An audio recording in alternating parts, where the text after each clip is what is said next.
We'll be starting it in a few seconds here.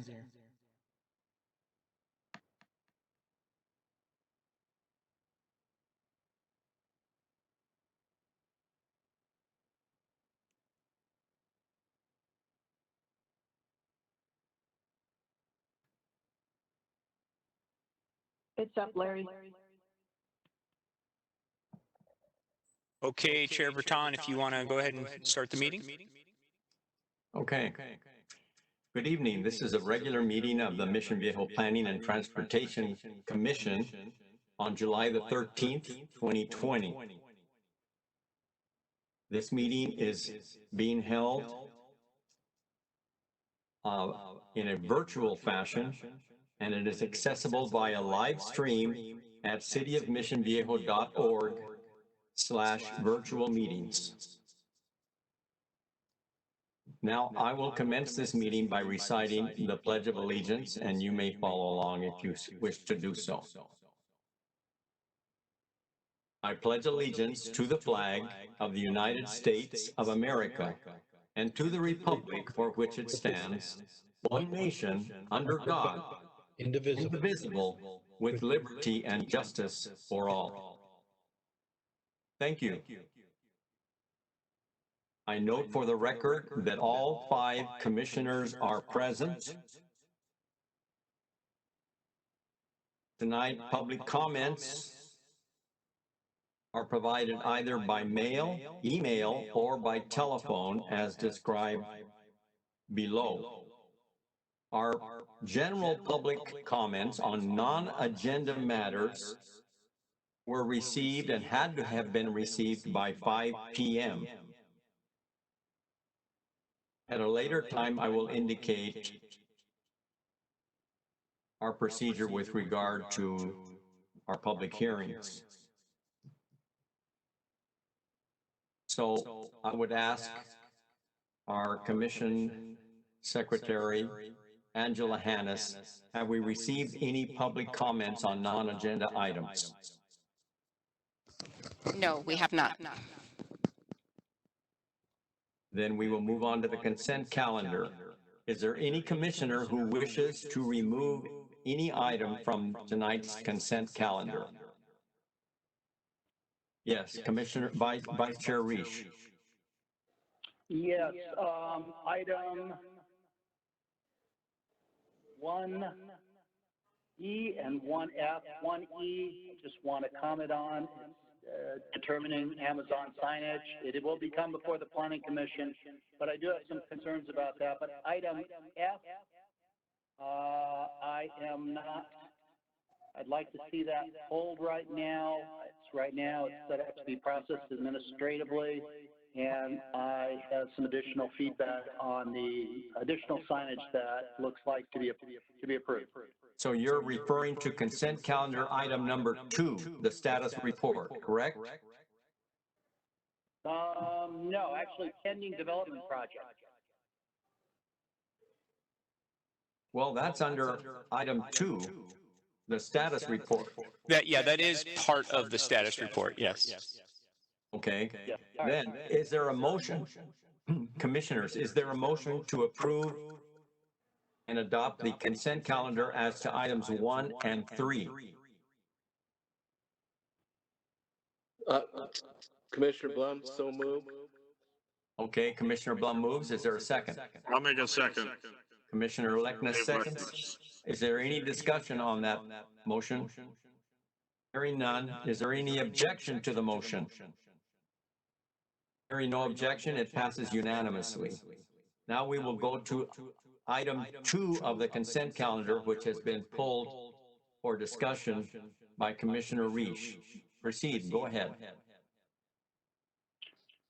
My concerns with this mosaic project are, one, we have additional signage. I'm very familiar with this area, but in addition, it states that they'd like to add an additional 6 4-foot by 7-inch wide illuminated columns.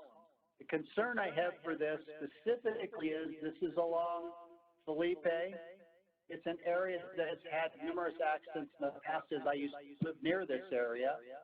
And anything else to take a person's eyes off of, to the entrance to Mosaic and the entrance to the access road immediately past. I would like to at least see additional traffic reports or work done on this before we approve it. I have a feeling this is just another distraction that can cause additional accident or injury.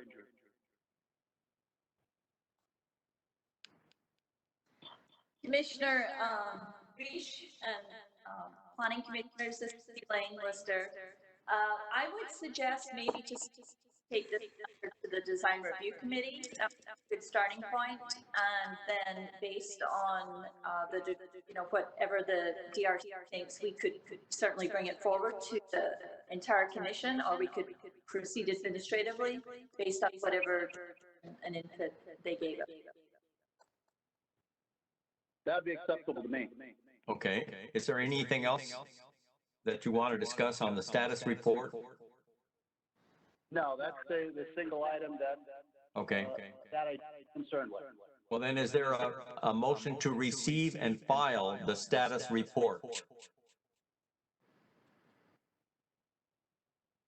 So moved. Okay, Commissioner Blum moves that we receive and file the report. Is there a second? Dave Leckner still second it. Okay, it's been moved and seconded. Is there any discussion? The opposition? Chairman, Yes, Commissioner Blum. Commissioner, Vice Chair Reach, I agree with Elaine's comments. If we can send that to the DRC, the Design Review Committee, and we can address your concerns at that time, if it's okay with you. No, I think that's the proper method of action for this. I would like to see it go before DRC. Thank you. Okay. I agree, Chairman Breton. Okay, is there any further discussion? Is there any opposition to this motion? It passes unanimously. Okay, at this point now we will go to a public hearing on item number 4 on the agenda, which involves general plan amendment, zone change, plan development permit, and variance and tentative track map with regard to Trumark Homes on El Toro Road. First of all, we'd like to hear the staff report. Director Lister. Chairman Bertrand, Planning Manager Larry Longnecker is going to provide the staff report on the site. Thank you. Thank you. Give me just one moment to share my screen.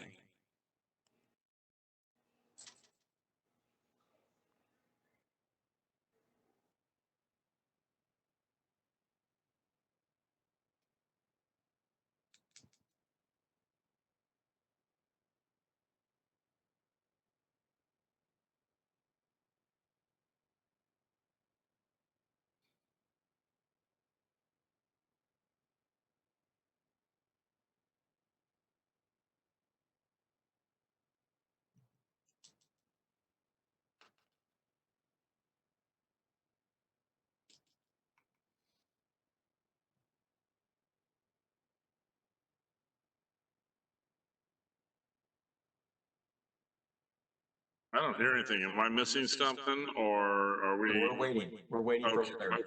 Got it. Thank you.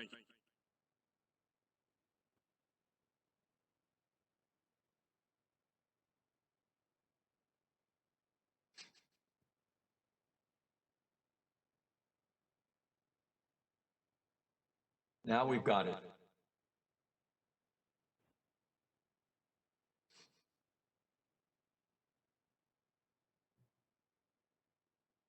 Okay, apologies. I guess I had too many windows open there. I couldn't get to it. I had to close some things. Okay, so thank you, Chair Breton and Commissioners. This is a request to rezone and develop 6.36 acres of a 13.4 acre overall site on El Toro Road. The property is located north of the California Court and California Terrace townhomes, south of the Storage West self-storage facility across El Toro Road, east of the Saddleback Church Administrative Building site and west of SR 241 Toll Road and the Painted Trails community beyond.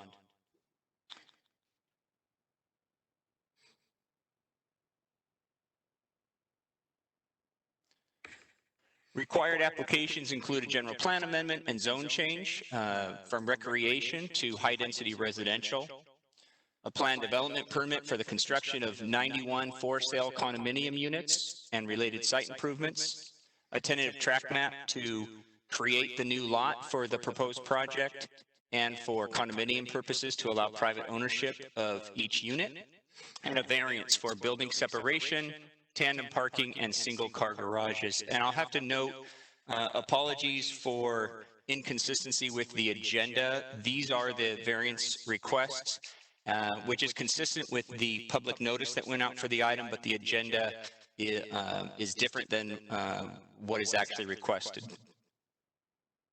So the City Council, because of the general plan amendment and the zone change, the City Council is the final decision-making authority for these applications. And so for that reason, the Commission's action on the applications this evening will be forwarded to the Council as a recommendation. So prior to 1992, this is just looking at a little bit of history of the site. Prior to 1992, the entire southeast corner at Marguerite Parkway and El Toro Road was zoned recreation. And then in 1992, the very corner portion was rezoned to commercial highway.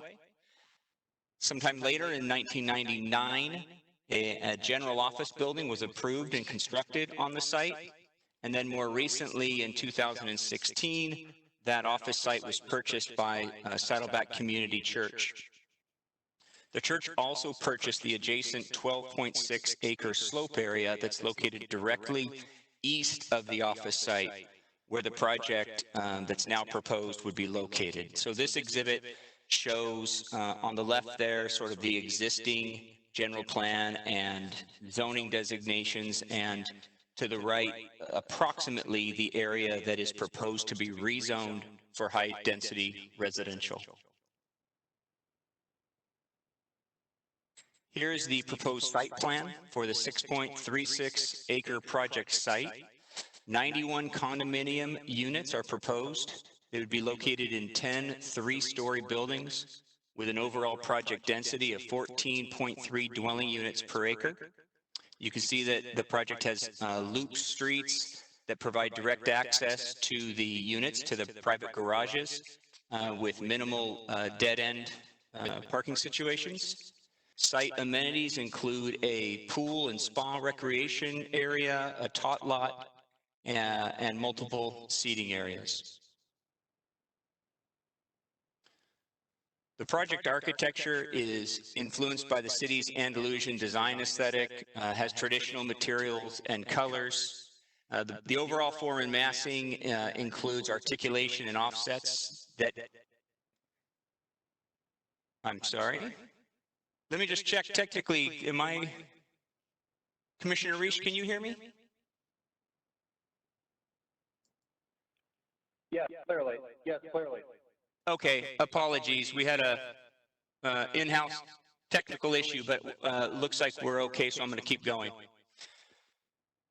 So the project architecture, the overall massing and articulation is significant and creates visual interest for the project. The project applicant and their architect can get more into the design details in their presentation. 7 different floor plans are proposed, including traditional, multi-level townhomes with living area on all 3 floors, and also flats with all of the living area provided on 1 level. The color-coded floor plans here help you see kind of the different layouts from floor to floor, and these are provided in your agenda packet. The units range in size from 864 square feet up to 1,956 square feet of living space, and all the units have private outdoor space and private garages. So in terms of development standards, the project meets or exceeds all of the setback requirements and exceeds landscape and private outdoor area requirements. Consistent with height provisions for the RPD 30 zone, a maximum height of 38 feet is proposed where 45 feet is allowed with adherence, and this is zoning code provisions, with adherence to all setback standards, which is met with this project, and with appropriate building proportions and zoning compatibility. The height that's proposed for this project is very similar to the Shea Homes and the City Lane projects that were recently approved. Those projects were at 42 and 41 feet respectively, and here 38 feet is proposed. In addition, retaining walls are proposed, including as tall as 32 feet. This is provided for in the development code at the Planning Commission's discretion with an adequate landscape program. In this case, there's ample landscape area in front of these walls, including a minimum 20-foot landscape area along El Toro Road to serve as a screening and softening of those walls. The applicant's been working closely with staff and continues to work with staff to ensure that the landscape palette there is as full as can be to help make those walls kind of fall to the background and be softened to the extent possible, particularly along El Toro Road. The project does include a variance request with regard to parking. So the project does meet the parking requirements in terms of numbers of parking spaces. There's actually a surplus of one guest parking space. The variance request just has to do with the parking arrangement, so how those parking spaces are provided on the site. Both tandem parking spaces are proposed. This is where you have one car parked in front of the other. And some unenclosed parking spaces are proposed. The 26 one-bedroom units would have a one-car enclosed garage and a dedicated unenclosed space. So every unit would have 2 parking spaces per the code, but the way they're arranged requires a variance. The other variance request has to do with distance between buildings. There's 2 instances where the project does not adhere to the minimum 20-foot separation between buildings that the code requires. You can see in the site plan here, there's 2 red markers there that show the 2 instances. One of them is really internal to the project. You have 2 buildings where the sides of them are proposed at 15 feet, and then the next occasion of that happening is where a corner of a building is proposed to be 17 feet from the side of another building. So it's angled. So you really have that pinch point, but other than that, the separation would actually exceed the 20-foot minimum required. So staff's position on the separation requirements is that both of these instances are negligible and don't negatively impact the overall layout of the site and the buildings. And with regard to the parking, this flexibility of the arrangement really allows for floor plans to be provided in a smaller building footprint, which allows these smaller units to be provided at a more affordable purchase price, and it makes it a more attainable housing product. There's some photo simulations that have been prepared. We'll go through those real quickly. There's the view impact. So we have first, this is from California Court, which is really where you'd be able to see the project at all, really near the playground area in the northernmost part of that project. This is looking north, and we have the before and after. If you see off to the right there, you can see the project kind of through the trees slightly. And then moving a little more north, kind of towards the boundary of the California Court project. Now this is looking northeast, and this is where the project is most visible from the California Court or California Terrace properties. This is looking east now from El Toro Road, kind of at the driveway into the Saddleback Church Administrative Office buildings.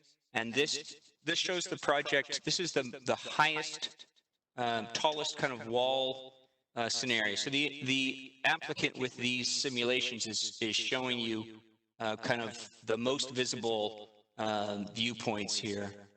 And then this is looking the other way. This is now looking towards the west from El Toro Road, close to where the project entrance would be for this project. And as I said, the landscaping that's proposed is significant.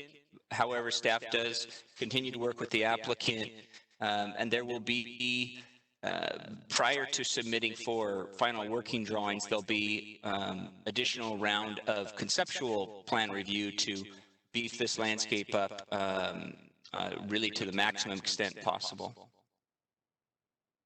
So this project went to the Design Review Committee on June 16th. A courtesy notice was provided to property owners within the 500-foot radius and to the surrounding HOAs. In terms of CEQA, an initial study and mitigated negative declaration was prepared for the project, and that was circulated for public review from May 29th through June 28th. And then finally, a public notice was provided for this meeting to a 500-foot radius of both property owners and tenants, the surrounding HOAs. It was noticed in the newspaper, of course, and provided on the city's website. So with that, staff's recommendation is for the Planning and Transportation Commission to recommend City Council approval of the project. This concludes staff's formal comments, and I'm available for questions. Thank you. Thank you very much, Manager Longnecker. Are there questions of staff? I cannot, Larry, Larry, could you Yes. eliminate that view? Yeah, now we can see each other. Okay. Yes, Commissioner Leckness. Yes, Larry, what's our normal amount of homes per acre? I know, I think it was like apartments that either was, I don't know if it was Shea or something, but it was like 38 per acre, and you know, this is 14 per acre, is that right? Or what, do we have like a normal number? Well, so the zone that's they're proposing to rezone the property to accommodates from 14 dwelling units per acre up to 30 dwelling units per acre. Now, while we have several properties in the city that are zoned that are PD 30, none of the projects max out that development density. There's nothing that's at 30 or higher than 30. The Shea project, I don't have the exact number, but it's in the ballpark of 15 to 16 dwelling units per acre. Okay, thank you. Is there any other commissioner who wishes to ask a question of staff? Chairman Baton, this is Commissioner Blum. Commissioner Blum. Thank you. Staff, Larry and staff, when you were going through the processing of this application, when the applicant determined the parking, what happens if they have a party, for example? There's an anticipation of overflow into the neighboring communities? Is there? How would they handle that? So the amount of guest parking meets the development code requirement. It actually has one extra space. It's one guest parking space for every 3 units. So they meet the code. If there was a need for overflow, this project doesn't have the ability to spill out too much because they cannot park on El Toro Road. You may get some folks wanting to park at the church parking lot and walking up to the project, but it's really, other than that, it's fairly isolated. So, so for the neighboring communities, is it allowable for them to park on the Saddleback Church parking lot, or they just need to control any overflow parking? it's really up to the church. The church, no private property owner has to allow another party to park on their property. We have a lot of instances, in the business park where you have an evening use where there's classes, and oftentimes the parking will spill over into an office property that in the evenings and on the weekends isn't being utilized, so the owners don't mind. It does happen. But in this case, there's no formal arrangement to allow it or to deny it at this point. Okay, thank you. Thank you. Does anyone else wish to question it? Vice Chair Reese? Commissioner Bertrand. Yes.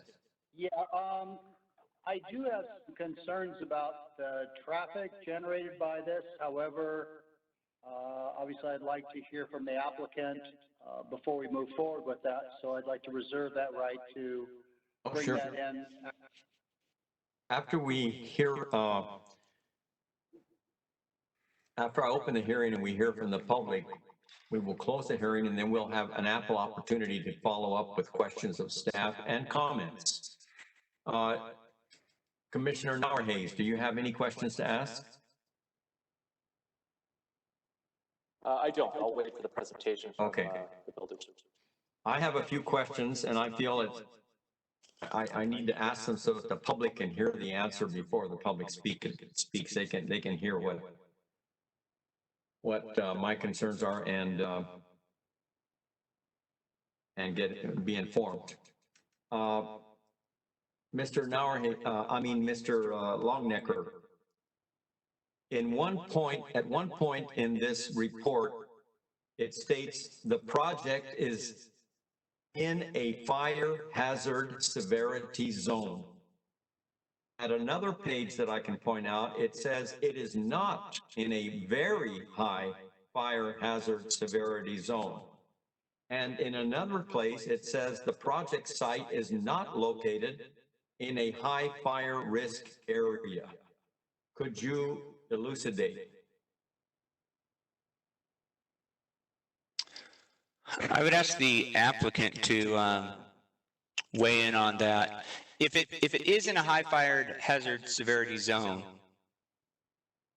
that speaks to building permits. That's checked at time of issuance of building permits for certain construction requirements. But in terms of the environmental document, yeah, we want to clarify whether or not it is in the zone. Now, Larry, I can jump in too if you want. So sure. the city doesn't have any very high fire severity zones, but in this case, and I think this is mentioned in the environmental document, they would need to do a fuel modification. So whatever the building code requires for construction, and also vegetation fuel modification zone. So that would, I believe that's a mitigation measure. Yes. Clarify that it's in a very high severity zone per the regulations. And the applicant can maybe expand on that also. All right. I need to ask Philip, if he's on the line, questions about egress and ingress. Philip, are you there? Yes, hi, I'm here. Okay. First of all, thank you for putting into the conditions a bond of $175,000 for a future traffic signal sometime in the next 5 years, if warranted. With regard to people that are leaving the project and turning left onto westbound El Toro Road, you have proposed, and I think the environmental consultant also proposes, a refuge lane or an acceleration lane. My question is there enough room for that acceleration to accommodate more than one vehicle?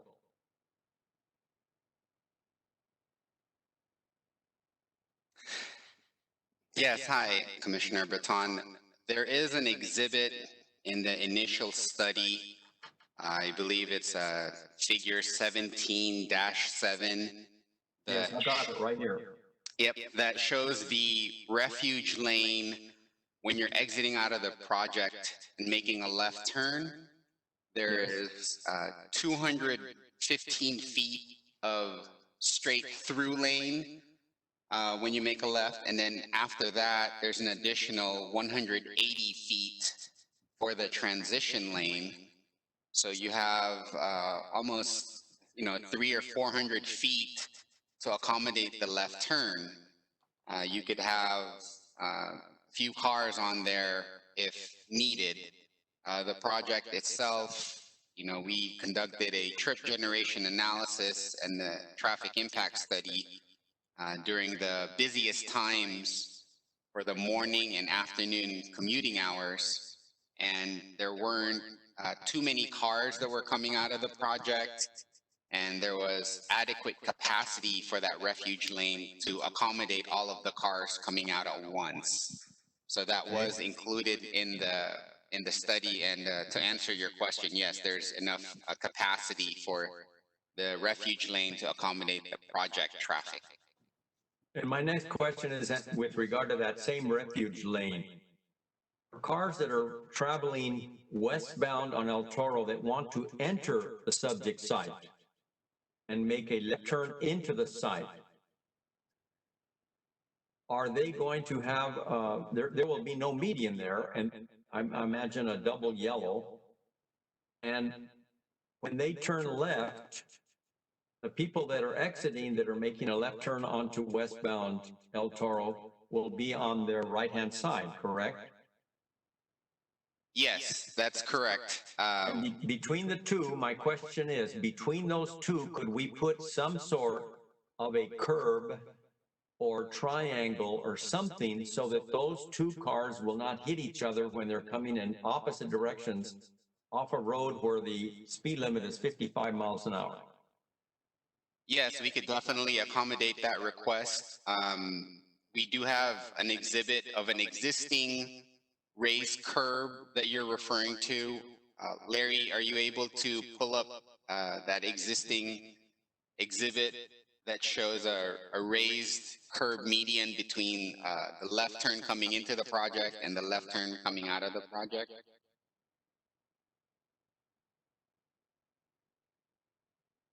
Did you receive it by email or? Yeah, is that the one at Alicia? Yes, Alicia Parkway and Montebello is our example. Okay, here it is. Yeah, so in this existing intersection, this is out there today, there is a raised median in the middle of the left turns going into Montebello and the left turn coming out of Montebello. So that raised curb, we could include it as part of the project if you wish to do so. Okay, I'll ask the applicant if he's willing to accept that. And my last question for you, Phil, is with regard to the entrance to the project on the eastbound El Toro Road. Both the initial study and mitigated negative declaration and the responses to that study mention two options. One option is for the creation of for the expansion of El Toro Road to create a new lane that would permit deceleration as a motorist is about to enter the project. And if motorist leaves the project and makes a right-hand turn on El Toro towards the 241, an acceleration lane.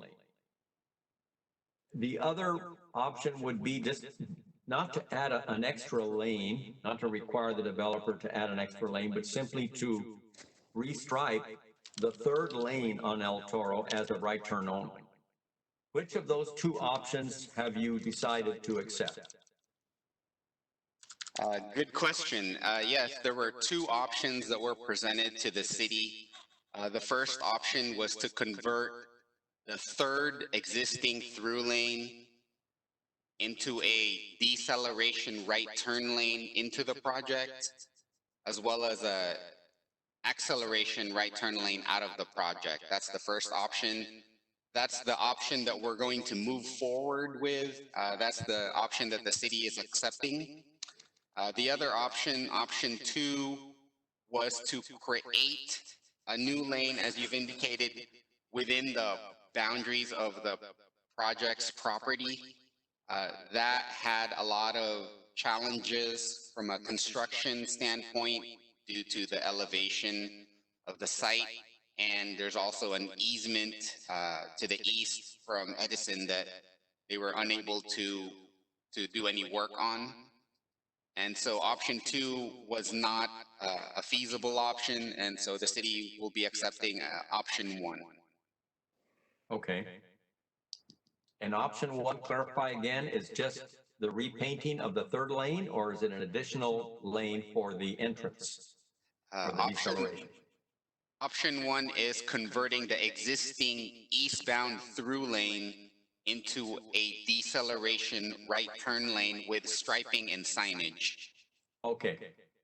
Now, I guess this would be a question for you, or for Director Lister, or for City Attorney Curley. Do the documents that we have before us tonight, the resolutions, make clear that the city has selected that option from the initial study, those 2 options? Where do we state we have accepted option 1? We can certainly make that more clear. We could put where we have the condition, and I can find it, where we're looking at this in regard to a specific site plan. We could make that clarification for a preferred option on that condition. Okay. I think it might be condition 27 on page 74. I'm not sure. But if you could look at that, Director Lister, while we're proceeding with other comments. And can I ask a question of Philip? Option 1 is what's shown on the plans, right, Philip? Yes, that's correct. Option 1 is what's shown on figure 17-7 in the initial study. But on the project plans as well? Correct, yes. Right, so Chair Breton, if the plans get approved, that's the option that's approved because that's the project plans. Okay, good. Now, this question is either for Rich Schlesinger or Mark Agnon. On the conceptual utility plan, and I have it here, or on what's called the encumbrance exhibit, which is C as in Charles 2. It shows there's an old utility road that used to traverse through the project and go from El Toro Road all the way up to the cell tower. And then printed on this exhibit says to be quitclaimed by the city. And Mr. Schlesinger or Mr. Gagnon, are you going to be taking care of that quitclaim if this project is approved? Who will make sure that gets done?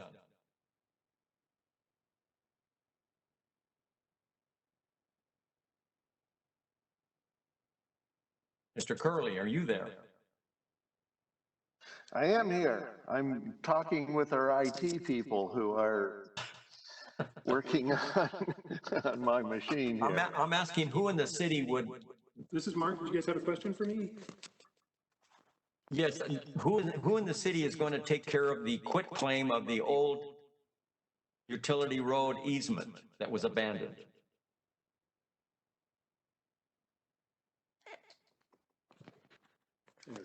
Well, this is Bill Curley. In the normal course of affairs, Mr. Schlesinger, a city engineer, and I would put the quitclaim together, advance it, and pursue it to recordation, to completion. Okay, so that'll be handled by you two. Is Mr. Schlesinger there? No, Rich isn't on tonight. Okay, Mark, could you tell me, are the drainage conditions that we're imposing sufficient to ensure that the slopes are adequately reinforced and to guard against slope failure? Yes, I mean, when the grading plans are submitted, that's when we'll really get into the details of the drainage improvements. But based on the concept plan that's been submitted, it does appear that there's plenty of room to provide the typical brow ditches and drainage facilities. And are there sufficient conditions in the recommended resolution after cut and fill for compaction? Yes. And what about the structural stability of these high walls? Yes, all of that will be checked during the submittal of the grading plans. So the city they'll submit a detailed geotechnical report, which will be reviewed by the city and the city's geotechnical consultant. We'll review that, and the walls, structural details and calculations will be reviewed by the building department. We'll do a thorough check with the submittal of the design plans. But at this point, the concept for the project appears to be valid and very reasonable, and we don't have any concerns that they will not be able to produce a set of design plans that are sufficient to ensure the stability of the surrounding properties. Thank you. Okay, I hereby open the public hearing. And I just wanted to say, to start, we value input from the public, whether in support or in opposition to the project, to the recommended action. First, we have some written public comments in the form of emails that the city has received by the 5 p.m. deadline. Each of these will be read. Then we will give the residents and other interested members of the public an opportunity to speak to us directly via telephone at 949-470-8464. 3 minutes per call. As chairman, it is my responsibility to ensure that fairness and due process be afforded to everyone, the applicants, members of the public, staff, and commissioners. To that end, orderly procedures must be followed. That way, we can deliberate and arrive at an objective, reasoned decision after considering all the arguments and weighing all the evidence. Now, we as commissioners have read more than 500 pages of the staff report, including the environmental analysis, and 42 pages of design and conceptual plans, and 28 letters from residents. And Mr. Longnecker, I want to thank you for preparing a long report that was so thorough, clear, and precise. And for the record, we did go above and beyond the legal requirements with regard to issuing proper notice of this meeting. So first, we'll hear the written emails that were sent to the city and received before 5 p.m. Go ahead. Well, and again, Bill Curley here. What we're going to do is as you just noted, Chair, we will do the written ones so that evidence is before everybody. Thereafter, the applicant will give its opening statement. Then we will go to the phone-in, the live calls. Okay. So you'll have two components of public input. Again, the written ones that Larry and I will trade off reading to everybody. We apologize in advance for any name botching. And with that, I guess we're ready to start, Larry? Sure. Well, I'll start with the first one. Comes from Nikki Abood. I am opposed to the rezoning of the area behind Saddleback offices between El Toro Road and the 241 Toll Road for high-density housing. Nicole Abood. This one's from Anthony Miller. I'm writing regarding Trumark Homes' proposal for 91 homes off El Toro Road and SR 241. I live in the city of Mission Viejo and I am in support of this project. The City Council wisely conditioned this project to fund vital city services. The residential development being proposed is adding much needed housing on a site that is privately owned, is not only perfect for this type of development, but it's what's needed to move us forward as a community by attracting younger families, which is the heartbeat of this community. The city of Mission Viejo is a diverse, unique, and desirable place to live. I've been a resident here for over 8 years now, and it has been good to me and my young family. I believe projects such as the one being proposed is sure to improve the local neighborhood and continue to evolve the city and attract the new next generation of home buyers which this city needs. It is no mystery why people want to live in Mission Viejo and are hungry for environmentally friendly housing alternatives that offer urban, suburban environments that enjoy close proximity to shopping, dining, entertainment, work, and recreation. Projects such as this one offer this and keeps moving us forward. Thank you in advance for approving this project. Okay, the next one comes from John Achi. Dear Planning and Transportation Committee, I respectfully submit the following public comment in support of the petition by Trumark Homes to build an affordable residential development on the land parcel near the junction of El Toro Road and the 241 Toll Road. As a resident of Mission Viejo for over 20 years, who raised both my children here, I have seen the cost of housing in our fine city effectively price out younger adults like my own children. This city desperately needs new housing development that is built for and priced at price points that are affordable to our now adult children and others of their age and income levels who want to live in our fine city. Mission Viejo will only continue to prosper and remain the vibrant city it is if we build housing that is affordable and allows new generations of homeowners to live here. Affordable housing is now a major crisis in our city, county, and state. The proposed development by Trumark Homes will help to address this issue. I ask the Commission to support the petition and proposed development and to please approve the zoning change and variance that will allow the project to proceed. Respectfully, John Achi. This from Chase Miller. Good evening, Planning and Transportation Commission. As a Mission Viejo resident, I am in opposition of the petition submitted by Eric Nelson with Trumark Homes for the following reasons. Rezoning from recreation to residential plan development takes away vital open space for Mission Viejo residents. Making dramatic changes to the hillside grade to accommodate this housing development, including site grading and up to 30-foot retaining walls, creates a risk of instability to the soil, foundations, and structures of current homes in the California Court and California Terrace communities. The proposal includes variance 22055, which entails dense housing and limited parking for residents, in addition to 3-story floor plans, which is inconsistent with Mission Viejo's current neighborhoods. For these reasons, I respectfully ask you to consider the needs of Mission Viejo residents and vote no on the proposals. Thank you. Okay, our next is from Riyad Bacchus. Dear Chairman Breton, members of the Planning Commission, City of Mission Viejo City Council, and City staff. I am writing regard Trumark's home proposal for 91 homes off El Toro Road and SR 241. I live in the City of Mission Viejo and I am in support of this project. The property is currently not being used and relatively inaccessible. I don't believe Mission Viejo has any plans for leveraging in the near future.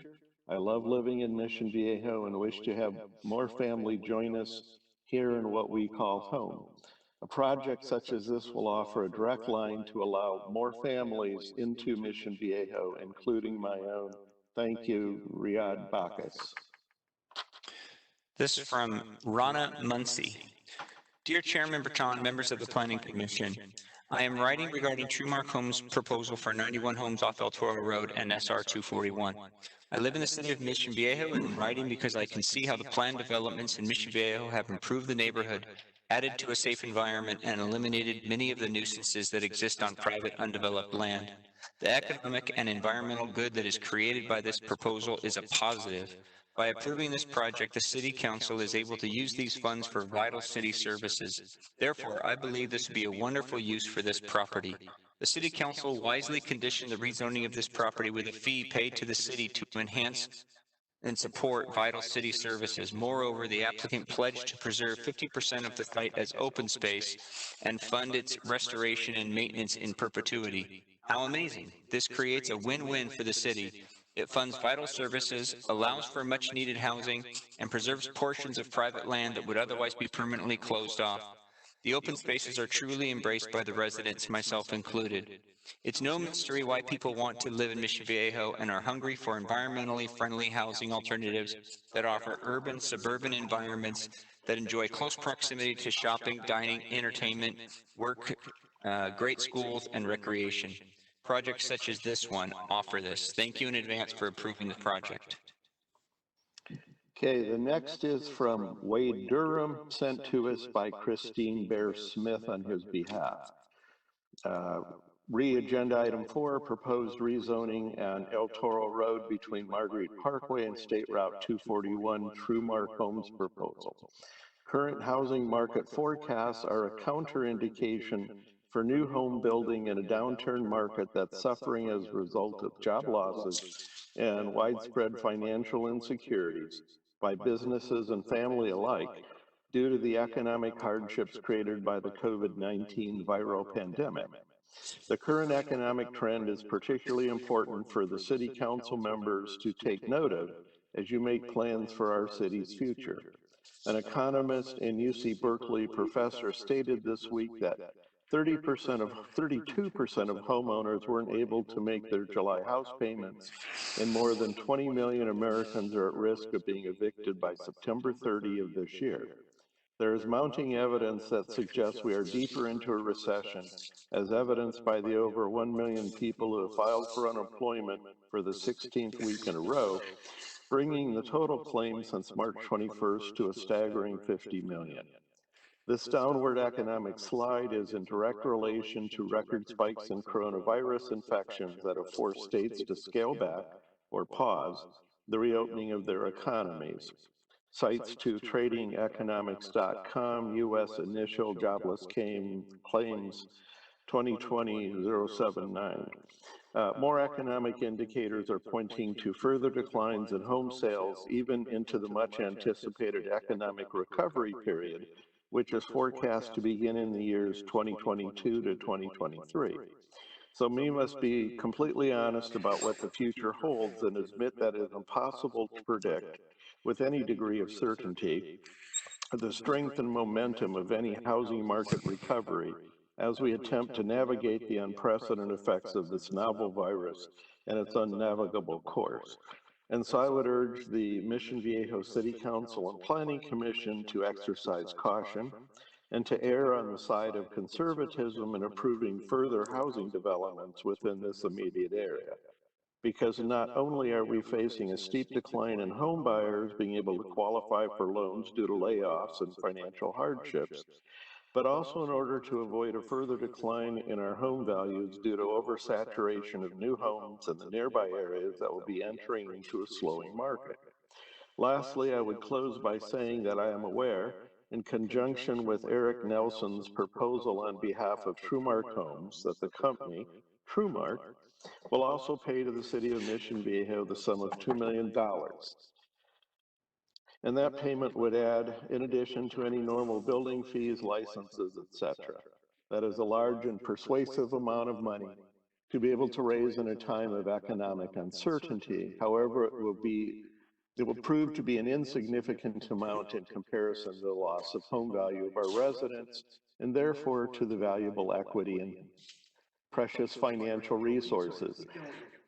And that is the 3-minute mark, and we will stop there. There's a bit more. Basically, they ask that the project be denied. Okay, this is from Diane Parks. My name is Diane Parks. My husband and I have been homeowners and proud members of the Mission Viejo community for 23 years. I write to you to remind the decision makers in this process to remember to consider deeply the Mission Viejo founders' promise and mission. I reference our Mission Viejo website where you can find the founders' promise, written by former Mayor Berton. and mission. An excerpt from the mission reads, "Plan, build, and market America's most successful family-oriented community. Keep the prices low enough for first-time buyers. Respect the adjacent property owners. Protect the environment, conserve energy, and preserve the ranch heritage."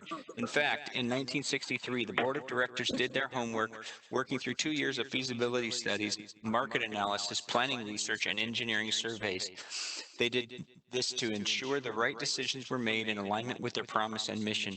Today, we, your community, are asking you, our city government, the decision makers, to do the same. We ask that you wade through the hundreds of pages of input, data, and research to make recommendations that align with our founders' promise and mission. And as you consider all the input before you, we respectfully request that the community's input not unwittingly be reduced to public sentiment.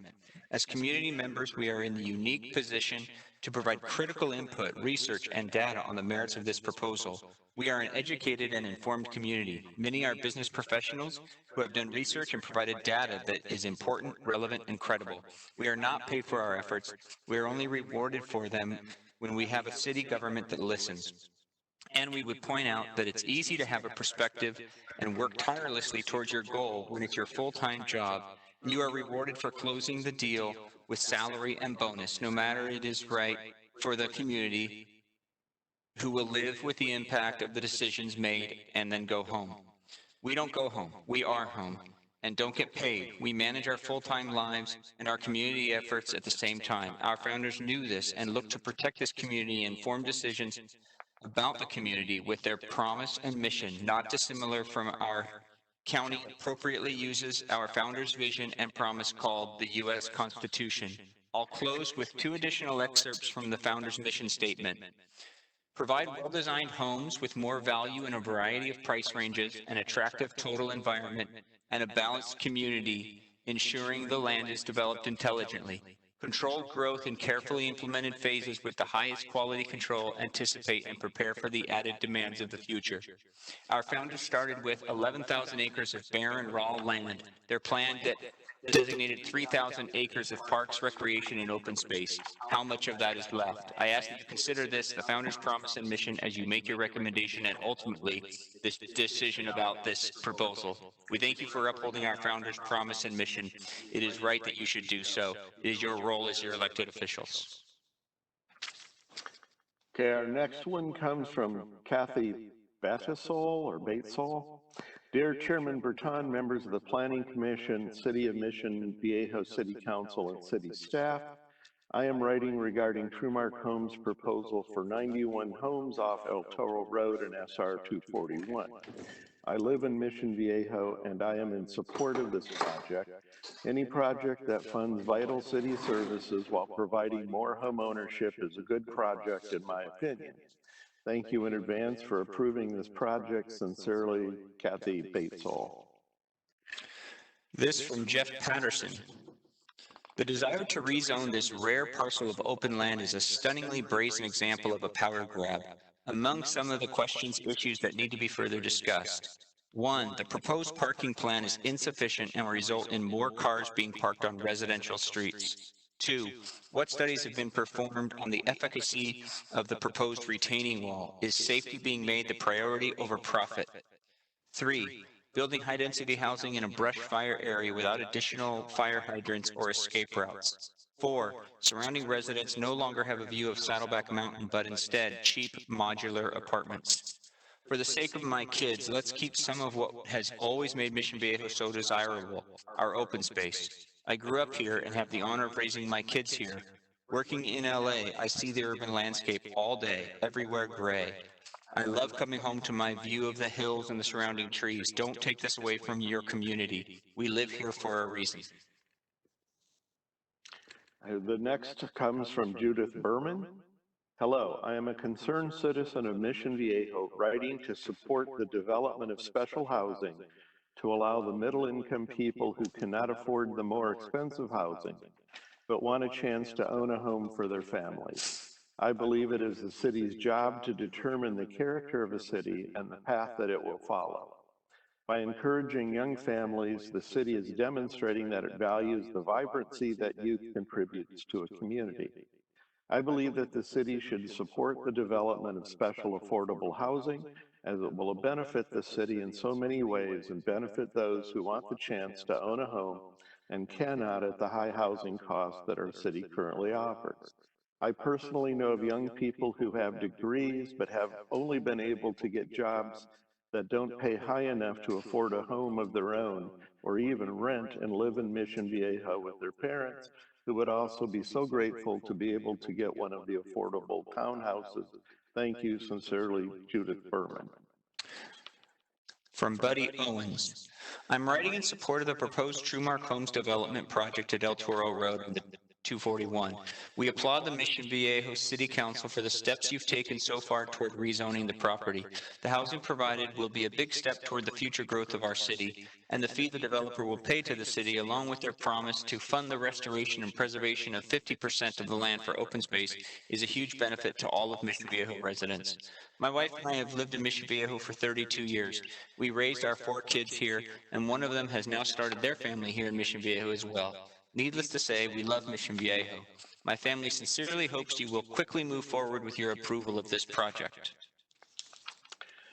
Our next message comes from Braven Carver. Hello, I was alerted to the possibility of additional housing being built in Orange County, and specifically in Mission Viejo where I live. As a homeowner and a millennial, I see the need for more housing to be available within our community, which has prompted me to write to you today. This is in regards to the Truemark Homes proposal for 91 homes off of El Toro Road. My wife and I were born and raised in Lake Forest, and now that we reside in Mission Viejo, we appreciate the closeness to family and all that we are familiar with. This can't be said about many of our peers who have had to relocate due to costs and more opportunities for housing elsewhere, not the least over the mountain off the 15 freeway. Building is needed here. Thanks for your time, Braven Carver. This from Timothy Peters. I write today to ensure that the Commission is aware that the open space parcel under discussion has been used as justification for nearby large-scale development. The Portola Center Development Plan, available on the City of Lake Forest website, references the existence of the large amounts of nearby open space as justification for the massive project. While this commission is of course not accountable for or beholden to the actions of other jurisdictions, I would offer that this be taken into account in evaluating whether the additional depletion of our ever-shrinking open space be allowed to continue. This same project also provides an excellent case study as to why California Court and California Terrace residents must be concerned for the safety of their properties if the project is allowed to proceed as currently designed. The Bella Palermo condominium project is a 210-unit project constructed in 1993 with units ranging in size from 940 to 1,305 square feet. It immediately adjoins the Portola Northeast area of the Portola Center project now under construction. The Portola Northeast area involves extensive cut and fill, 1.5 million cubic yards. We spoke with several homeowners on the southern edge of the project, the area under construction, that reported extensive large-scale slab cracking, 5 to 6 inches in depth from the front to the back of their units, after cut and fill earth movements were begun in the adjoining area. As this work is essentially identical to that proposed for the envisioned development, it is reasonable to expect that comparable problems could occur from the envisioned project. We discussed the potential project with a licensed structural engineer with a large firm. The engineer advised us that this kind of damage is common in projects utilizing these cut and fill techniques. The residents of California Court and California Terrace are hardworking folks of modest means. Your approval of this rezoning essentially sentences the residents in these communities to a future of long, drawn-out lawsuits over recover physical and economic damage to their primary asset, their family homes. We ask that you not rezone the property. Thank you for your consideration. The next communication is from Lila Carver.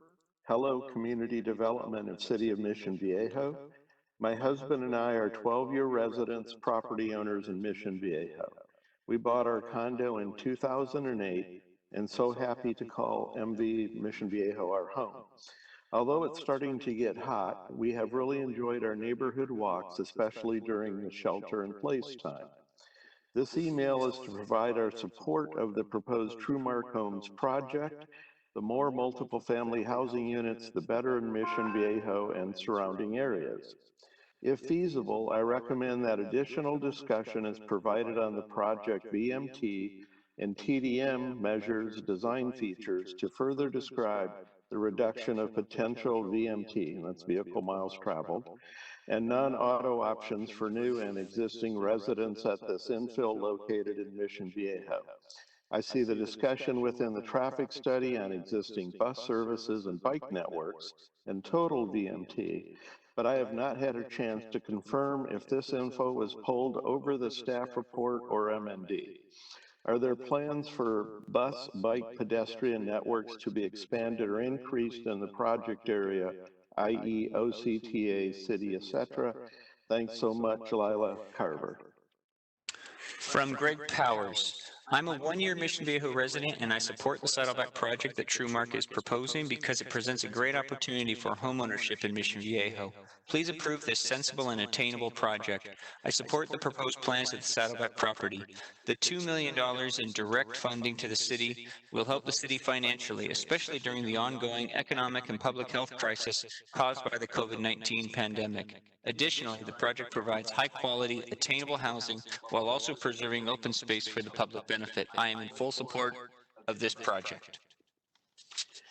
Our next is from Mark Coltrane. Hi, I have a few questions for the city regarding the rezoning request made by TrueMark Homes in regards to the parcel on El Toro Road behind the California Court and California Terrace properties. Question 1. TrueMark stated in a frequently asked questions section regarding impact on view that there would be limited to no impact on the view due to the construction, and was interpreted that TrueMark Homes would be excavating sufficient land to bring the homes down below the elevation of the California Court and California Terrace properties. This was reiterated in an outreach call held by TrueMark Homes held on June 25 at 6 p.m.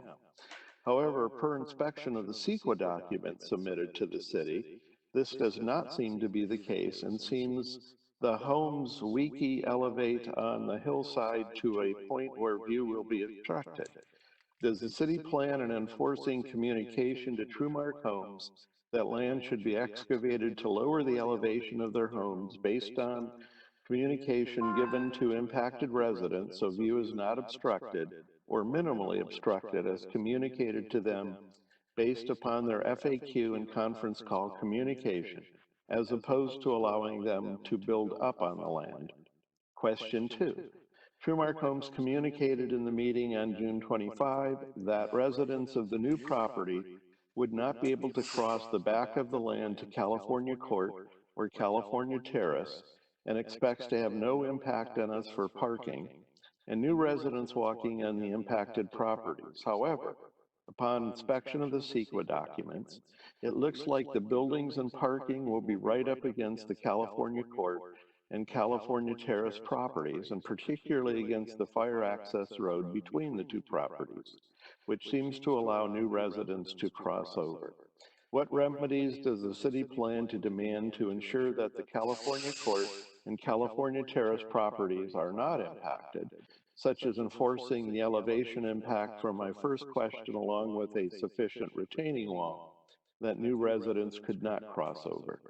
Question 3. Due to the COVID-19 impact, many residents are currently working under a mandatory work from home scenario, which seems to be expected to extend for quite some time, which will have a significant noise impact if the project is allowed to go forward. This will affect residents' abilities to perform the required work duties during regular business hours. What enforcements or remediations will the city provide to ensure those impacted are not financially impacted due to the noise issues on work during the expected construction timeframe? Thank you, and if you could please have both the city and potentially TrueMark Home address these questions during the meeting tonight. Thank you. This from Tina Price. I live in Mission Viejo and I love this city. I've been a homeowner here for 25 years. My husband and I raised our 3 daughters here. I am in full support of this project. The city of Mission Viejo is a diverse, unique, and desirable place to live.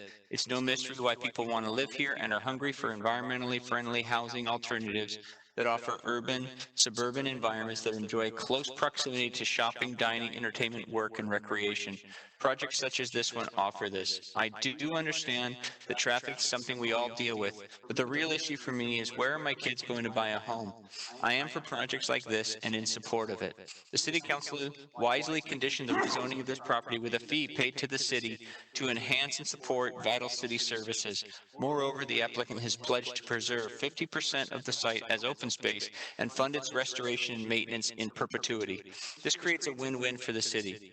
It funds vital services, allows for much-needed housing, and preserves portions of private land that would otherwise be permanently closed off. I'm in full support of the project and believe that the proposed architectural and overall design will make for a wonderful addition to my community.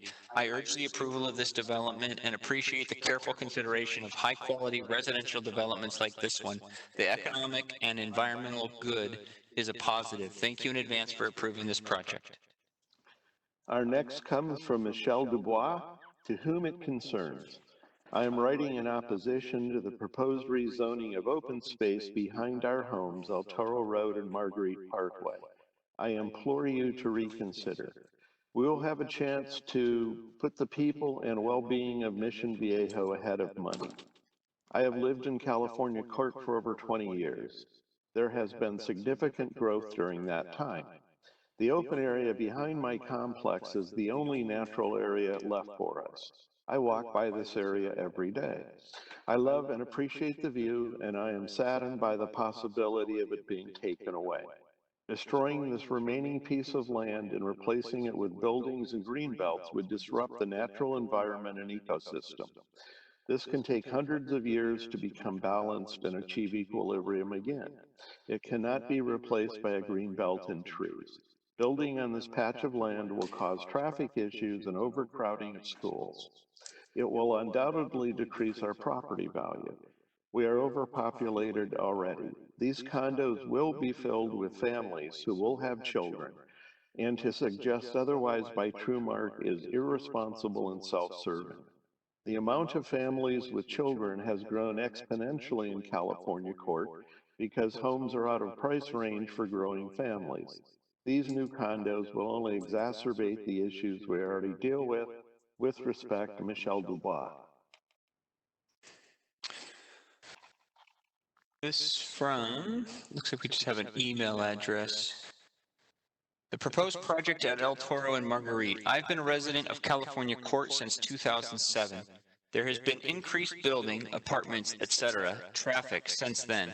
Currently, there is a new development being built in the old shopping center on Los Alisos. We don't need any more housing in this area. We are inundated with housing, cars, traffic.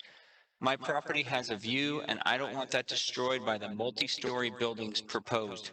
Please vote no on this proposal. And this is from Mary Prime. Our next comes from Greg and Marina Gallego. As residents of Mission Viejo, we oppose the rezoning of the open space on El Toro Road and Marguerite in the city of Mission Viejo. We, the residents of Mission Viejo, need to keep our open space in our beautiful city. I so appreciate living in such a beautiful city and hope you will honor our wishes in maintaining high standards for our wonderful city. Thank you, Greg and Marina Gallego. This from Deanne Peralta. I am extremely unhappy with the above proposal. This area has already been overly developed with high-density housing. I vehemently oppose the above-referenced amendment and that the Mission Viejo City Council vote against this project moving forward. Our next comes from Janelle Gross. Dear Chairman Berton, members of the Planning Commission, City of Mission Viejo City Council, and city staff. As a resident of the city of Mission Viejo, I have become aware of the proposal by Trumark Homes for 91 homes off El Toro Road and SR 241. I live around the corner from this land parcel and would like to give my support of this project. This project would give much needed housing on a site that is privately owned and perfect for this type of development. This project would further enhance the neighborhood in which we currently live, add to the safety and security of our surrounding community, and increase value. I am in full support of this project and wanted to advise the Planning Commission and City. Thank you in advance for your consideration and for approving this project. Sincerely, Janelle Gross. This is from Marilyn Schroeder. Dear Sirs, Madams, although I am an advocate for low-income housing, especially for the very low income, I'm writing in support of the housing development plan for the 6.8-acre site located on El Toro Road between Marguerite Parkway and State Route 41. My understanding is that this development would house middle-income families, which is also badly needed. I hope in the near future that the Community Development Department will be doing much more to develop affordable housing for low and very low income folks. Our next comes from Jane Hanninger. Dear Planning Commissioners, I have lived and worked in Mission Viejo for the last 14 years. I love our city and all that it has to offer for family and businesses alike. I am very much in support of the project proposed by TrueMark Homes. I have spent the better part of the last 2 years looking for a home to purchase in Mission Viejo, and there is a glaring and obvious gap in our housing market. I have been forced to become a renter as owning a home in our great city that meets my family needs is financially impossible. We have bid on numerous homes and have always been outbid or found a home that needs too much work to make the home financially viable for us. A new project would be a wonderful opportunity for local renters to own a home in our community and to be able to continue to raise their children in our wonderful community. Jane Henninger, former Cordova Homes renter and current Andalusia Homes renter. From Janice Shackle. We would like to express our approval for TrueMark Homes' proposed 91 units at El Toro and Marguerite Parkway. We are original owners at 209 California Court and feel that this project will be an asset to the community. Not only will it provide a new community with updated architecture that blends with the surrounding California Court, but it will also eliminate our concern every year during the Santa Ana winds of the fire risk to the hillside in such close proximity to California Court. Thank you. Next comes from Suzanne Harder. Hello, my name is Suzanne Harder, and I'm a resident of Mission Viejo. I write in support of the zoning change for the TrueMark development at El Toro and 241. It is a good use of underutilized property, which is currently not generating much, if any, revenue for the city of Mission Viejo. We are fortunate as residents to enjoy a high quality of life with numerous existing parks and green spaces. It is my desire as a housing advocate to encourage high-quality development of housing at many price points. I would love to see others have the opportunity to live in this wonderful community. Although this development doesn't offer affordable housing for low-income residents, it does address the need for more moderately priced housing. From a personal perspective, I see this project as potentially providing housing opportunities to young professionals and even retirees like myself who want to remain in Mission Viejo but don't require or desire a single-family home. I have a 21-year-old son who will graduate in the next year with a degree in computer science. He'd love to live in Mission Viejo. Please feel free to contact me if you need additional information about my support for this project. Sincerely, Suzanne Harder. Larry, can you hear me? Yes. On the one that you read previously, I think you said you read the word illuminate. This would illuminate the fire danger? Did you mean to read eliminate?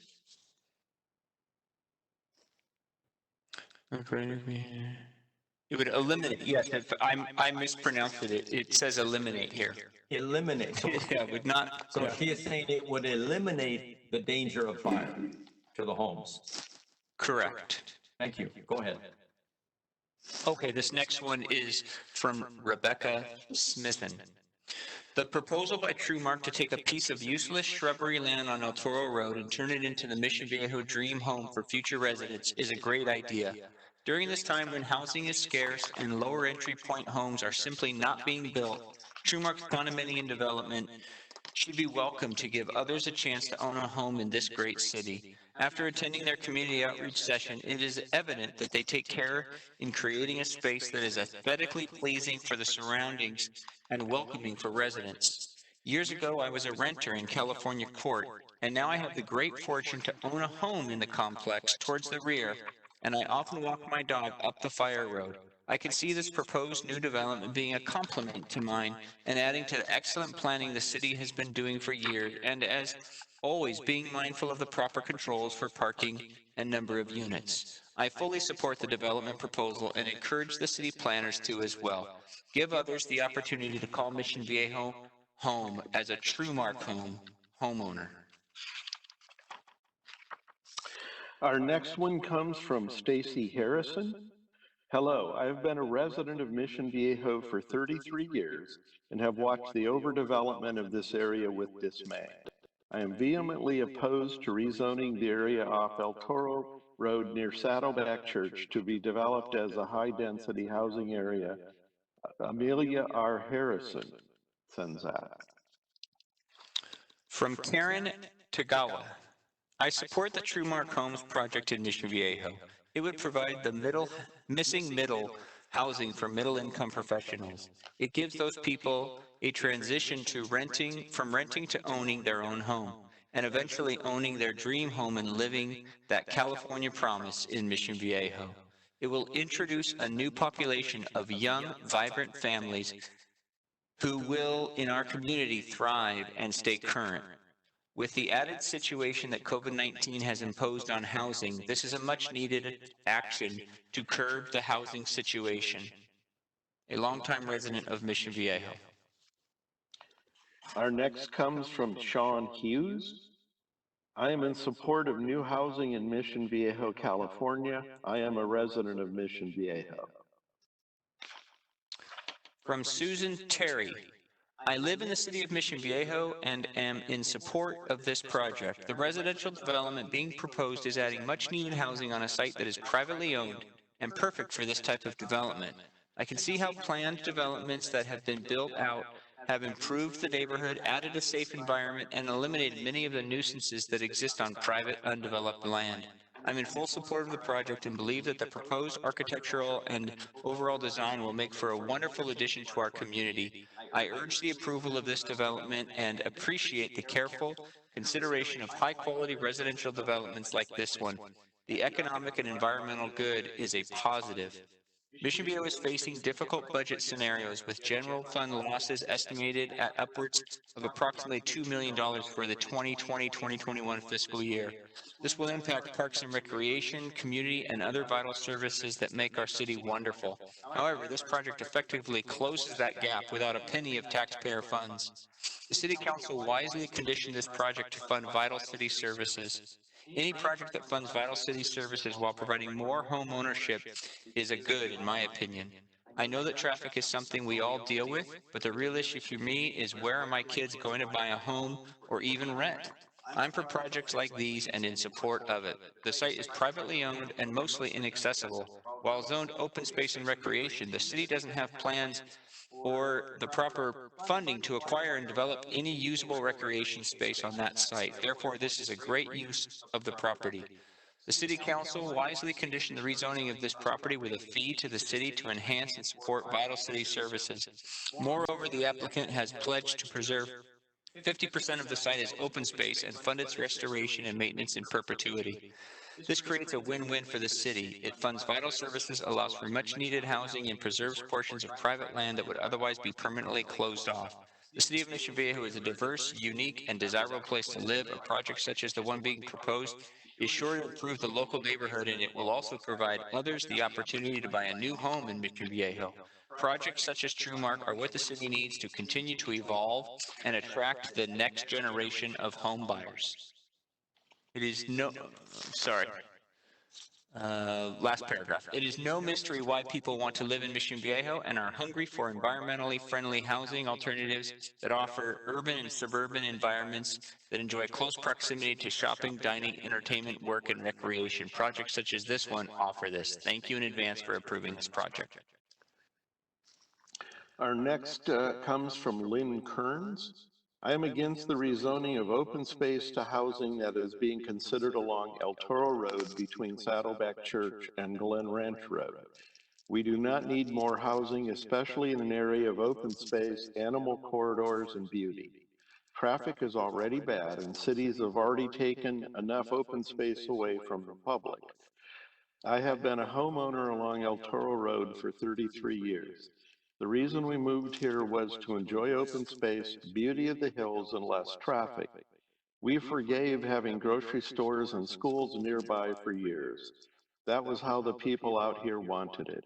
Please do not make our city another Irvine, where I also previously lived, consisting of high-density housing. Life is not about money. Have you considered our lack of water?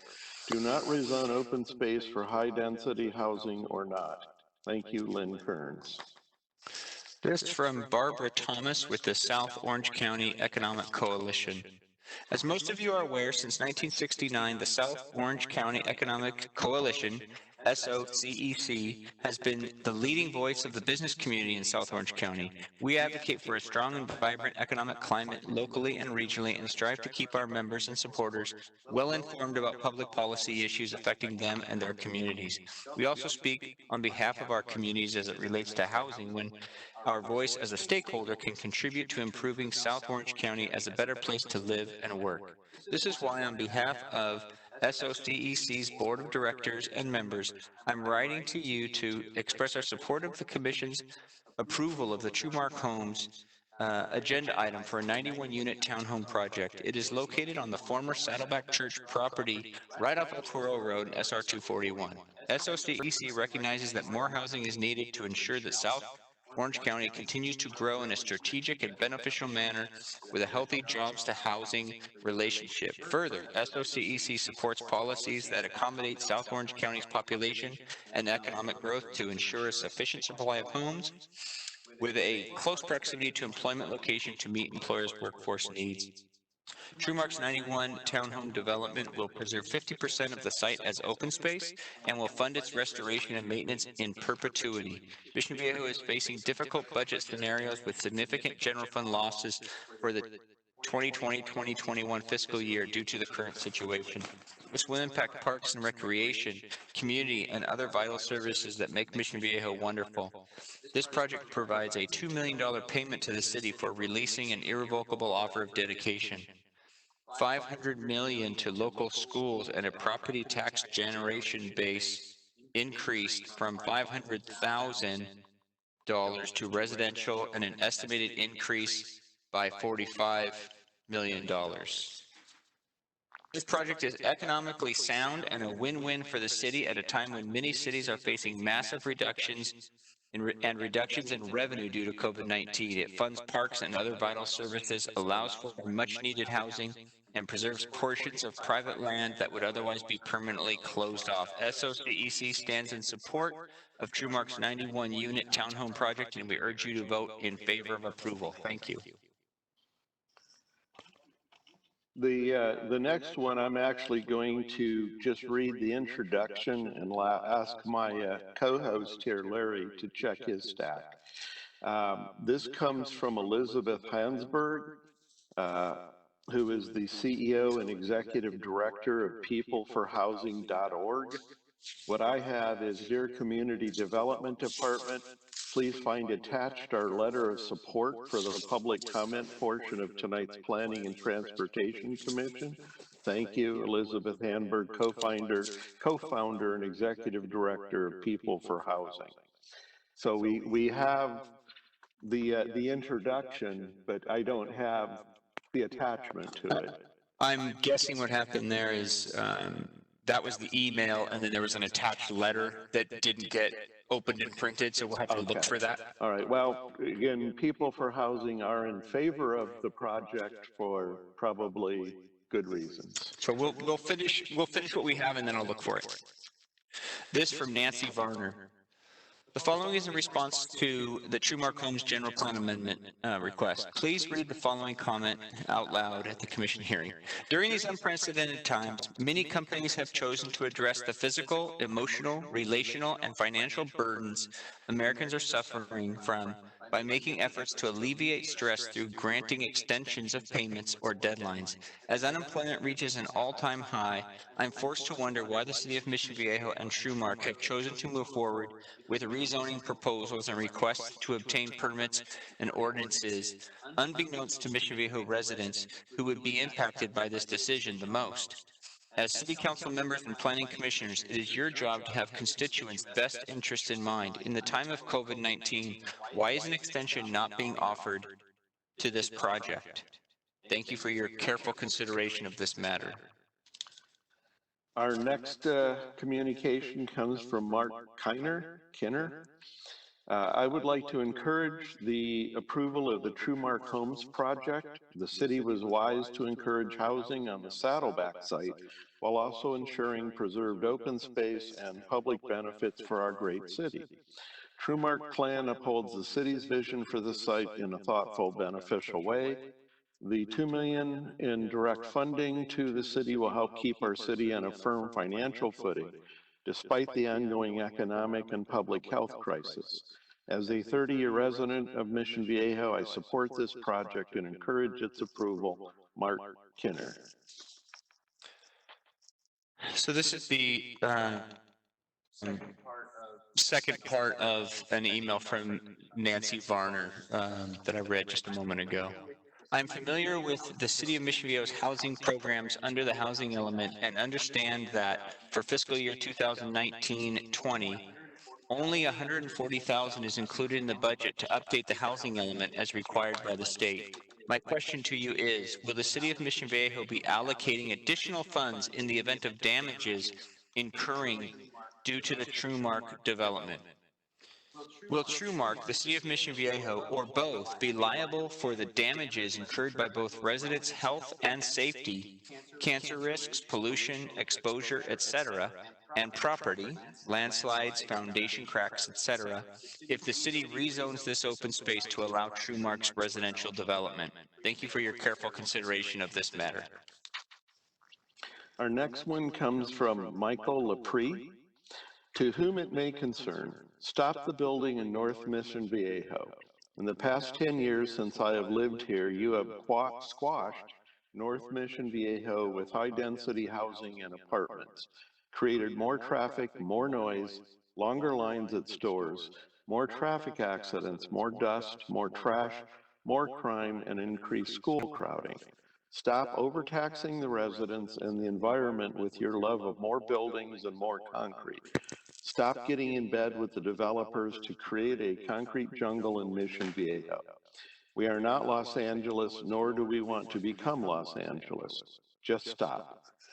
If this El Toro bid gets passed, I will actively campaign against every one of the city council members that passed it and encourage my neighbors to do the same. Concerned citizen and taxpayer, Michael Lepre. This is from Leslie Welton. The proposed development by Truemark Homes has me concerned for a number of reasons. First, there are the general issues of increased traffic and school crowding. The developer's statement that these homes will not attract families, therefore not impact schools, is baseless, and the findings from the traffic study can't possibly be accurate. Perhaps the traffic study was done during the time of our statewide shutdown, but any study completed while school was in session and while businesses were up and running would reveal the congestion along El Toro and surrounding streets. But aside from these community-wide concerns, those of us in the neighborhood of Painted Trails could face a direct loss in property values as well as potentially decreased enjoyment of our properties should the new development obstruct our views. At the board meeting last month, the developer presented slides which showed site plans and floor plans, but the only elevation plans shown were out of any existing context. There was nothing to show the way in which these three-story buildings might tower over El Toro Road or the nearby communities, nor did they show the relative height of these buildings from the perspective of Painted Trails. Will these buildings be on the same level, completely eliminating Our sunset views, will they be dropped down so that we have mostly views of rooftops? Or worse, will we be looking at a sea of rooftop air conditioning units? Right now, every resident in our neighborhood has access to a scenic trail that skirts around the perimeter of the neighborhood.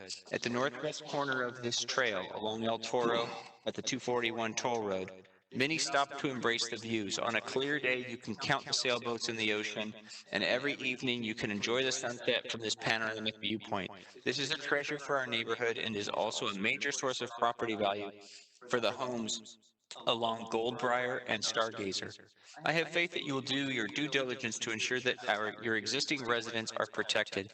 I have faith that you will make sure that anything built on this land is done tastefully and with minimal to no obstruction of our view.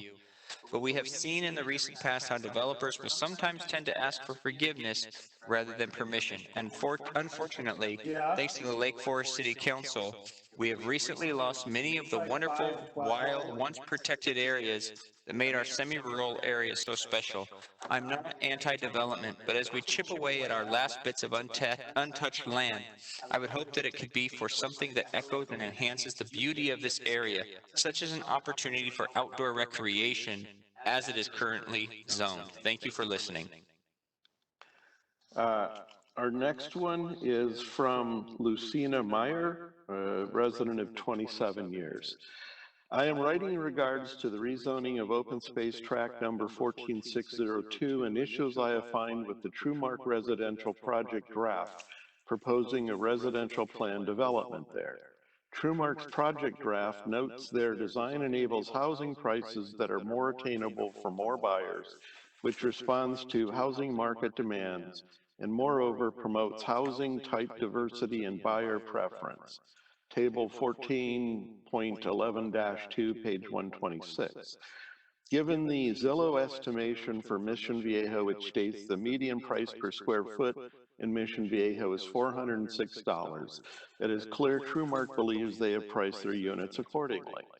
However, when taking into consideration the anticipated buyer target market audience, Truemark has sought to purchase the supposed attainable houses, mid to late 20s and early 30s. More market research should have been done. Truemark states it is conservatively assumed that the proposed 91-unit residential project would provide housing for approximately 255 persons, and that all residents would be new to the city of Mission Viejo, page 143.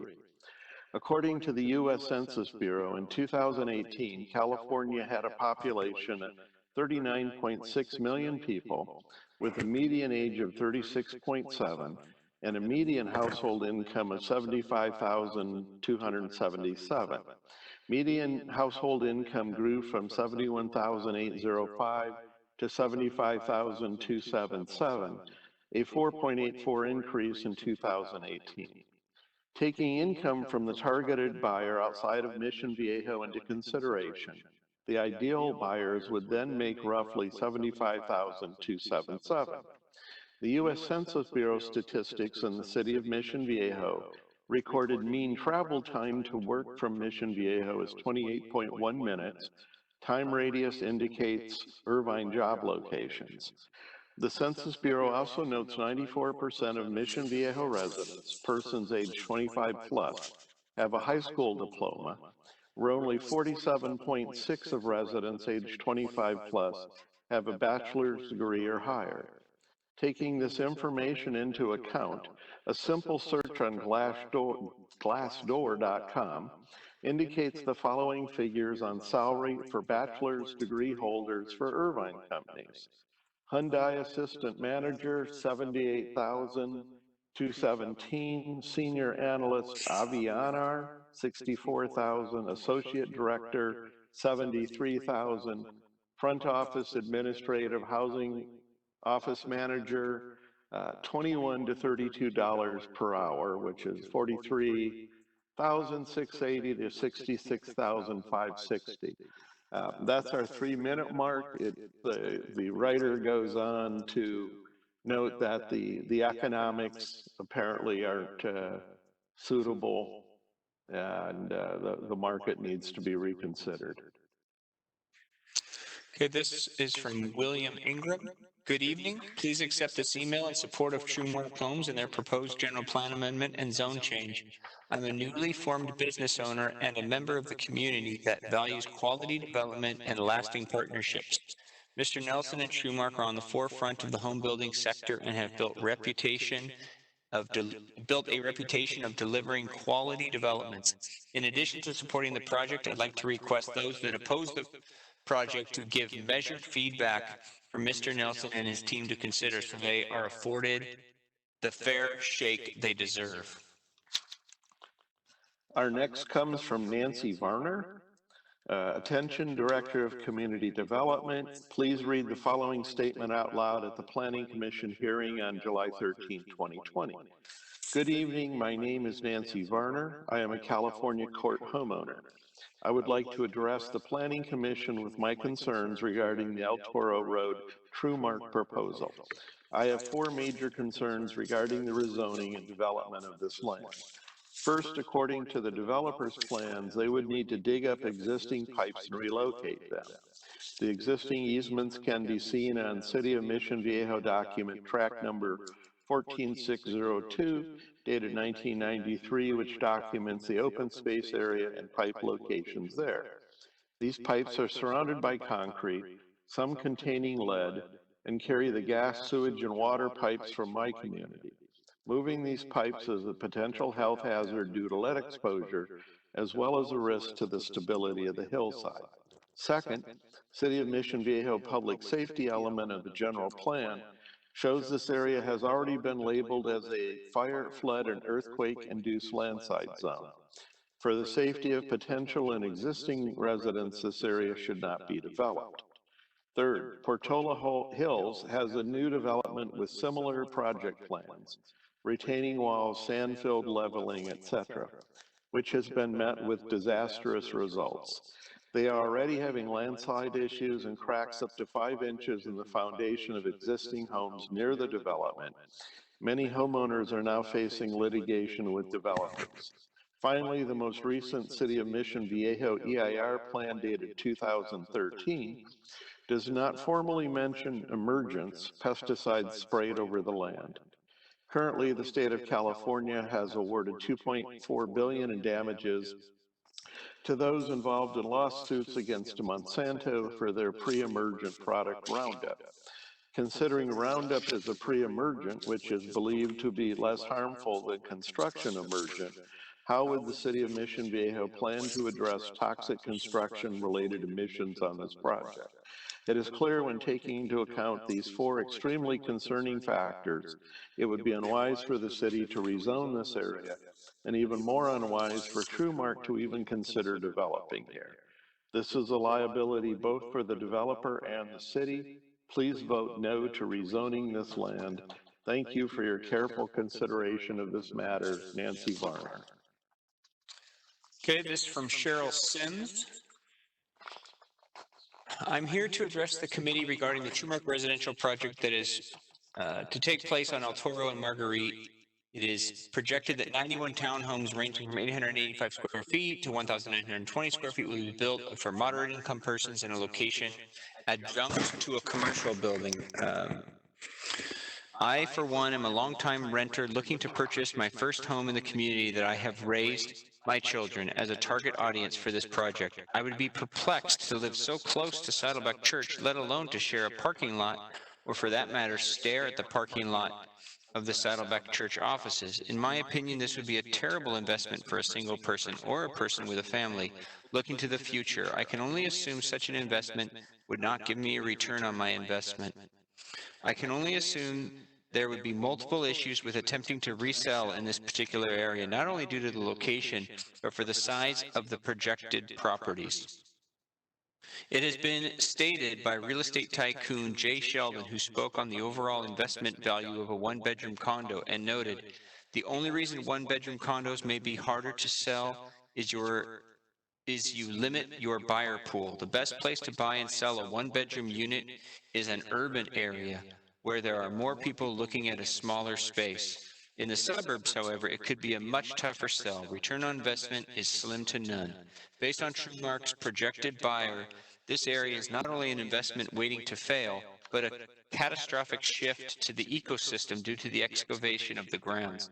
Looking at current locations, builders have chosen to acquire for the targeted age group income noted in TrueMark's proposal.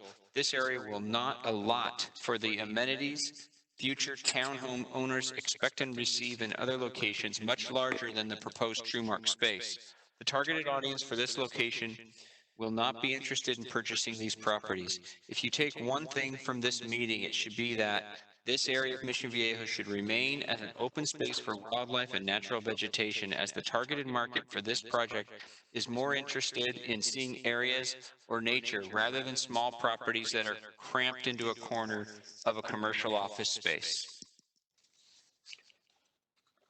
Our next communication comes from Lucy. In regards to the emergency evacuation route from page 26 of the public safety element document, the streets Marguerite, Santa Margarita, and Los Alisos, named Melinda on public safety document found on Mission Viejo City website, are all considered evacuation routes.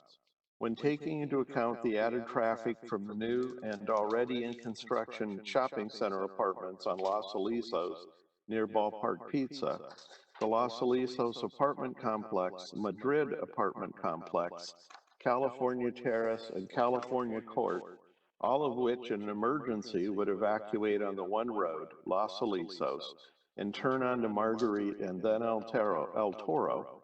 This seems to be a disaster waiting to happen. With the inclusion of 219 cars planned to be allotted for the TrueMark property, which would cause additional El Toro traffic during an evacuation, which would be met at the intersection with those trying to turn onto El Toro from Los Alisos and Marguerite. This sounds like a disaster of epic proportions for the city of Mission Viejo, who now have the ability to prevent such a disaster.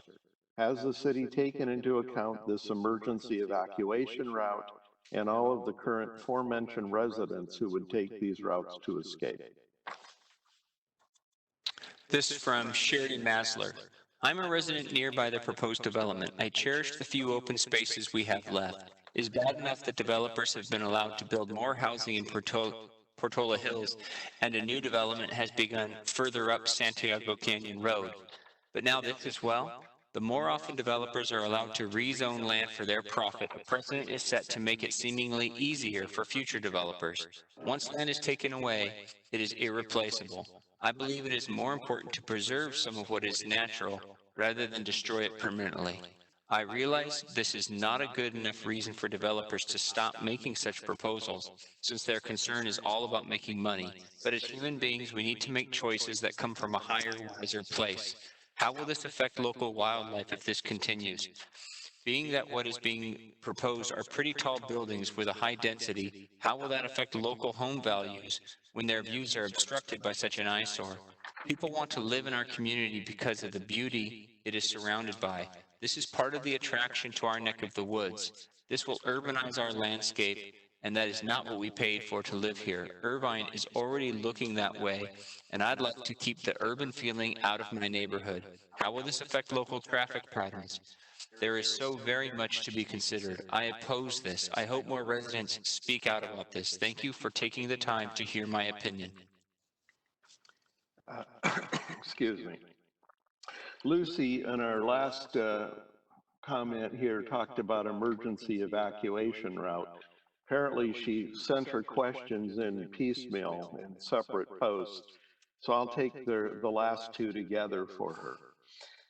So her next comment, if the 28601 Los Alisos project was approved in 2005, when was this project approved and has it been approved already?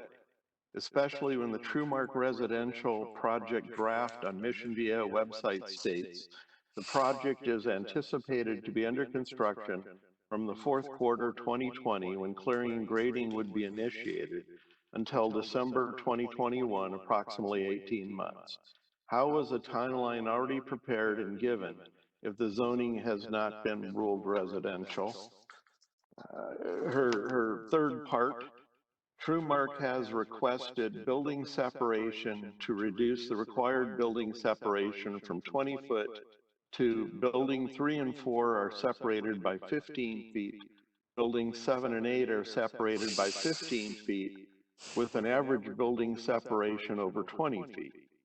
Taking into consideration the unprecedented times we are currently living in, where a virus has spread rapidly and can travel as far as 18 feet, why would the city of Mission Viejo approve a residence planning to decrease distance between homes due to the small plot of land they are attempting to develop on?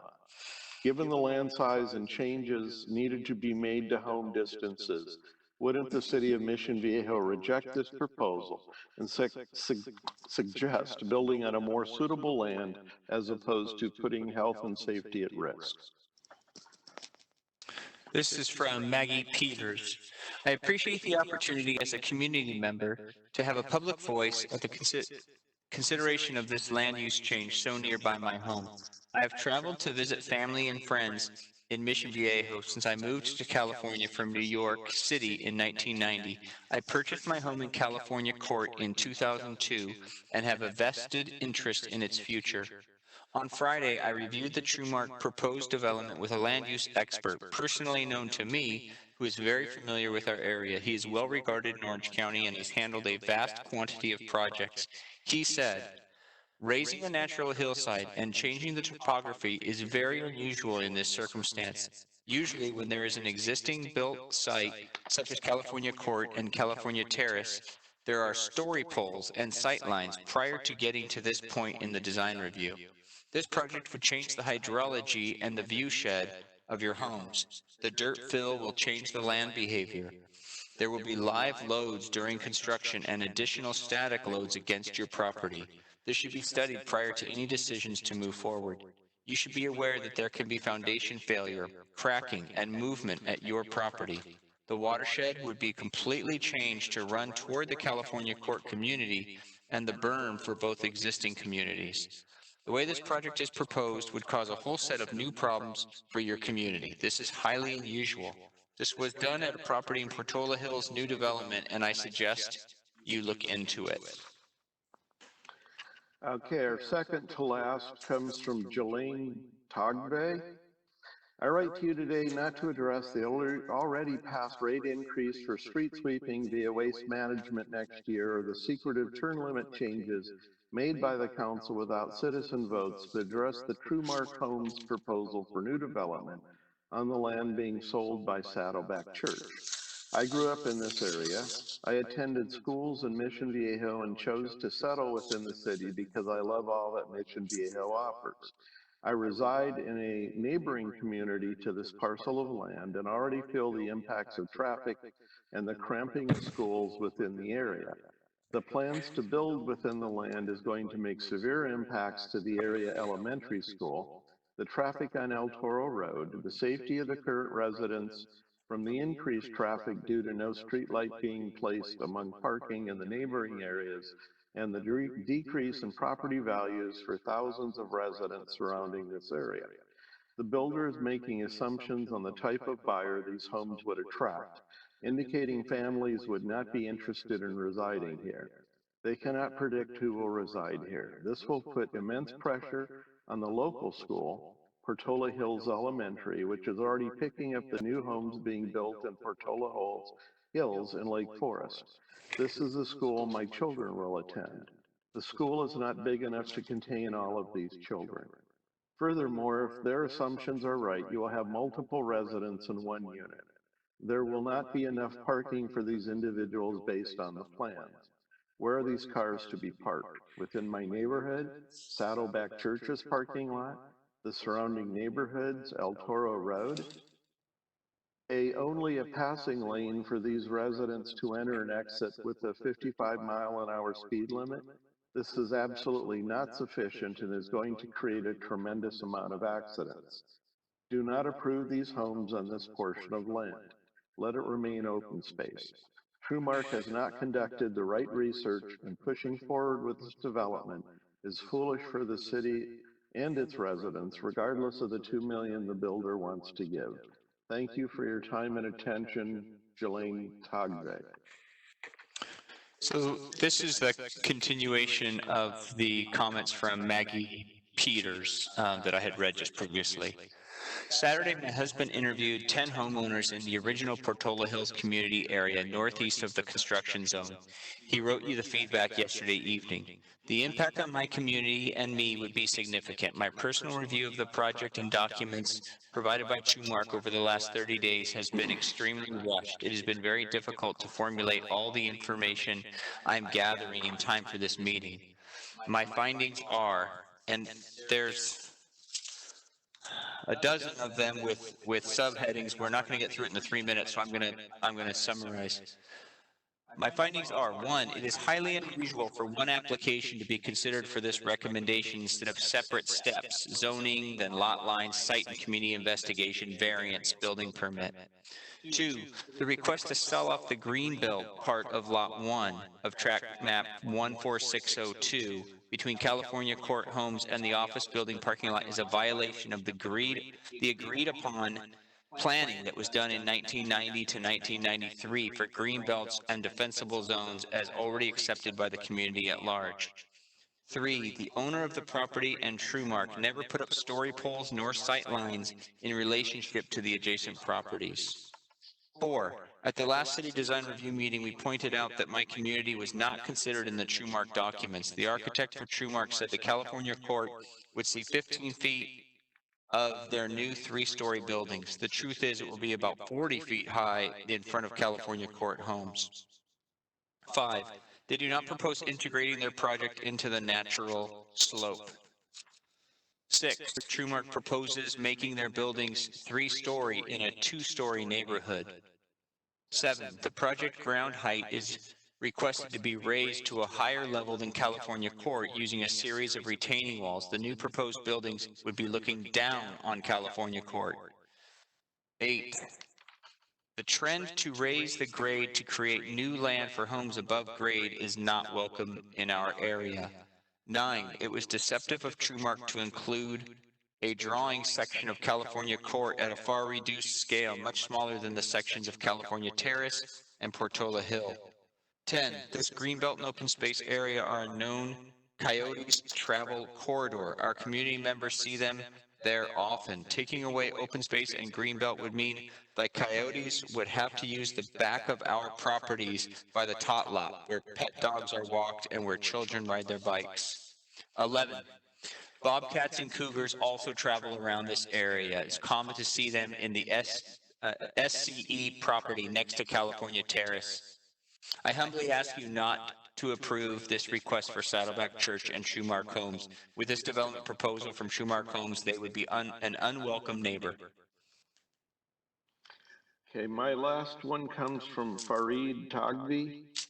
I write to you today not to address the already passed rate increase for street sweeping via waste management next year, or the secretive term limit changes made by the council without citizen votes, but to address the Truemark Homes proposal for the new development on the land being sold by Saddleback Church.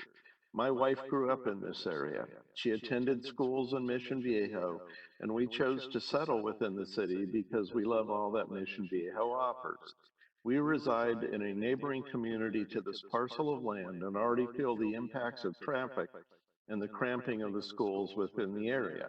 The plans to build within the land is going to make severe impacts to the area elementary school, the traffic on El Toro Road, the safety of the current residents from the increased traffic due to no streetlight being placed among parking in the neighboring areas, and the decrease in property values for thousands of residents surrounding this area. The builder is making assumptions on the type of buyer these homes would attract, indicating families would not be interested in residing here. They cannot predict who will reside here. This will put immense pressure on the local school, Portola Hills Elementary, which is already picking up the new homes being built in Portola Hills and Lake Forest. This is a school our children will attend. The school is not big enough to contain all of these children. Furthermore, if their assumptions are right, you will have multiple residents in one unit. There will not be enough parking for these individuals based on the plans. Where are these cars to be parked? Within my neighborhood, Saddleback Church's parking lot, the surrounding neighborhoods, El Toro Road, only a passing lane for these residents to enter and exit within a 55-mile-per-hour speed limit. This is absolutely not sufficient and is going to create a tremendous amount of accidents. Do not approve these homes on this portion of land. Let it remain open space. TrueMark has not conducted the right research, and pushing forward with this development is foolish for the city and its residents, regardless of the $2 million the builder wants to give. Thank you for your time and attention. Best, Farid Tagbi. That's the end of our written comments. Okay, thank you. We're going to hear from the applicant now. Before we do that, I just wanted to apologize to the public for this situation that we find ourselves in. As a result of the rapidly increasing number of COVID-19 cases and hospitalizations, and the resulting orders and direction from the governor of the state of California and Orange County Healthcare Agency, we must host this planning and transportation meeting virtually. Believe me, staff and the commission would have preferred to have this meeting in our council chamber. It would have been so much easier. So if you are interested in speaking to the planning commission by telephone, now would be the time for you to dial 949-470-8464. If for any reason you are cut off, there's a click and it sounds like someone hung up on you, dial that number again. Okay, now we're going to open it up to the applicant to speak. We're going to hear from Eric Nelson from TrueMark and those that the cadre of experts that he has brought with him to address any questions or concerns we may have. He will have up to 15 minutes. And we hope that during his presentation, he addresses some of the comments that we have just heard. After we hear from those who call on the telephone, the applicant will have an opportunity once again to make a presentation and to rebut any comments that have been made to us on the telephone. Just for the record, right, so far we have heard 19 people in opposition, 24 in support, and 2 neutral. Mr. Nelson. Good evening, Chairman, excuse me, members of the Planning Commission. For the record, my name is Eric Nelson with TrueMark Homes, and it's my honor to be here tonight to present an abbreviated presentation thanks to Mr. Longnecker, who covered the majority of the details. I do want to note that I'm going to shut my camera off due to bandwidth issues, and I'm going to share my screen and put up a slideshow. I do have with me today a number of different consultants that I will potentially call on as part of my presentation, but are also here in the event that you have any particular questions for them. That includes my architect, my civil engineer, my geologist and geotechnical engineer, the traffic engineer, the CEQA consultant. I think I caught everybody there. And I do have a slide of each one of them that I will put up at the end. So let me just share my slide.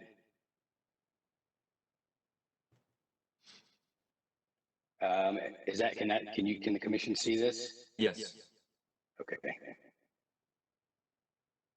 And bear with me too, since we prepared an entire project slideshow, I'm going to bounce around a little bit. And my hope really is to address some of the comments that came up during public testimony.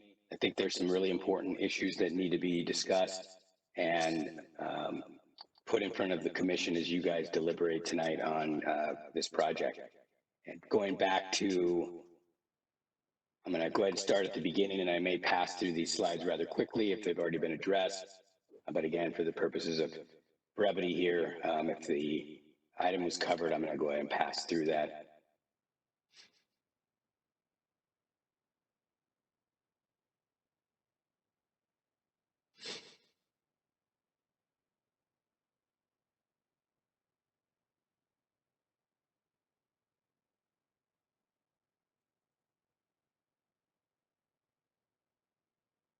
Okay, so first off, I want to talk a little bit about our project site plan, as well as the landscape plan and the preservation of, not only the preservation, but the restoration of private open space, which you can see on the upper left-hand corner.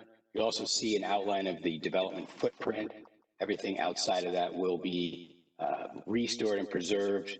This area is made up primarily of, I think it's about 75% of it, if I'm not mistaken, that's included in the biological report, is non-native species. Those will be removed and replaced with native species, as well as a perpetual preservation easement that will be maintained in perpetuity and inspected. I think it's every 6 months. My CEQA consultant can qualify that when we're finished. But essentially what we do is we remove the old habitat or the old non-native habitat on this open space, put it back in a 2-to-1 mitigation as well as native plants, and then over the course of a lifetime, preserve it and keep it in its state at its completion. The plan you see before you is our landscape plan, and Larry discussed many of the amenities that are included. One of the ones that we included, which we feel is a really nice addition, not only to residents of the community, but the surrounding neighborhood, is that we've provided a public access point that goes around the entire project and allows for residents of the community to actually experience the open space. You can see that here in that yellow highlighted trail. And I do want to note that one of the concerns and comments that has come up multiple times is access to California Court. There are retaining walls as well as wire walls that would prevent access to California Court. If there's any concerns relative to that, we'd be happy to include a condition that ensures that there is no access point. But as I said earlier, the walls that are provided on site prevent any direct access to the neighboring community. In addition, as you move east along the property line, the differentiation or the difference in site elevation is upwards of 60 feet and would make it slightly pretty difficult to actually walk up that hill and into California Court or California Terrace.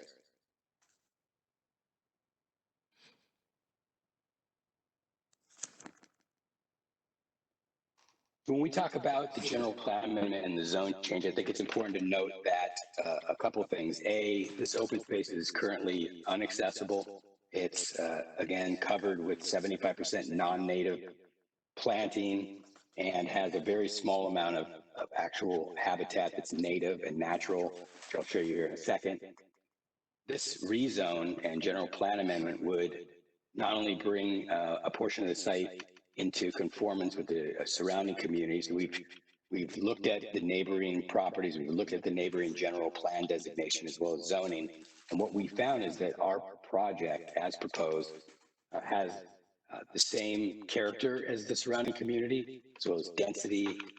The main difference here would be we have one extra height or one extra story, and one of the reasons we did that is knowing that the preservation of open space is important. And what we're able to do with 3-story units is condense the development into a smaller area and eliminate the amount of sprawl that would occur into that natural habitat while still allowing for a successful development project. What you can see on the screen here are the 2 different maps, one showing the existing general plan and one showing the proposed. We talked a little bit about building separation. I think Larry covered that quite well, so I don't know that we need to continue that discussion, but if you have questions, please let me know. The second item that came up with the neighborhood and which has come up multiple times tonight in the letters has to do with parking and the adequacy of our parking. As Mr. Longnecker noted, our project exceeds the parking requirements in the city of Mission Viejo. Not only that, we have asked for relief from the requirement for a 2-car garage for 26 of the units. And what that effectively does is allows us to place one of the vehicle spaces outside and one of the vehicle spaces inside. This is, there are many reasons why we did that, and I think Mr. Longnecker addressed it succinctly, and that is that land is scarce, and the more land used for parking inside garages would require us to push the development further out and reduce down the open space. In addition, we found over the years that when we provide adequate parking outside of garages, that is, i.e. with no doors, those parking spaces are guaranteed to be used. In the past and in many communities, we often hear about challenges with parking, and many of those challenges come when the garages are used for things other than parking. Our project includes aggressive CC&Rs that require multiple inspections throughout the year that are certified and sent to the city as a record of the inspection. It holds the HOA board responsible to ensure that every garage is parked appropriately. In addition, these spaces that were shown in orange are reserved for resident parking only. And again, we have the guest parking surrounding. There was a question raised by Commissioner Blum regarding parties, and I think it's important to note that what we found over the years, and it's a major shift in the way people move about, especially when they go to parties, is the use of paid services like Lyft and Uber. Most people don't want to drive after they've been to a party unless they have to. And with the advent of those rideshare services, what we found is most people don't drive. And most people don't take risks. Not only that, as a resident who would be throwing a party, they would be keenly aware of the situation and the restraints of parking, if there were any, and notify their guests ahead of time that they should be using rideshare services in order to get to this property to enjoy a party.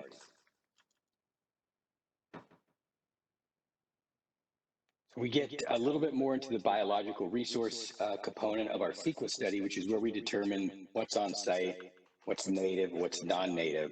This was, biological report was prepared by VCS Environmental, who is on the call today and can ask any particular or special questions that you may have. So I will cover this in a general sense. What you see here on the map are really the only two colors of native habitat are in yellow and green. And the areas of that are in blue and purple are all non-native habitat areas. Those again would be part of it would be in the development footprint. The areas outside of the footprint would be preserved and restored as native habitat, providing a 2-to-1 mitigation for the removal that would occur in the development footprint. That is that restoration and preservation, like I said, is a 2-to-1 replacement of California sage, scrub, brush. In addition to that, our plan does include a fire or fuel modification plan, which I believe there was a question. If I can go back to my notes, I apologize. I've been feverishly scribbling for all these. I believe it was the chairman who had asked about the fuel modification. We are not in a high fire hazard zone, but due to the location and adjacency to the 241, we are required to provide a fuel modification plan, which has been submitted to the Orange County Fire Authority and is under their review. It meets the requirements of fuel mod and will actually create a safer environment, not only for our property and our residents, but for the residents in the surrounding community that abut what is currently non-native overgrown shrubbery. And then lastly, our mitigation plan was submitted to California Department of Fish and Wildlife. And in your environmental document, I believe there's a copy of letters. There were no concerns with the plan. In fact, the only thing that they've asked for is they want to see a copy of the final plan before we start construction. We meet or exceed all of the fish and wildlife standards as it relates to the natural habitat and the restoration elements of the project. I want to talk a lot about geology, or not. I'm not going to speak about it, but I believe my geotechnical engineer, who is on the phone, will unmute himself shortly. But in doing a lot of research for this project, one thing that we notice is that this project certainly is in line with the historical changes in land use and land form within the local community. What you see on the screen now is an image from 1967, and you can see outline the property parcel that we are discussing tonight. Important to note that as you see it here, there's Not a lot of changes to landform. None of the roads have been put in yet, but you do see the areas where those roads will eventually land. And what happens is, as you move through to 1980, El Toro Road is added. To the west, you can see an apartment or development occurring. And then as you move your way up El Toro Road past the future location of the 241, you can see that slopes are starting to be built up for the Painted Trails neighborhood. And then behind us, you can see where the future California Court and California Terrace would be located. Fast forward another 14 years, and a significant amount of landform changes have occurred. And what you can see here is that California Court and California Terrace, and I'll go back one, were built up to address the landform condition on their property and a significant hill that is in between our property and their property. I'll go back there. So the 2-to-1 slopes that run along Marguerite and run around the north side of the California Court are manufactured hills. In addition, you can see the manufactured slope that's on our property or on the proposed property that is in the general area of our proposed footprint. And then lastly, you could see the where everything sits today.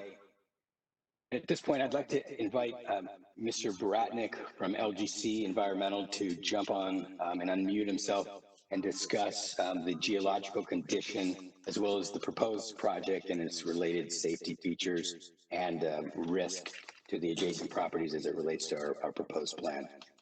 Possible.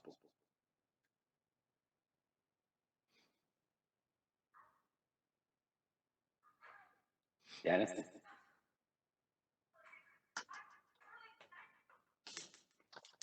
Eric, I'm going to go ahead. There we go. Yes, thank you, Dennis. Yeah, as Eric mentioned, I'll take a couple of minutes to sort of just go over, big picture geotechnical or geologic information regarding the site. We started on the site in 2018. We performed a subsurface geotechnical evaluation. That included a series of bucket auger borings up to 62 feet in depth and a series of shallow test pits up to 10 feet in depth. We're also slated to do some more borings here in the near future. At the conclusion of our field work or subsurface work, we collected some laboratory samples and did soil testing on those. That included determining the strength of the on-site soils, including a sophisticated ring shear test, as well as evaluating the compressibility of the on-site soils. Our review also included review of any in-house geologic maps. We noted that the site is not in a liquefaction hazard zone. And also during our subsurface work, we did not find the presence of any groundwater. So we took all the data that we had from the on-site soils investigation that we did. We prepared a series of geologic cross-sections and performed slope stability analysis in both the static as well as the earthquake analysis, if you will. Our report concludes to say that remedial grading will be needed on site. And basically what that means is we're going to remove and temporarily recompact the majority of the on-site soils and replace those as compacted fill at a minimum of 90% relative compaction. During the remedial grading process, we'll also construct 2 large buttress keyways, one sort of out towards the front along El Toro, and the second one sort of along the rear of the property on the southern boundary. And during that time, we'll implement standard Southern California grading techniques. So Eric, that's sort of in a nutshell kind of what we found and what we propose to do during development of the site. Great, thanks, Dennis. Can you give me a little bit more of a, or at least answer the question relative to the safety of the slopes to the adjacent properties to the south, and whether the proposed, how the proposed project would address any of the risk that was raised tonight during public comment?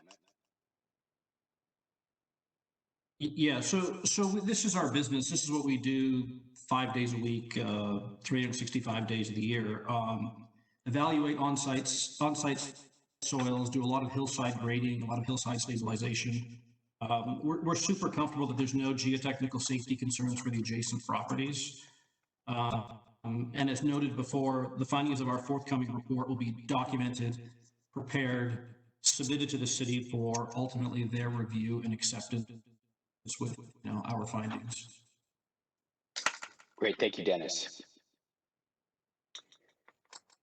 I mean, noise was brought up as a potential concern from several of the speakers tonight, and certainly something that's been studied extensively. What you see before you on this slide are excerpts from the noise study that indicates in Table 7 that the only increase in noise at project completion would be on-site noise, and that would be primarily from traffic generation. In addition, there's some concerns relative to the impacts of ongoing construction, and it would be inappropriate for me to suggest that there is not going to be any impact. What we do know, though, is that the distance from the center of the project to the closest residential unit is well over 400 feet, that there is mitigation included that requires, among other things, rubber tires and different specified exhaust on bulldozers and tractors that would then, again, decrease even more of the noise that would be felt during the construction operation. As noted in the environmental document and the conditions of approval, we take pride in following those requirements, which include following the hours of construction, and as part of the construction process, notification to the residents, including who to call if anybody violates any of those rules is provided. And then lastly, the majority of the construction noise would occur during the grading operation. Following grading, generalized construction noise would be limited due to the methodology that we employ at TrueMark, one of which is we do the majority of our construction off-site, and we bring in pieces of the project. So we bring in roof trusses instead of building them on site, as well as interior and exterior walls, again, are framed up off-site and then brought in, which limits a number of different things. It eliminates the noise of hand sawing. It eliminates the majority of the hammering that would occur by having to erect on site. And then third, it completely eliminates waste, which sort of drives towards a different part of what we do. And that is we look to build the most environmentally friendly homes that we can possibly build. And by utilizing that method of construction, we end up significantly reducing the on-site construction noise and helping the environment by using sustainably forest lumber and, again, building off-site. Traffic has been discussed at length, and I know our traffic engineer is on, and I don't know specifically if there's any particular issue that should be covered, so I'm going to hopefully have the commission ask any particular questions relative to the project. What I will note is that we are aware of condition number 73, and we think it's not only the right condition, but we're in full support of it, because it does provide a safety measure in the event some calculation at this driveway wasn't done properly, which we don't expect to happen. As you can see here is the driveway as well as the proposed option 1 traffic improvements. It shows the median improvements as well as the right lane, decel lane, and the XL lane to the north, or to the west. And again, I won't even pretend to understand the majority of the numbers, other than to say that the results of the traffic study are provided in the CEQA document, and I do have a traffic engineer who prepared that on the call today to answer any particular questions. As part of our neighborhood outreach, we did a lot of meetings, or not meetings. We had one community outreach meeting, and I have to tell you that I'm proud of what we were able to do in light of what happened with COVID. It was a day after a meeting at City Hall where we were walking through the project submittal when we went into lockdown, and we feverishly started working on how we were going to address and communicate to the neighborhood the project that we were proposing, knowing that they were going to ask questions, knowing that they would have concerns, and knowing that a well-designed project and a project that has an approval process that's transparent is more likely to be reviewed. We struggled for a while to figure out how we were going to do that. And then it dawned on us that a virtual town hall meeting could be had, and it was had online. We notified the surrounding community. We went far beyond the 500-foot radius to include every resident in California Court as well as California Terrace, given that they are adjacent neighborhoods. We also notified the HOA of Painted Trails and held that meeting. We had 25 residents attend that meeting. We answered 45 questions and then followed that up with a detailed email with links to all of the environmental documents, the submittal plans, and then went on to field another 15 or so calls and emails from the neighborhood. In addition, we reached out to the Register in an attempt to make sure that this was communicated thoroughly, and they did run a subsequent article on June 29th. And then lastly, we presented not only to a couple civic organizations, but we presented to the DRC Commission or committee several weeks ago at City Hall.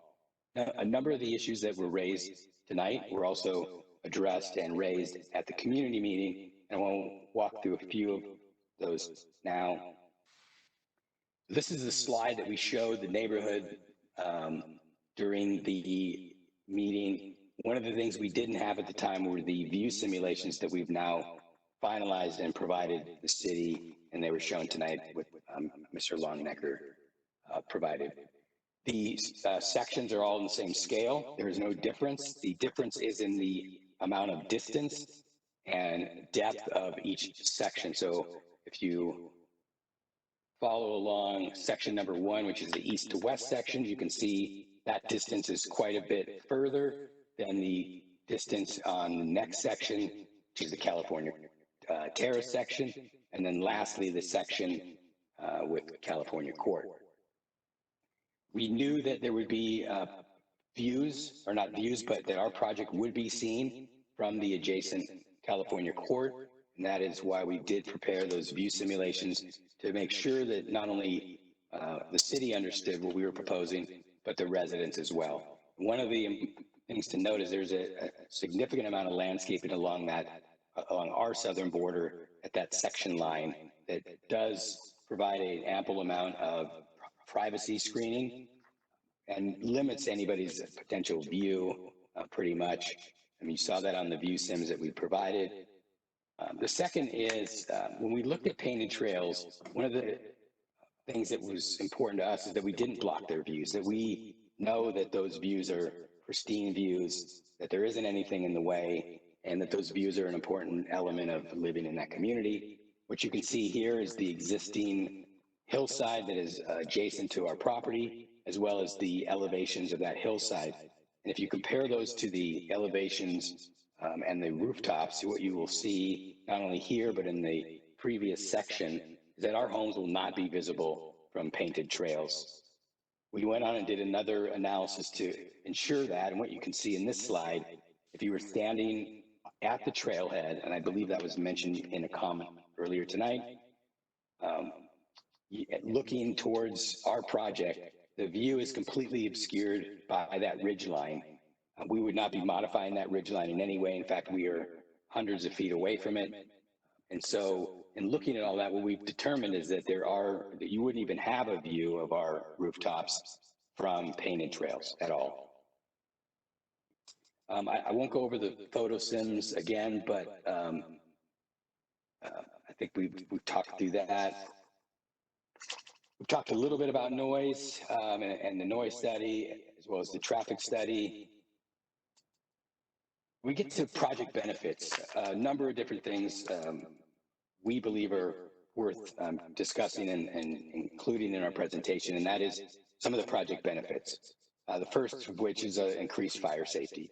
The removal of the dead, overgrown, non-native planting, and the revegetation, preservation, and restoration of the open space will ensure that and including our fuel modification plan, will ensure the safety of not only our residents, but the residents surrounding this community. As it relates to these new housing opportunities and the idea of that we won't have families here. We know we'll have families here. We also know that we'll have people like myself who bought his first home in a community very similar with a 800 square foot bachelor unit, which don't exist throughout Orange County. There's a handful of them. And we believe that providing a various range of housing opportunities is not only consistent with the direction that was given at council, but it's also consistent with the needs of the community at large and the needs of many people who are looking to either move up or buy their first home. This COVID, this unfortunate event with COVID has had a different effect on housing. I know there were discussions and letters tonight about the viability of this project. We've studied it extensively and have no concerns about the viability. In fact, what we've seen over the past 3 months is the housing market has actually gotten better than the previous 3 months, and mainly having to do with people looking at their living situation and questioning whether it works for them anymore. And because of this project addresses many of the issues that come up in those discussions, including if you look at our floor plans, that flex space that allows you to have an office or a den or a TV room, has ample outdoor space as well as indoor space as well and recreation space. We are confident that this project, priced per our discussion, will not only thrive, will not only be successful, but it will absolutely thrive. And the idea of hearing laughing children on this property is something we certainly look forward to. We talked a little about green technology, but we take our development seriously. We believe that we have a responsibility not only to the community that we're in, but the environment that and the overall environment that we live in as well. This project is the greenest project I've ever worked on. It includes solar for every single unit, EV charging. It has a number of water quality features. It's net zero, which means it'll generate as much electricity as it uses. And if a homeowner decides to put a battery in, they will probably not have an electric bill. And they're the most efficient homes we've ever built. And again, I'm extremely proud of these homes and what they're going to do, not only for the environment, but for the future residents. And then lastly, funding for city services. We talked a little bit about this, and I do want to ask Mr. Lamb to unmute himself. Mr. Lamb represents the church, who is actually responsible for making any payment to the city. That is not a builder responsibility. And my understanding is that agreement is to pay a fee that would go towards recreation, parks, and other community benefits that are deemed needed by the city council. Mr. Lamb, are you available to jump on and speak? Yes, I am. So if we can switch over, am I can I be heard, Larry, on your end? Just wanted to be certain before I start. Yeah, you're good, Don. Okay, thank you very much. Chair Breton, members of the Planning Commission, I'm Don Lamb, and I represent Saddleback Valley Community Church. And clearly the offices you are aware of are right there in your city now at 20532 El Toro Road. This is a great project that we've worked on for almost 3 years, but we'd like to first begin and say on behalf of the church, thank all of you commissioners for all of your time and energy. It's a real commitment on your part to spend your evenings such as this as a volunteer helping your city and taking the time to read the 195-page staff report and the environmental documents. And that's an extraordinary contribution to your city, and you should all be commended very much for your effort. Secondly, we would like to thank the city staff for all of their support and services to us. They have provided us extraordinary customer service, professional treatment, and have held us to the highest quality standards. In addition, we'd like to thank the city management, city attorney, Mr. Curley, city manager, Mr. Wilberg, and assistant city manager, Mr. Rattay, who've all participated in setting standards for us to meet and go forward as a church owner and property owner.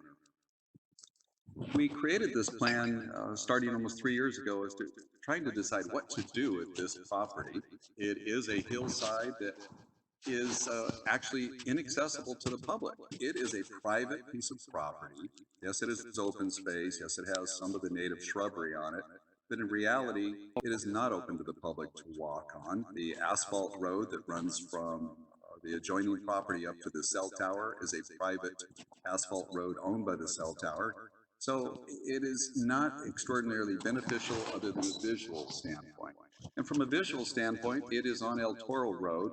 You can see it from the 241 freeway toll road southbound, but it is not very easy to see from El Toro at the speed you drive by, and across the street is Lake Forest and the creek. So in trying to decide how we could convert this property to some form of community benefit, we looked at some guidelines, and we first decided that we would have a very limited area of this property used for new housing.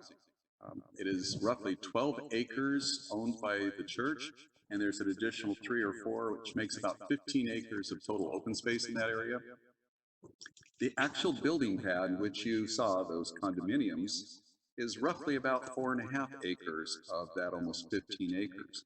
So even though the request is to pull some of the property out, roughly 6 acres from open space designation, you're actually going to see a replanting and brand new fresh land placed back on that property adjoining the condominiums. So this was important to us in trying to create a project that does not have any impacts on the homes to the south, and is a visual and architectural benefit to the community, and provides things that we feel are very good.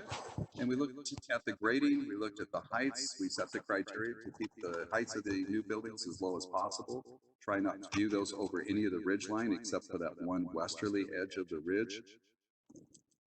What kind of prompted us to look this direction for this property? You know, the church has moved its administrative offices to the office building on the corner. When they purchased this in 2016, they moved all their administrative offices from across the street at their main campus to this building. This building provides significant services to the community.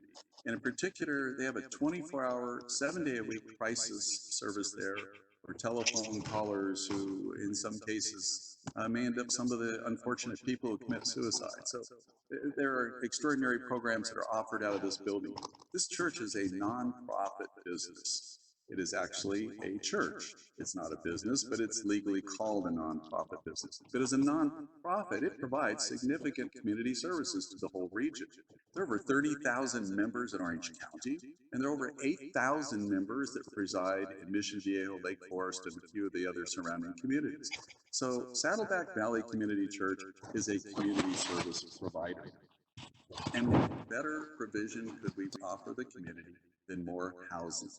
Housing is in serious demand in the state of California, and ranges of housing that are 1 bedroom, 2 bedrooms, and 3 bedrooms. The 1 bedroom for the first-time buyer, the single person, or the senior citizen that wishes to have a place of their own, all the way up to 3 bedrooms.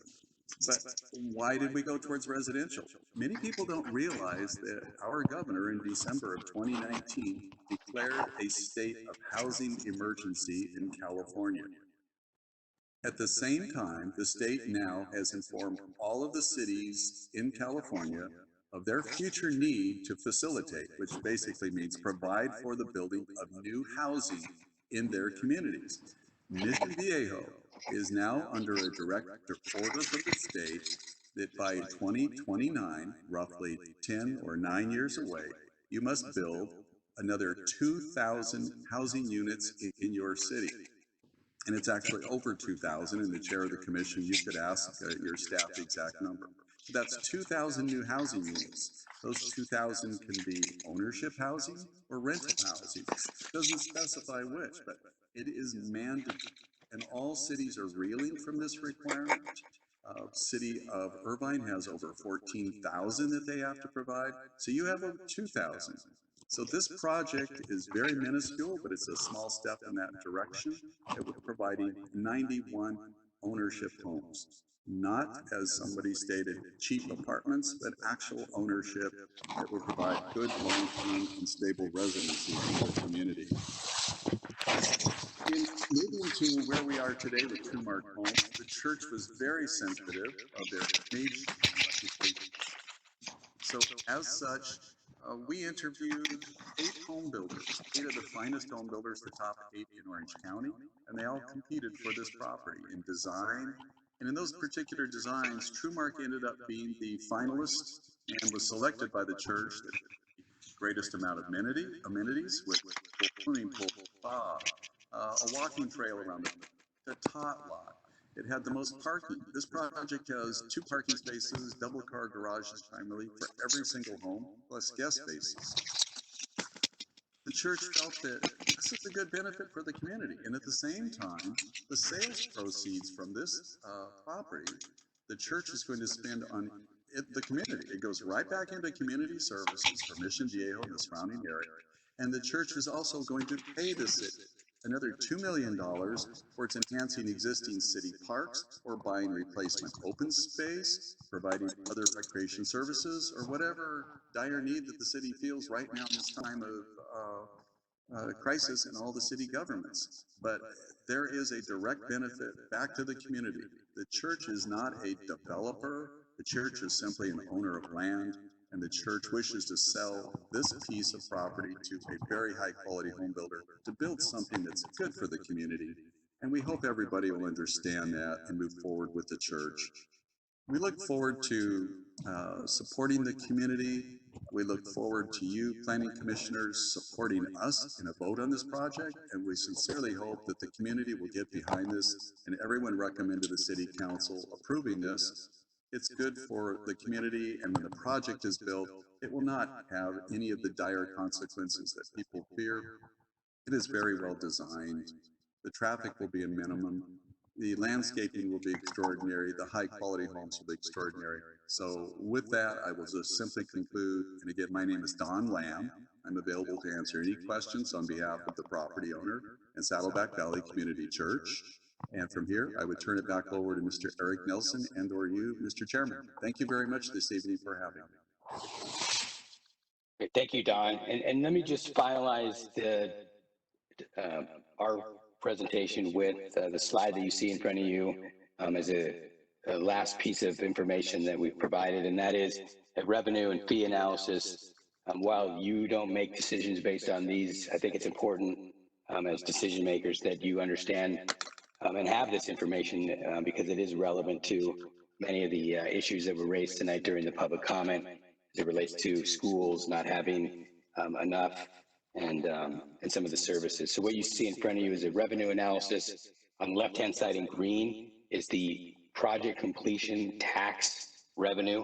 And so what this is your yearly reoccurring revenue at the completion of the project. This does not assume the future, it only assumes the immediate completion in that first year. What you'll see is City of Mission Viejo will receive close to Have them wrap it 160,000. up. I mean, geez, this is like going on way longer than 15 minutes, but you know, I think it needs to be wrapped up if you ask me. Thank you.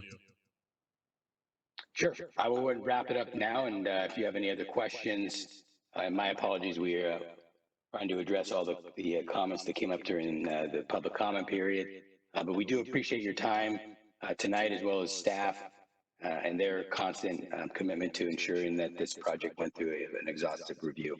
With that, I will put up the last slide just so you can see the consultants who are on that could answer any outstanding questions.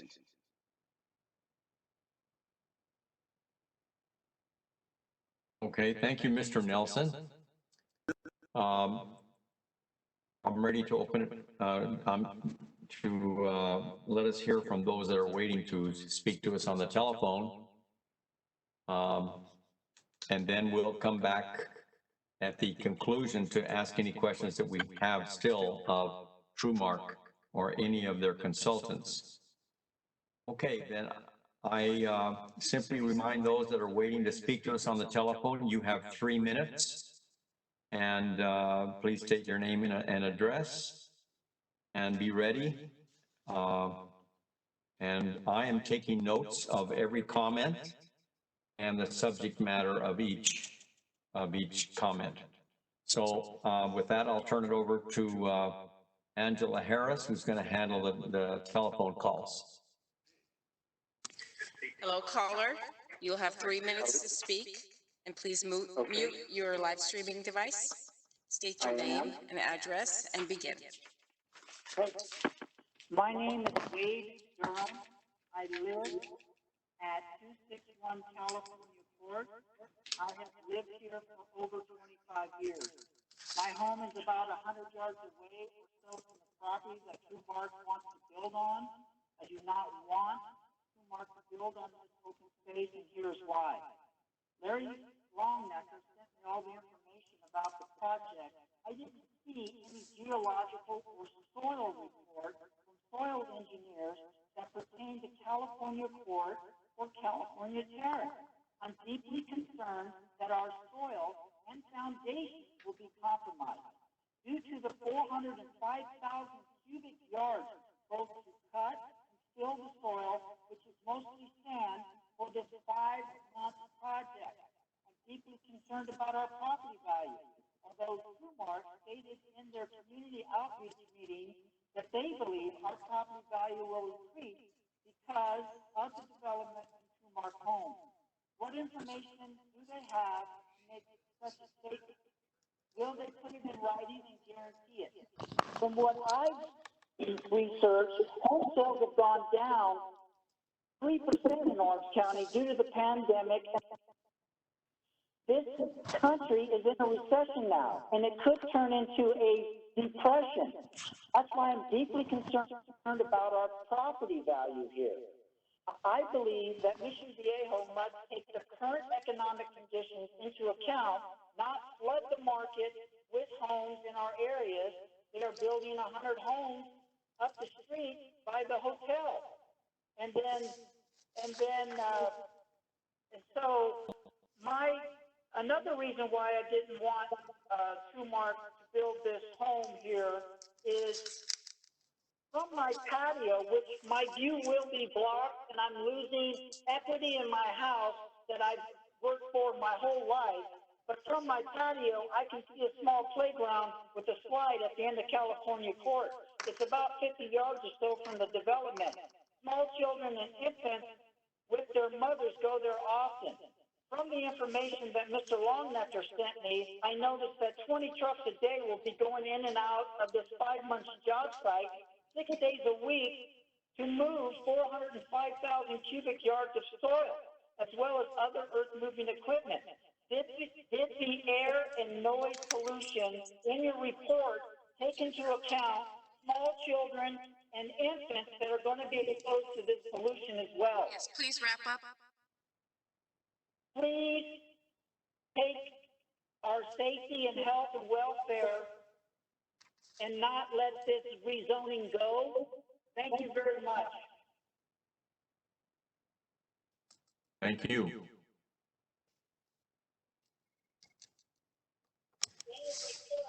Yes, hello, caller. You will have 3 minutes to speak, and please mute your live streaming device. State your name and address and begin. My name is Jenna Young. My address is 251 California Court in Mission Viejo.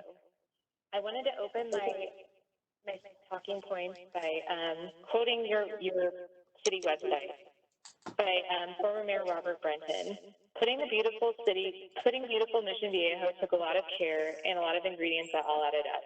It was no accident and certainly not the haphazard development of fly-by-night operators who build today and are gone tomorrow after making a quick buck. Through this magnificent master plan carried out to completion, it stands as the most successful new town ever realized.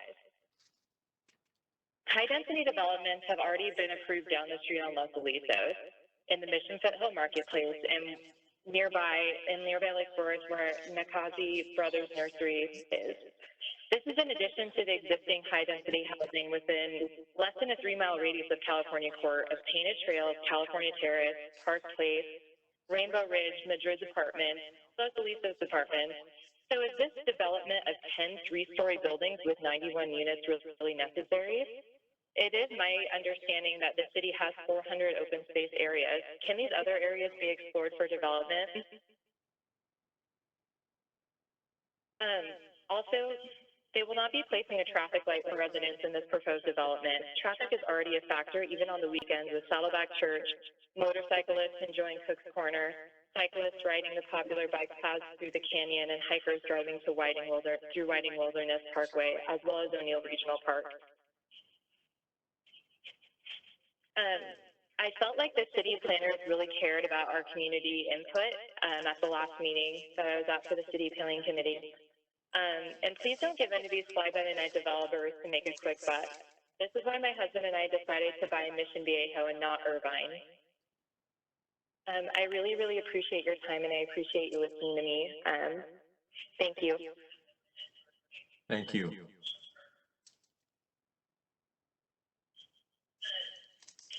you. Bye.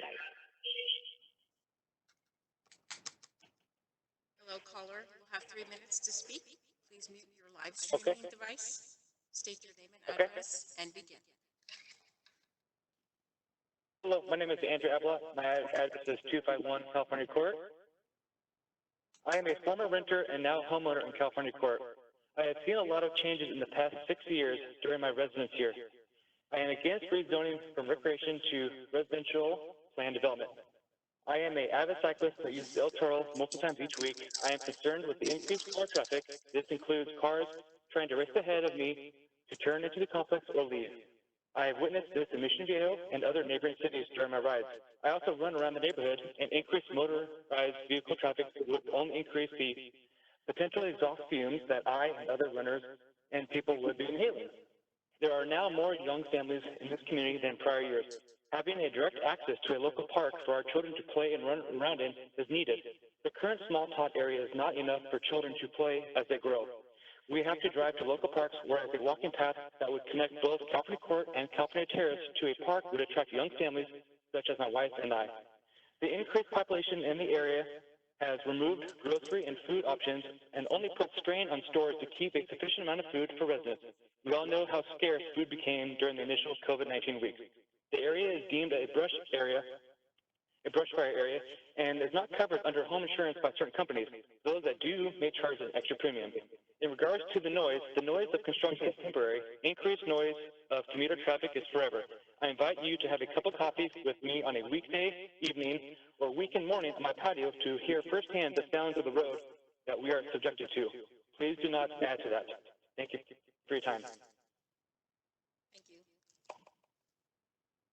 Thank you. Thank you.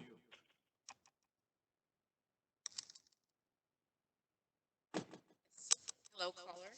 You have 3 minutes to speak. Please mute your live streaming device. State your name and address and begin. Hello, my name is Andrew Abla. My address is 251 California Court. I'm a former renter and now homeowner in California Court. I have seen a lot of changes in the past 6 years during my residence here. I am against rezoning from recreation to residential planned development. I am an avid cyclist that uses El Toro multiple times. Didn't we just hear this one? Is this a recording? I'm increased car traffic, which includes cars trying to race ahead of me to turn into the complex or leave. I have witnessed this in Mission Viejo and other neighboring cities during my rides. I also run around the neighborhood, and increased motorized vehicle traffic would only increase the potential. I think this is a recording. Would be inhaling. There are now more young families in this community than prior years. Having a direct access to a local park for our children to play and run is needed. The current small tot area is not enough as they grow. A direct walking path that would connect both California Court and Terrace would attract young families such as my wife and I. The increased population in the area has removed grocery and food options and only put strain on stores to keep a sufficient amount of food for residents. We all know how scarce food became during the initial COVID-19 week. The area is deemed a brush area and will not be covered under home insurance by certain companies. Those that do may charge an extra premium. In regards to the noise of construction is only temporary. Increased noise of commuter traffic is forever. I invite you to have a cup of coffee with me on a weekday evening or weekend morning on my patio. This is the same guy that's been talking. Kill it. Please do not add to that. Thank you so much. Thank you. Angela, was that the same person twice? I believe it was. I have a next caller. Go ahead. Hello, caller. You'll have 3 minutes to speak. Please mute your live streaming device. State your name and address and begin. Good evening, Council. My name is Dan Collier, and I represent 1114 California Court. I have several concerns I wanted to address with you. The first one being that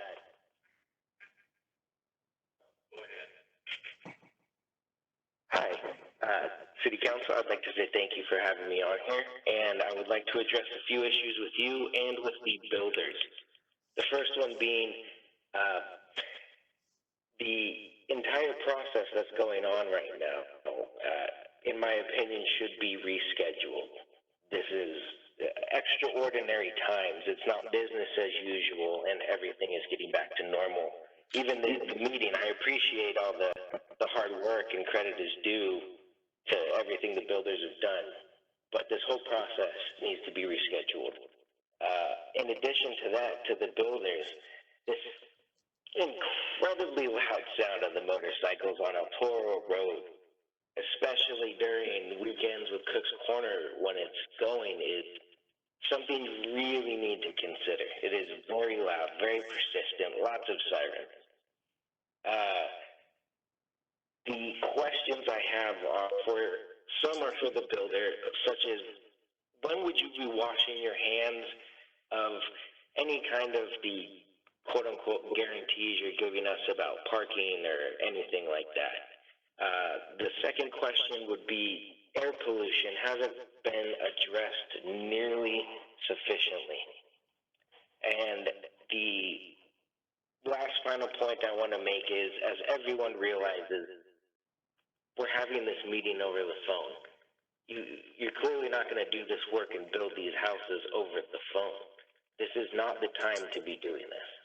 And trying to do this right now puts a lot of pressure on the residents here, along with the whole city that is unnecessary. And as far as Saddleback wanting to make a difference, just give that $2 million to the city or donate that land. We could make a park. You could make a homeless shelter. You're not even making low-income housing. It's a joke. Thank you. I yield the rest of my time. Thank you. Hello, caller. You'll have 3 minutes to speak. Please mute your live streaming device. State your name and address and begin. Okay, I would just like to start with, I know it's 9:30 at night, and we just had to sit to the developer talking for 40 minutes. This is getting ridiculous. I would just like to preface this speech with the fact that in order to challenge the subject applicant in court, I'll be limited to raising only those issues I or someone else raised during or prior to the public hearing. I'd also like to speak to Mr. Nelson's comment of 75% of the current open space being non-native. The DCS environmental report only listed poison hemlock and short pod mustard as non-native species inhabiting the open space, both of which combined tallied 7.19 acres. 7.19 of 13.40 acre open space is 53.65%. Now, I'm no math major, but this isn't 75%, obviously, like Mr. Nelson claims. The remainder of the open space is therefore 46.35% native, but I digress. Okay.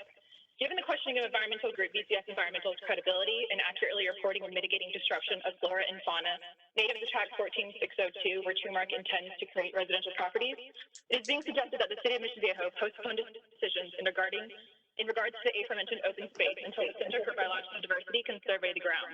More time is also being requested due to VCS Environmental's findings with California gnatcatcher and Southern California rufous ringed crown sparrow, so that the U.S. Department of Interior's Bureau of Land Management has adequate time to respond to these findings and determine involvement. I'm going to cut here so we don't have to waste anybody else's time. I invite any of these council members to email me personally. I've already sent this to, I believe, Angela. We've spoken on the phone today. You know who I am. This is Listening Meyer. And I'll continue emailing you about this, but I don't want to waste any more of your time.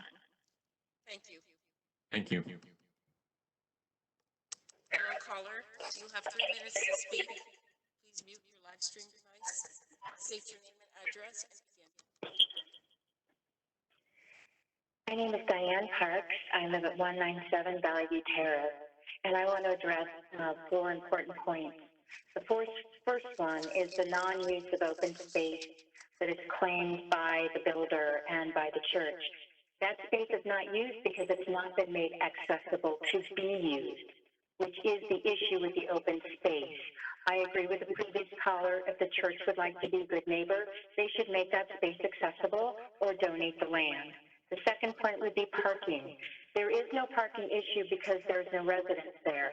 There becomes an issue only if you put high-density housing. You force people who will ignore your rules about number of cars and spaces to bring their cars anyway, and they will park those cars in neighboring communities, which will increase traffic, will increase petty crime, and reduce privacy. The parking is not an issue because there is no residence there. It becomes an issue because the residents will force an issue that creates a problem that does not exist. Third point I would make is the traffic modeling being done. It did not include weekend events and athletic events. It only included the typical traffic, and I use the word modeling because the traffic is modeled. Nobody in human form was standing there to make those modelings. Those were done by computer, and they were done with the same frameworks as was used in Irvine. And if anybody has traveled Irvine Boulevard, you'll understand why there is no credibility to the traffic modeling. The last point is COVID. This is a terrible thing to do. Saddleback Church, shame on you for bringing this issue, sneaking it through the back door when our community is crippled and distracted with taking care of our most important thing, which is our own life. If you want to be a good neighbor, if the city council cares, you will postpone any further discussion about this proposal until the entire community can be engaged appropriately. Thank you for your time. Thank you. Thank you.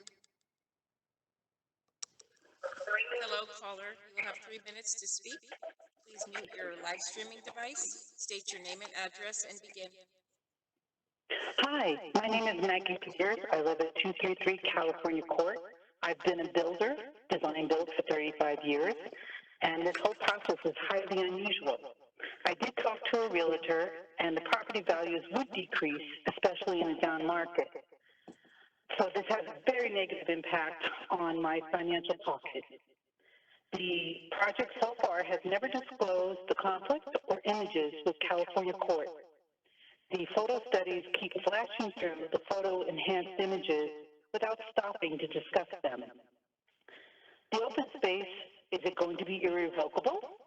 Or is it going to be the same thing where a development will be put there in the future? Will maintaining the green space in perpetuity be passed on to the HOA? Or will it be paid for by TrueMark upfront for the next 35 years? Well, this is a city problem. Variances at previous projects become variance for the next property. So the next property developer cites all the different variances, and I can't recognize the city of Mission Viejo anymore in the new project. Thank you. Thank you.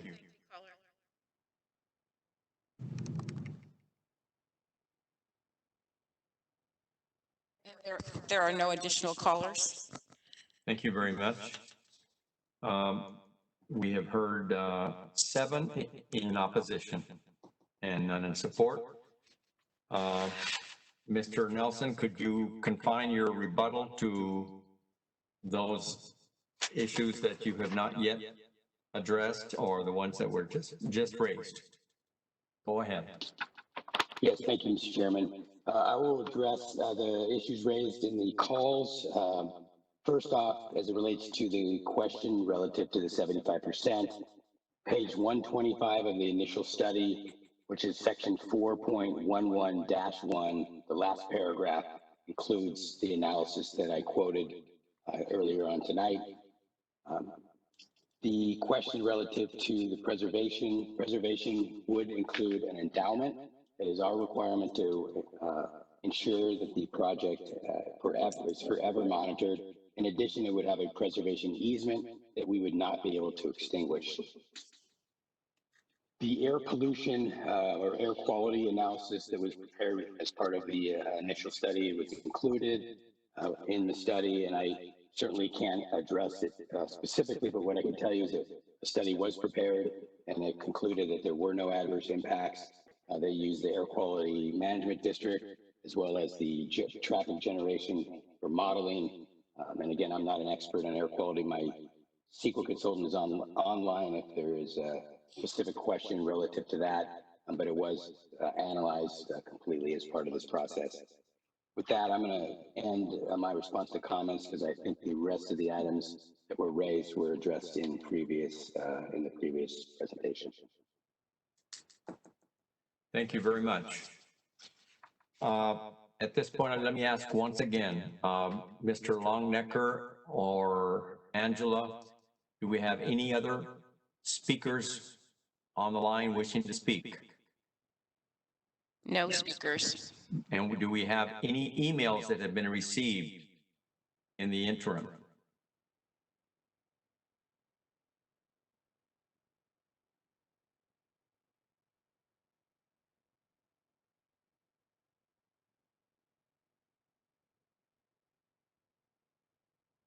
Can you hear No, me? we do not. Okay. Then I will formally close the public hearing. At this time, I extend the opportunity to each commissioner to ask questions of staff or to make comments. Yes, Commissioner Leckness. Hi, let's see, I guess, Eric, I got a question for you, a couple questions for you. One, are you okay with, I think they said that you had, been okay with putting a traffic light there. Are you okay with doing the financial end of a traffic light out there? Is that a question of Mr. Nelson? Yes, to Eric, I guess. So we are aware of that condition 73 and are completely okay with it. Great. Next, what is the price point of these homes? You know, I know one is 800 something square feet and it goes up. What is the projected price point? Prices for these homes are going to range from the mid 400s to the upper 600s, depending on the size of the unit, its location, and the various elements that come when you purchase a house, like upgrades. All right. And do you have, is low income housing part of it? You know, like sometimes we have a certain segment of those that are allowed, you know, where it's you know, it's lower income people can get in there. Are there any of those in there?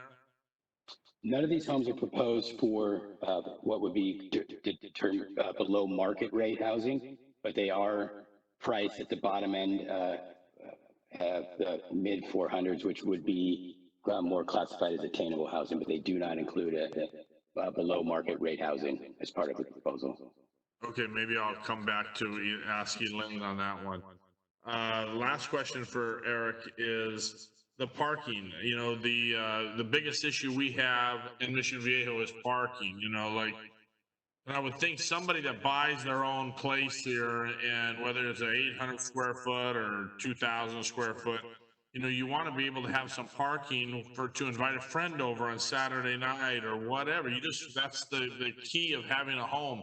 I see no extra parking here. Can't you get rid of some trees here? I don't know if you can slide back, Larry, to a slide here.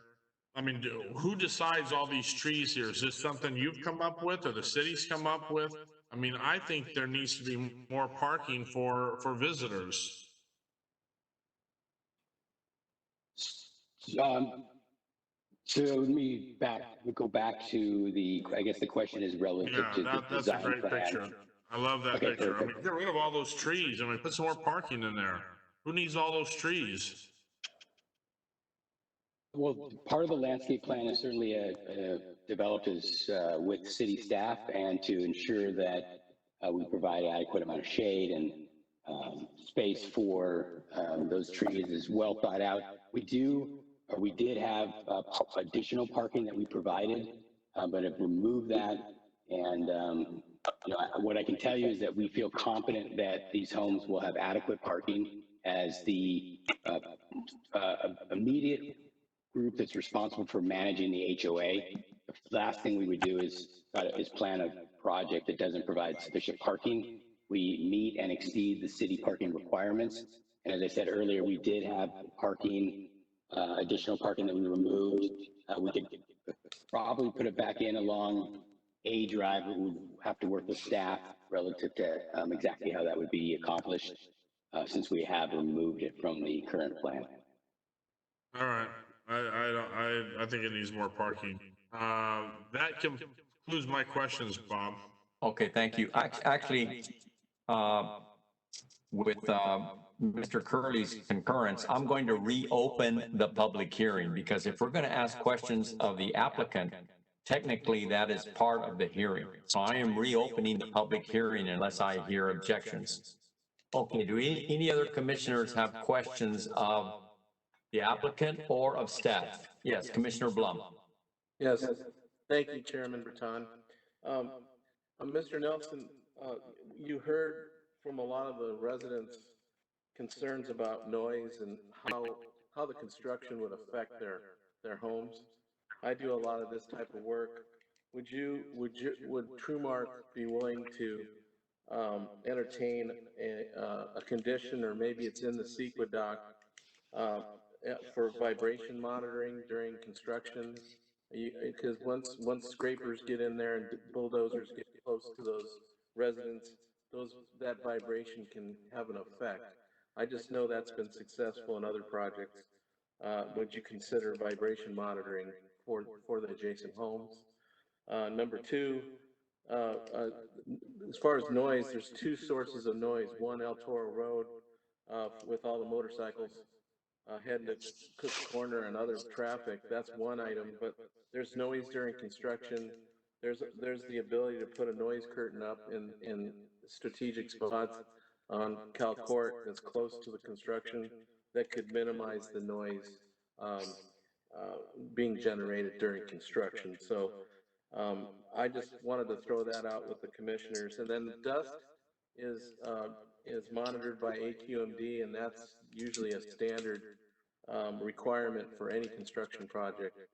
So I would assume, Mr. Nelson, that the construction will comply with all AQMD regs. So what is your response to those items? Thank you, Commissioner Blum. Yes, the vibration monitoring is something that we would be happy to include.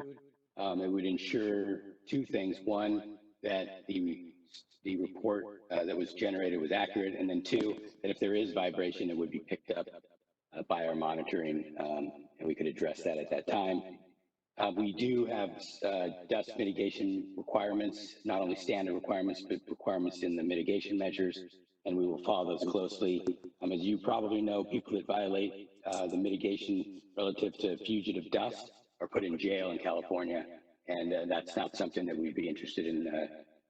I don't think anybody would want to go to jail for not following those rules. I don't know enough about noise curtains to give you a detailed response.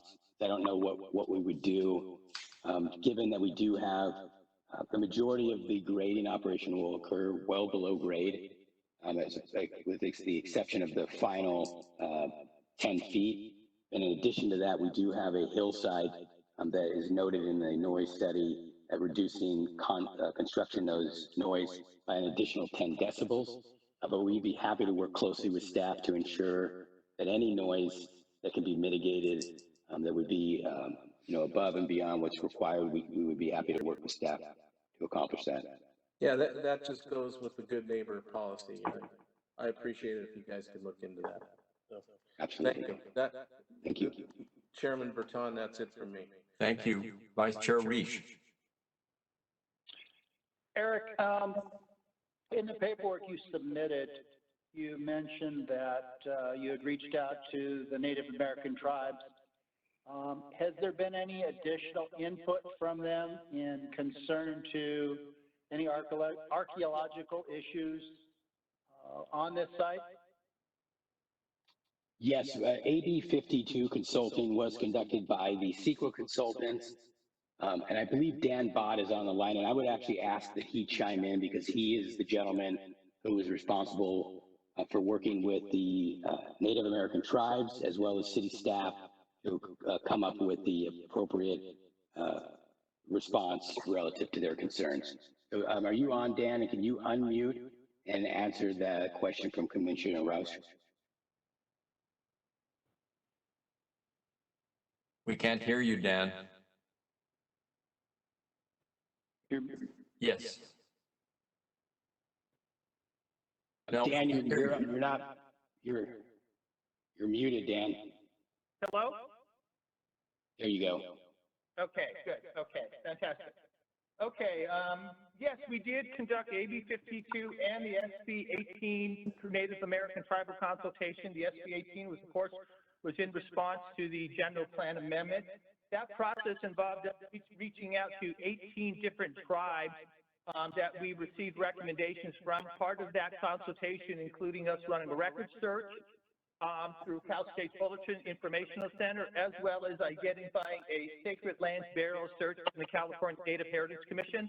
All of that information was disclosed in a series of one-on-one consultation meetings that we had. We had 4 tribes who responded to our request for consultation. We set up over 5 different meetings to try to contact each one of them to hear their concerns and recommendations. One of the features that we did incorporate into the project was Native American monitoring, which was received well by all the tribes. And is to compromise among all the tribes, we recommended that the monitoring split between the 4 tribes, and with that, the Native American tribes close consultation, and we've moved forward. If I could add to that, can you elaborate on what monitoring means? It would be during the grading, during the earth disturbing activities, there would be on-site monitoring by both an archaeologist, a Native American monitor, and a paleontologist for earth disturbing activities. Okay, so you have reached out. We've done our due diligence with the Native American tribes, as I understand. Would that be a fair assumption? Well and over assumption, yes, sir. Thank you. That's all I have. Thank you, Commissioner Reish. I just want to tell you that when the Standard Pacific homes were when that area was being graded, our Heritage Committee went up there twice and was able to see what they were unearthing, and there were monitors from Native Americans, paleontologists, and archaeologists just standing there next to the bulldozers. And they would come be there every other day just to observe, and every time large portions of earth were moved, they took samples right on the site. And that's a condition that we've imposed since I was first on the Planning Commission back in 1990. Okay, Commissioner Nauerhase, do you have any questions or comments? I do. I just sent you a message. I'll make it quick. I share my sentiment. There it is. Yeah. I share the same view as Commissioner Leckness. He and I are both the traffic commissioners for City Mission Viejo. And, great product. It looks beautiful, but I'm just really surprised at the lack of parking. And I know you did a parking study and everything else, but there's even less parking with the handicap stalls there. And then I'm trying to factor in deliveries, UPS, Amazon, food, all these other things that are bustling around, HOA maintenance, gardeners, the pool guy, everything else. I'm surprised you went with parallel parking. Was there any talk about going nose-in parking along that south border?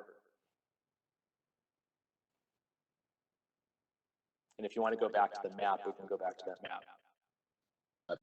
So we've looked at a number of different ways to park the site, including head-in. Some of the challenges with head-in would require more and taller walls. And again, our goal always is to provide enough parking while meeting code. So in many instances, we provide more parking than the city required code.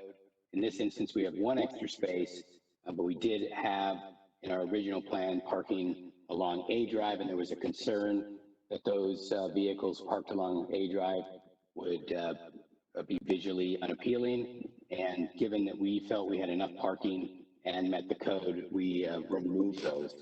That is not something we would be unwilling to put back, and be happy to work closely with staff to get those back along that road there. It's a delicate balance, obviously, with the site conditions as well as the roadway itself and the slope of that road. And HOA is not on site? There's no management office there? The HOA would be managed off-site by a management company, but the HOA board and all of their members would be the residents of this community. So with all the parking issues that this is going to create, I do predict they're going to happen, because like I said, we hear about them constantly. It's going to be calls to the sheriff's department, calls to the, unless you're going to have security patrol in there, and it's going to create more work for city staff. Again, I agree with Commissioner Leckness. I'm a little shocked that there's not just a little bit more parking in there. And I'm not sure what the solution is other than pushing out a little bit or trying that nose-in parking. Would you be able to qualify how many extra spaces would be needed to make you feel comfortable?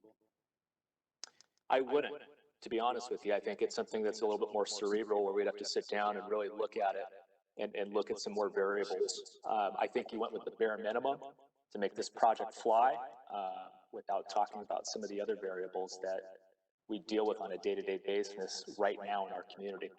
Right now in our community, there's multi-families living inside of houses, multi-drivers, again, all the delivery services, the gardening trucks for the size property, they're in there probably every week. And then you have emergency services that kind of navigate through there. So there's just a lot to talk about. And again, I don't know if there's another parking plan somewhere else or if it's something that the commission could look at or the traffic committee could look at separately. I don't know. But it's a concern. I would be remiss not to mention that in this hearing. Thank you, Commissioner Nauerhase. Any other commissioner wish to raise an issue? I'm going to speak. I have some questions myself, but I just want to give the commissioners their chance to be first. Okay, let's pick up right there where we left off. Mr. Nelson, are these fire lanes on C Drive and F Drive and E Drive? Those are considered fire lanes, right? Or not E Drive, but a portion of E Drive, but mainly C Drive and that extension, the southerly extension of D Drive. There's no parking at all. Those are just garages, right? The only parking off the D Drive are the head-in parking spaces that are adjacent to the garage, or across from the garages, and these are fire lanes as required by the Orange County Fire Authority. And so B Drive, C Drive, F Drive are fire lanes, right? Correct. Okay. And so they'll be posted as such or red curbed or whatever. Now, let's talk about these trees that Commissioner Leckness spoke to. The trees that are on the westerly edge of the property, facing the parking lot, the church parking lot, are some of those trees there simply to buttress the effect of the high walls that are used to, whether they're cob walls or whatever, to hold up the slopes? Correct. The trees are there for aesthetic purposes and to obscure the view of the wall itself, so that you have a softer. And how many walls do we see there? 3 walls? There are 2 walls. Okay. What you see is a pathway at the top, and then there's a V-ditch, which may look like a wall, depending on how far away you are from the plan, but the walls are, there's only 2 of them. Okay, and because of those outside terraces along El Toro Road, there's no possibility of removing those trees and adding parking. So what we're looking at really is a solution that was proposed by Commissioner Nauerhase, which is along A Drive, widening that to the point that it would permit nose-in parking. And you're saying that you would be amenable to that? Well, I think I have to make sure that from a geological, that geologically we could do it and look at the walls themselves to make sure that the height of the walls wouldn't become overbearing along that driveway. I think there's a delicate balance that we have to address there. Well, what if they weren't nose in but diagonal? So at a 45-degree angle, I guess, was right, or something to that extent. We're happy to study that and look at other options here. That's not something we would, we never want to shut the door to ideas and options. So, okay, Director Lister, the requirement of 1 space for every 3 units for guests, that is the standard requirement of the city of Mission Viejo, correct? Yes. Have we had problems with that standard? That has always been our standard, and the only time I would say we have problems, and we have some, is when people use their garage as storage units. And that has happened in some of the older complexes. So you basically eliminate a significant, percentage of your garage parking because of that. And so what we have done in this project and some of our more recent projects is to require in the CC&R's garage inspections. And in this particular project, it's, I believe, subject to inspection twice a year. So, I mean, our code is, it's fairly conservative. It does meet it. It exceeds by one stall. And so it, as the applicant pointed out, it sort of is this balance between aesthetics, landscaping, and meeting code. I mean, if it did not meet code, I would be concerned about that, but I feel the code is there for a reason and it meets it. So, I'm not worried as long as they definitely conduct those garage inspections. What about the tandem garages? What's our experience with the use of tandem garages? Well, we have the first project that I recall that we had tandem garages was Adagio on the Green at Montenoso and Oso. And that was a fairly new concept when they wanted to do it. And they did it. And as far as I'm aware, I mean, I certainly haven't been getting complaints. I don't believe the city's been getting complaints. So our insurance against inadequate parking is that the CC&Rs be strictly and aggressively enforced. Yes. Not only by the homeowners association, but by the city. Well, I mean, we're not the ones that enforce it, but we make sure they abide by their CC&Rs. But it would be the homeowner association that conducts the garage inspection. Right, but the condition is worded in such a way as to allow us to monitor their enforcement. Yes. Okay. Mr. Nelson, I want to commend you on your extraordinary community outreach. I think that you have gone above and beyond other developers and the efforts that you've made to reach out to the community, to the neighbors, to be transparent. And I think you cannot be accused of trying to sneak this one by the neighbors or by anybody. Chair Bertrand? Yes. Sorry, we do have, while we're still in the public hearing, we do have one new phone call. Since the public's hearing is still open, I suggest that we take it.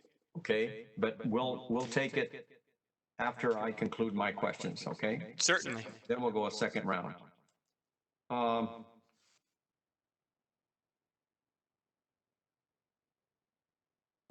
Let's see.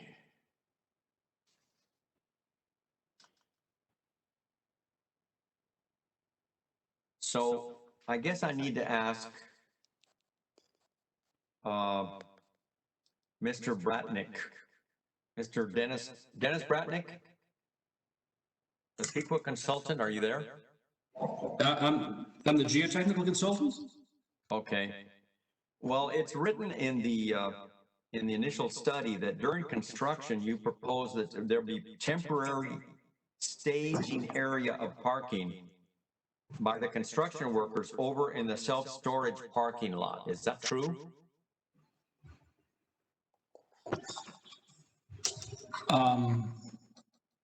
Eric, I think he's looking for the CEQA. Yeah. That would be Dan Bott. Oh, it's Dan Bott. Okay.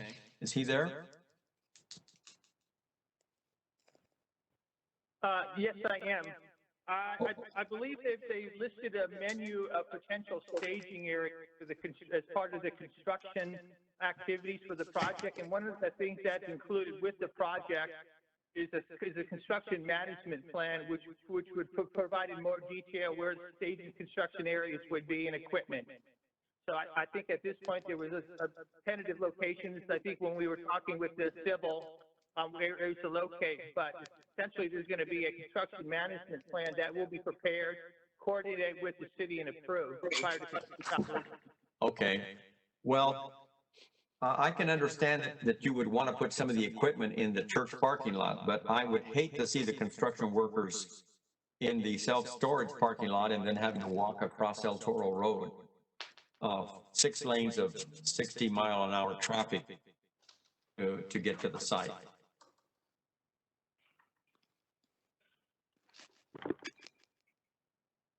Okay, Larry, let's go ahead and hear the additional caller.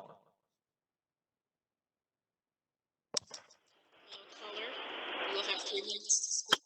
Please. We can't hear. Okay. Well, this is Mark Graham, and I live in the city of Elk Grove, and I was really calling to find out if the commission intends to address item 5 and item 6 on the agenda tonight, or whether the commission intends to continue that until a later meeting. We can't decide that until we've heard this matter. I'm sorry. And that's it. Okay, thank you. Okay, I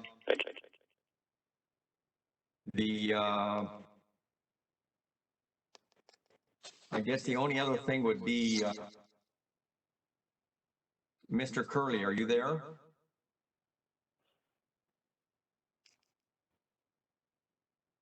I am here. Okay. The lot line adjustment includes 0.79 acres of church property, which is zoned open space. Does our resolution here adequately cover the general plan land use designation and zone change of that portion of that lot, as well as the other, as well as the Lot A? Yeah, I believe it does, and hopefully this will help some of the folks that have commented. We want to make sure that they understand the commission is an advisory body to the city council. So tonight, your conclusions aren't the end of the process. Your advice, your direction will go forward. Any refinements to documents would certainly occur at the final stage at the council. So your resolution saying we wish to advance this and include the footprints of the project necessary are adequate at this stage. Okay, well, Paul, while I have you, we've been accused, or the city has been accused of trying to do this all in one whack, one stab, rather than doing it in separate stages. First go with the land, the land use change, the zoning, the general plan, and then come back for tentative traffic. Is this unusual to do all of these at once? It really isn't. I started life as a city planner way back in 1979, and have been doing city-only representation. If you have a full package, if you will, meaning you have a design project, you have the ability to do the environmental, taking it all through as one development package is absolutely preferred rather than taking it piecemeal artificially and dragging it out. You typically see it spread out when it's more of a spec project. A developer or a proponent of whatever classification will first get their zoning, and then they will move forward trying to find a design. Then they'll do their subdivision. Then ultimately they'll find the builder and either build it or peddle it off, blue top lots, what have you. So when you have a complete project, it's preferred and absolutely normal to take it all together. Okay. To spread it would be, frankly, a bit confusing to the public because they would not be able to, I'll say, see the totality of it all at once. In the end product. Okay, I don't know about, is Mr. Schlesinger there or Mark, are you there? Yes, I'm here, Bob. One of the residents said that the watershed would be changed to run towards California Court. That would be impossible, right? Yeah, that would not be the case, no. Okay. And did you hear anything about danger of slope instability after cut and fill that changes your views with regard to this project? No, if a project like this is done properly, it should not be an issue. Philip, I don't know if you're there, but did you understand the comment with regard to evacuation routes of all those residents along Los Alisos and along Santa Margarita that would have to evacuate up El Toro Road? Would this increase the traffic and inhibit that evacuation procedure? The project will increase some amount of traffic on El Toro Road.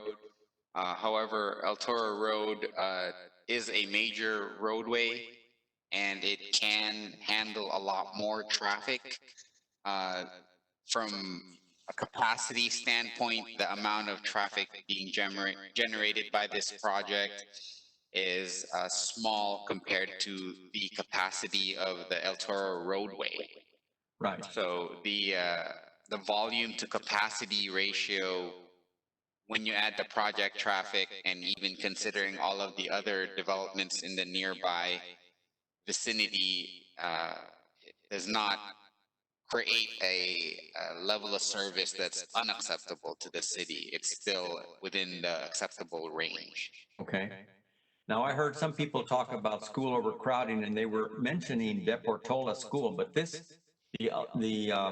initial study shows that the elementary students here would go to Del Lago, not to Portola, and that the school is not at capacity level right now, and it could absorb more students. Bill, Mr. Curley, could you say in one word whether the concern about liability to the city from landslides and damages is valid? It is not. Okay. Mr. Nelson, are there going to be any air conditioning units on the roofs that are visible to the homeowners above? No, there would be not. No air conditioning units are proposed on the roof structures. Any pesticide spraying on the land? Not that I'm aware of. We have some requirements for red ants. I believe that it's a state mandate before you do work, but everything would be done via the regulations, and nothing would be done that wouldn't be required by law. And to what amount of money are you required to, or not required, but are you offering to give in as an endowment to assure the maintenance of that open space area between these townhomes and the 241? The endowment currently is estimated at somewhere in the neighborhood of $200,000. We have not finalized any arrangements with the group that would manage that, but our estimates from our biologists are around $200,000 for that endowment. So what would be the entity? What's the group that would manage that open space that you're going to replant to restore native plants and materials? There's an entity named in the biology review. I don't have it in offhand. I could look it up, but it would be to whom are they responsible? Agency. To whom are they responsible? I think Dan would probably be a better person to address that question if he's still on the line. Yes, I am. There's research conservation agencies that would provide the ongoing maintenance for them. Organizations such as SAWA, which is an organization that maintains that, and they have areas in there. There's also another conservation district named CERMA. These are nonprofit agencies that take endowments from developers, and they maintain these properties in perpetuity. So there are they're staffed with biologists, people who know how to maintain native vegetation. Thank you. Okay, my last question is to Bill Curley. You've heard the concerns by two of our commissioners regarding parking.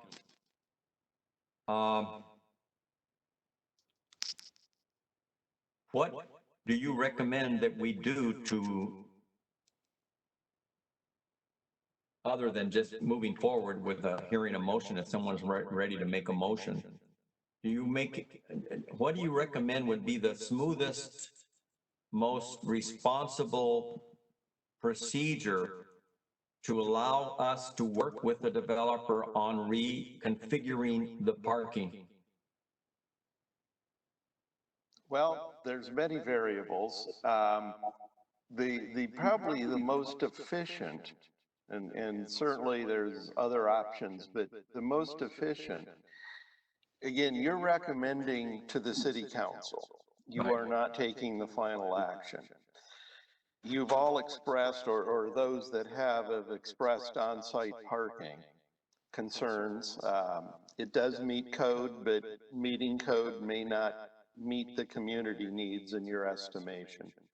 What you can do, because the council will be going dark after tomorrow night for 2 meetings, the usual summer break, if it's your pleasure to recommend approval, you could make it subject to your traffic committee meeting, looking at the options, looking at whatever recommendations that could be made then with the city council, to the city council, saying, yes, we know it meets code, we had concerns, use this next 5-6 weeks, whatever the exact time is, to have your traffic committee look at options that would implement what they understood the commission wanted or preferred. Now, short of that, you could continue this, have that same action, so the whole commission could see it at your, well, you're not having an August meeting, so September. Or you could just do a recommendation that the council look to add additional parking in some capacity, which would leave it to staff. It sounds like the commission would like to have a voice. So if you charge your traffic subcommittee to work with staff, work with the applicant, and ultimately present a better, meaning additional parking, to the council in connection with the change of zone, that might accomplish your collective goals. And when is the next council meeting scheduled? Well, we have one tomorrow, and then they go dark for 2 meetings. So it would be August 25, they're telling me. August the 25th. Okay. Let's do some more comments among commissioners now. Not questions, but comments. Director Reish, Commissioner Blum, what is your inclination? Because we may not be unanimous, we may be divided 3-2 as to whether to proceed as it is presented tonight, or whether we should defer to the traffic committee and give them an opportunity to fine-tune this parking issue. Commissioner Blum. Yes, thank you. Thank you, Chairman Breton. As our city attorney, Bill Curley, mentioned, the project does meet code. However, I myself have been on the traffic committee for 2 years, and I would not object to having a workshop, seeing if we can gain parking stalls out there. Listening to the applicant, it might be tough with walls there. I don't know if the walls that are already proposed are 6 feet high. They might have to push it back and go to 12-foot high walls. I don't know. As an engineer, you could look at it, but I would hope the applicant could look at it. But I'd recommend sending this to the council with recommendation to get in front of the traffic committee to try to gain some more parking. Parking is is always an issue in our city, and if it's possible to gain 5 to 10 more parking spots, that would be worth it. So I would say asked the applicant if they would do a study to see if that made sense. And if it does, send it to the traffic committee, let them look at it.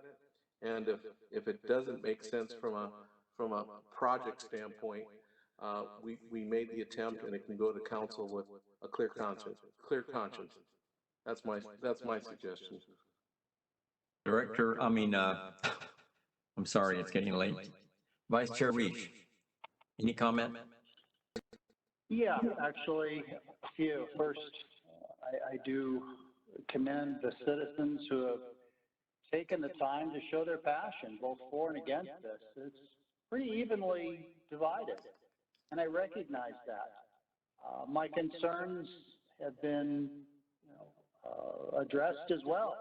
Noise, regardless, is a concern of mine, and I believe it's a concern of the people that live around. We've discussed the traffic issues. This is a very busy street. There's a lot, as you said, it's a 55-mile-an-hour street. People entering and exiting this complex, even with the area in the middle of the road, have great concern to me. And I personally feel that we really should entertain the light being installed right from the very beginning, just to be able to have that break and allow a person to either drive in or drive out without having to face traffic.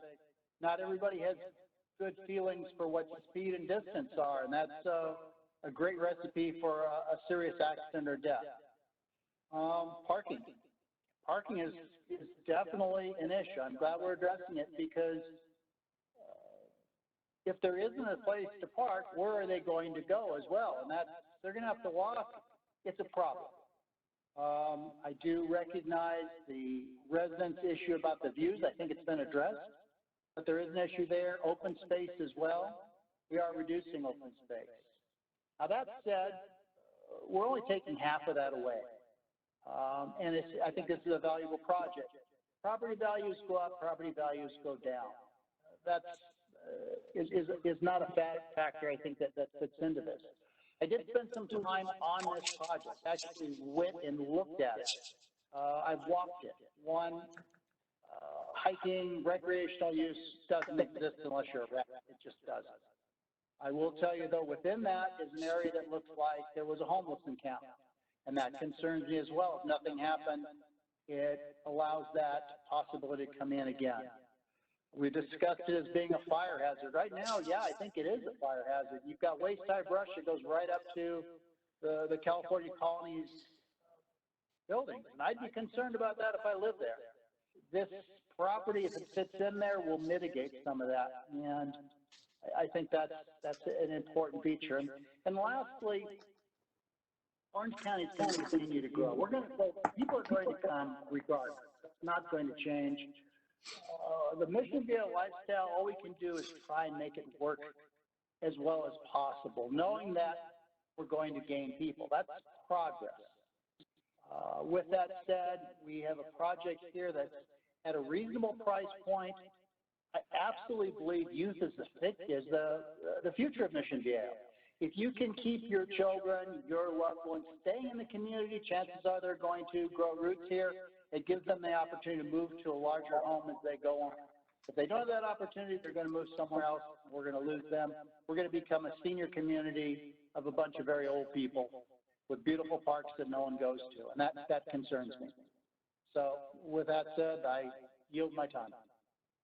Well, thank you. I too walked the project. I spent 2 hours up and down the hill and up to the utility easement and all along El Toro, and I took about 20 pictures. Having heard all the evidence, having heard all the comments and read all the materials, I'm in favor of approving both resolutions and recommending this project to the city council, with one caveat, and that is, as I mentioned with Philip, our traffic engineer, that there be a curb, or I guess he calls it a triangle, that's between the left turn pocket on the westbound El Toro, that's people turning in, and the left turn pocket of people leaving to go westbound on El Toro. Just something, a small triangle or curb that protects those two traffic movements. However, saying all that, I'm willing to recommend that we approve both resolutions, send them to the council with the caveat, as mentioned by our city attorney, that the traffic commission work with the developer to see if a solution can be found for the parking. I hesitate to abdicate our authority to just two commissioners to say, okay, the two commissioners can decide on behalf of the commission what to tell the council, the city council at the end of August. But if that's what it takes for this to be approved, I'm willing to do it. Yes, Commissioner Leckness. Yeah, I think that my thoughts are the traffic light should be, at the beginning of, part of it. I mean, if you've ever driven down El Toro Road there towards Cook's Corner and Painted Trails, I mean, it's like a freeway. I mean, it goes fast. And I think, we're asking for trouble if there's not a traffic light out there right to begin with. I mean, 100 homes is pretty substantial, with people and moving in and out, turning left, which they will be probably more turning left than right. Right's probably an easier one. Commissioner Nauer, Hayes would feel that one better. But I mean, to make the left to go wherever they're headed, it seems a little more dangerous. So I think the traffic light should be at the top of it. And it's great to have someone that's, putting up the money to make a place where 400,000, that's an affordable, that's a great entryway for young people to, to get a home here in Mission Viejo, have a Mission Viejo address, take advantage of all the Mission Viejo things. A lot of the callers, said, and the letters, were, that it's going to ruin the traffic, is going to ruin us. The view is going to be ruined.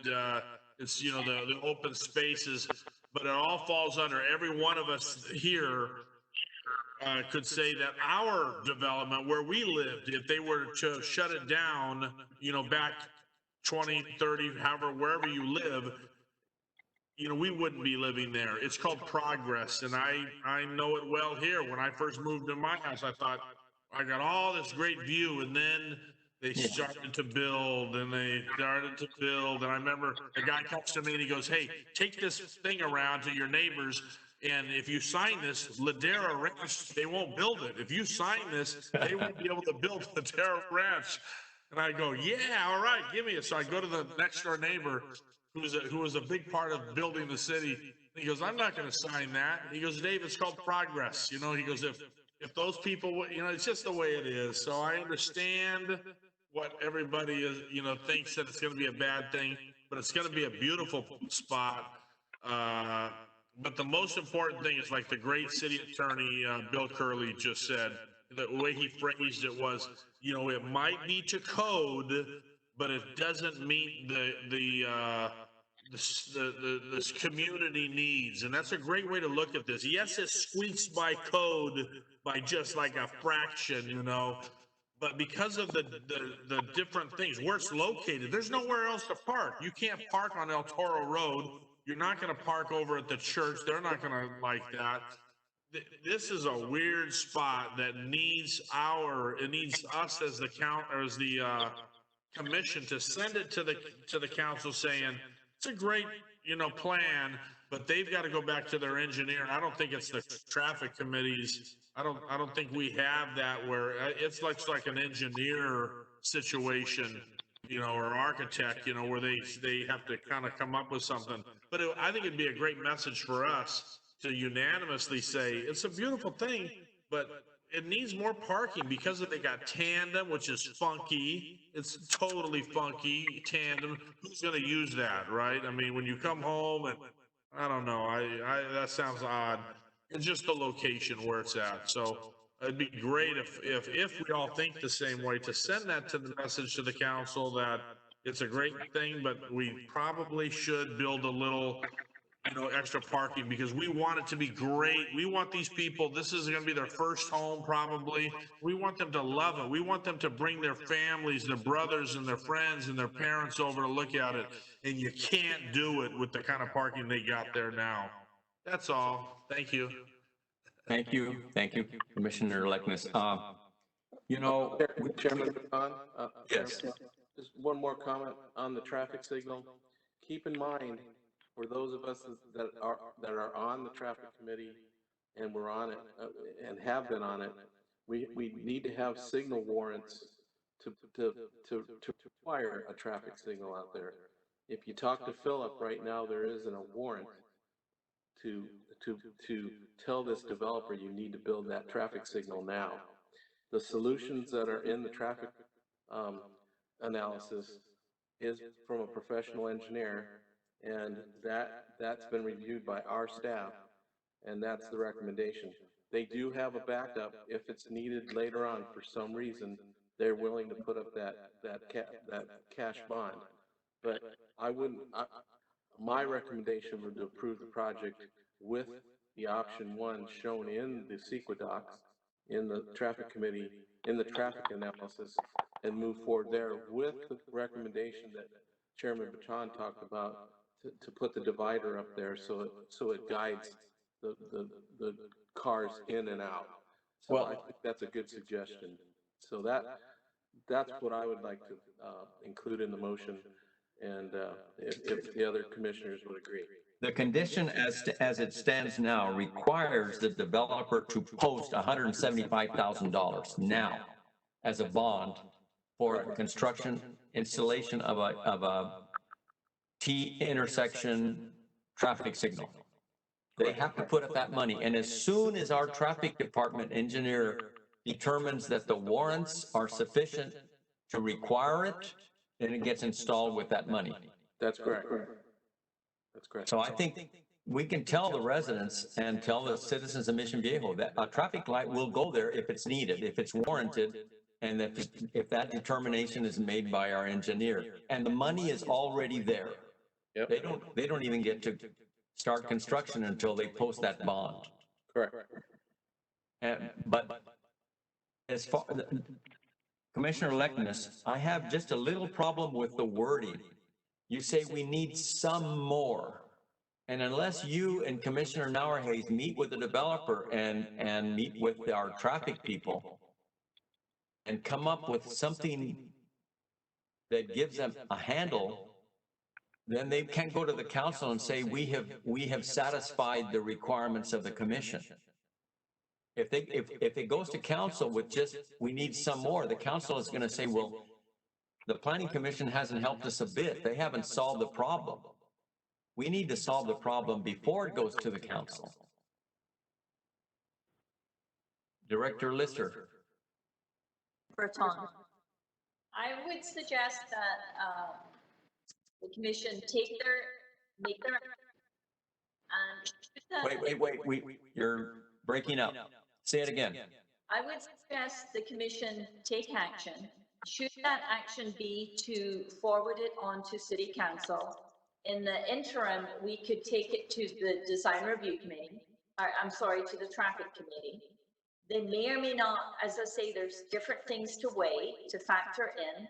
There may be a change, there may be a recommended change. They may decide to stick with what they have.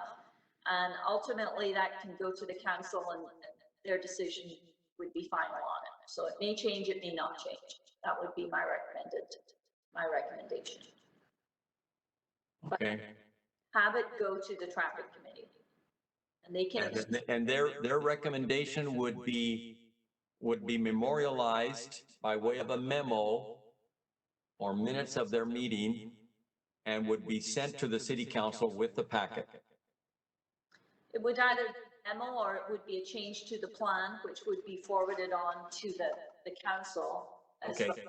Well, it would be a change to the plan if the developer or if the applicant agrees with the traffic committee. Correct. If they're all in agreement, then it just goes with a change. Correct. Okay. The other commissioners, Commissioner Blum and Vice Chair Reese, do you agree with that procedure?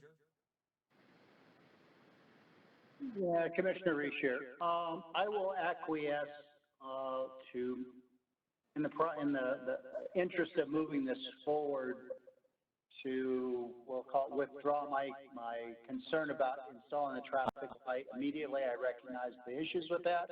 However, I do want to go on record that this is a concern of mine, and I sincerely hope that if and when the time comes that we need to put a traffic light, it's because we see the need and not because of a serious accident or injury that has forced the issue, knowing that there is a speed issue going on here and adding traffic to already difficult proposition. So with that, I yield. And Commissioner Nauer Hayes, are you willing to meet with Commissioner Leckness and the developer within the next couple of weeks and try to reach an agreement? Absolutely. And we may or may not find a solution, but at least we can sit down and have a little bit more time to look at some options. And like I said, it's a great project, and I'd be willing to look at it with eyes wide open.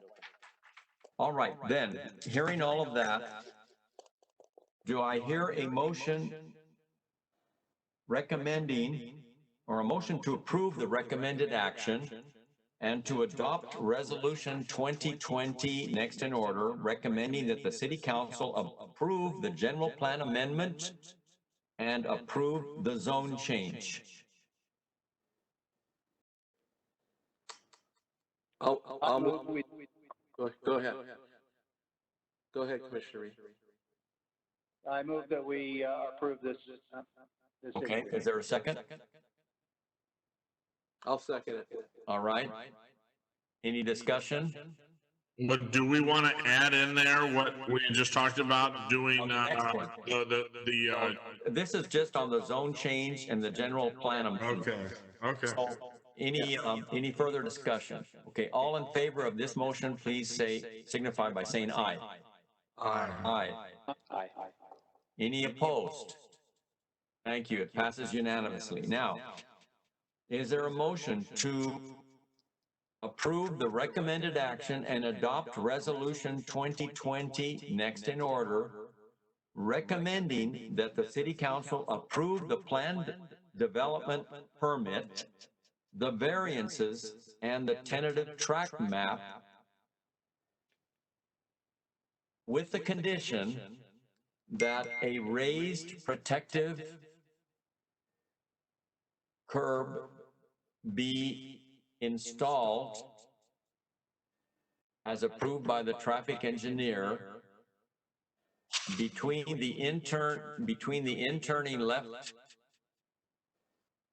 westbound El Toro and the exiting left turn westbound El Toro, and on the condition that between now and the City Council's next meeting, the applicant will meet with the traffic committee to discuss and attempt to achieve a resolution of the lack of guest parking spaces, the problem of the lack of guest parking spaces, or insufficiency of guest parking spaces. And after which, the traffic committee's determination will be forwarded to the City Council. Is there a motion?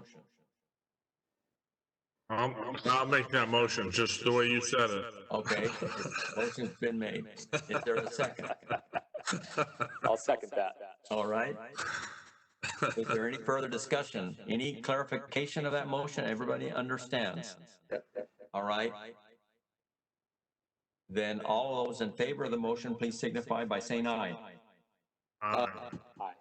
Aye. It passes unanimously. Any opposed? Hearing none, then it passes unanimously. Okay, at this moment, we must stop and take a vote on whether to proceed. Under our rules, after 10 o'clock, we don't hear anything else unless the commission agrees to move forward and hear the remaining items. Before any of you speak to this, I can tell you that my feeling, my intuition, and I haven't spoken to anybody, is that these two items have been thoroughly vetted by the Design Review Committee, and that they've reached agreement with AT&T on both of these next two items, to the extent that we shouldn't have, it shouldn't take any amount of time. If there are people that want to speak in opposition, they will be informed by Mr. Curley that we have absolutely no right as a city to take any action that would have the effect of prohibiting the installation of these cell towers based on fears of radiation. So having said that, I think that we could handle both of these items within 15 minutes. Let me hear from the rest of you before we vote on whether to terminate the meeting or to proceed. Okay, Vice Chair Reich, what do you think? Based on what you said and the study of the DRC, I move we proceed.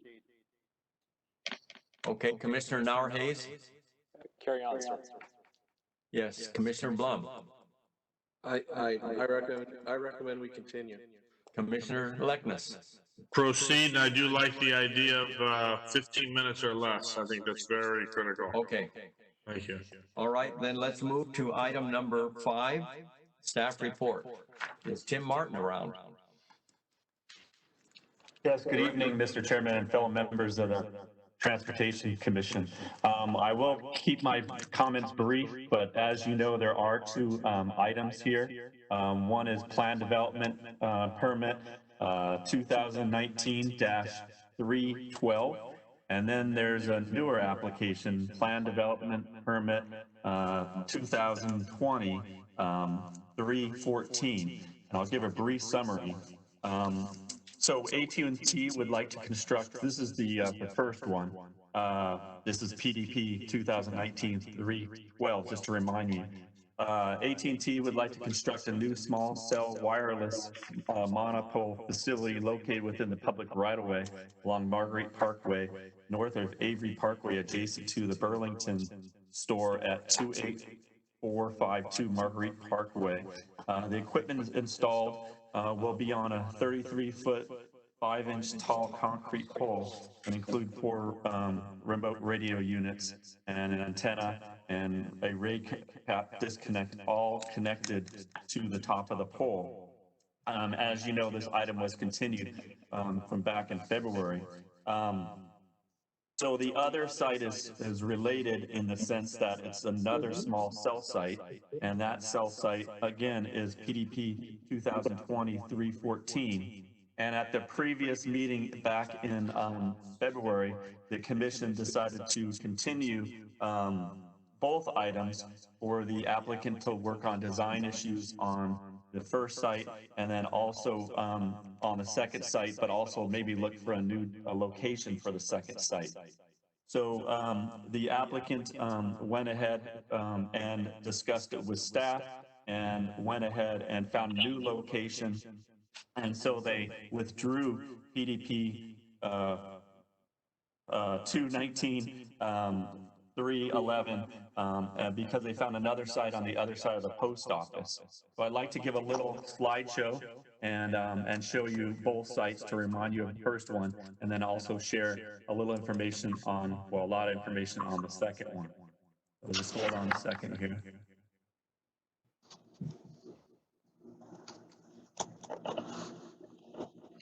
Okay, so as you might remember, this is the first site, and this is the one that the applicant wanted to look at some other design ideas.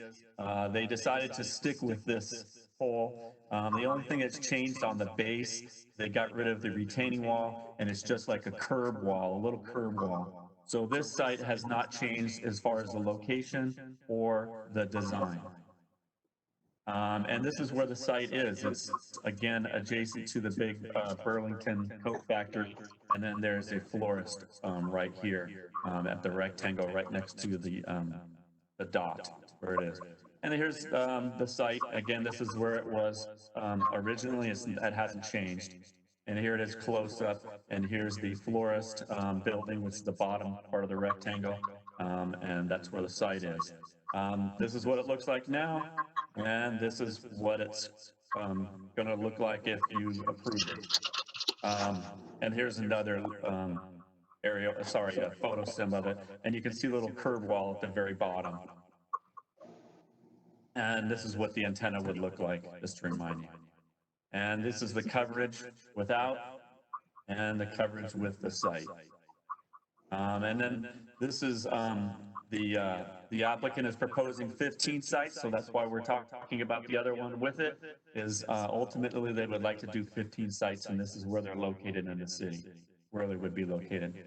Now, this is the application that was withdrawn. Wait a second. PDP 2019-311, and after talking to staff, they decided to pull this location and move it closer to the parking structure that you see beyond here. This is a parking structure for the mall.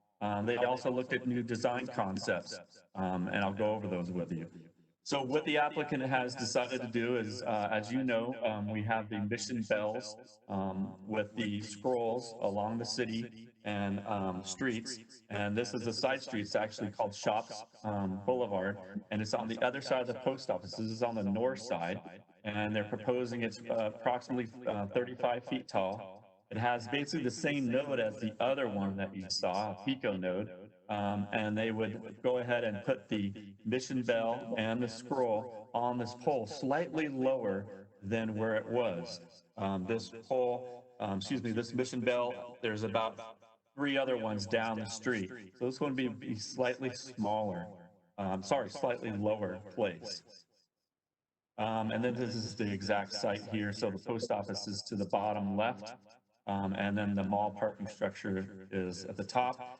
There's different lighting all around this area. In other words, in the post office, you have a certain kind of light standards that aren't like the mission bell. And then across on the mall side, you have more of a modern look.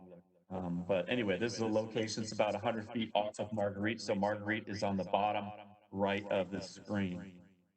And here's a site plan showing where the antenna would be.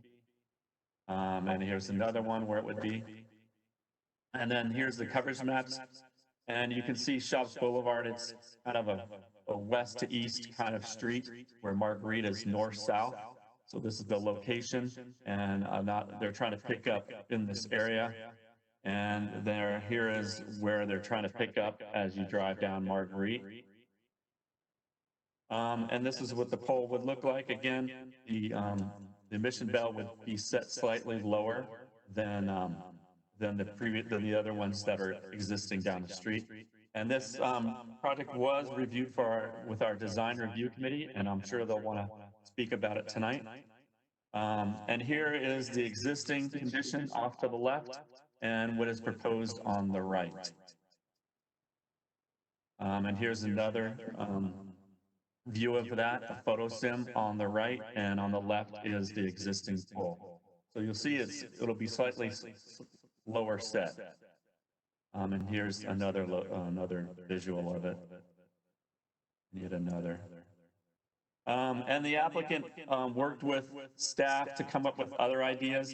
This is adding a second Pico pole right next to the existing one. That was reviewed by the design review committee.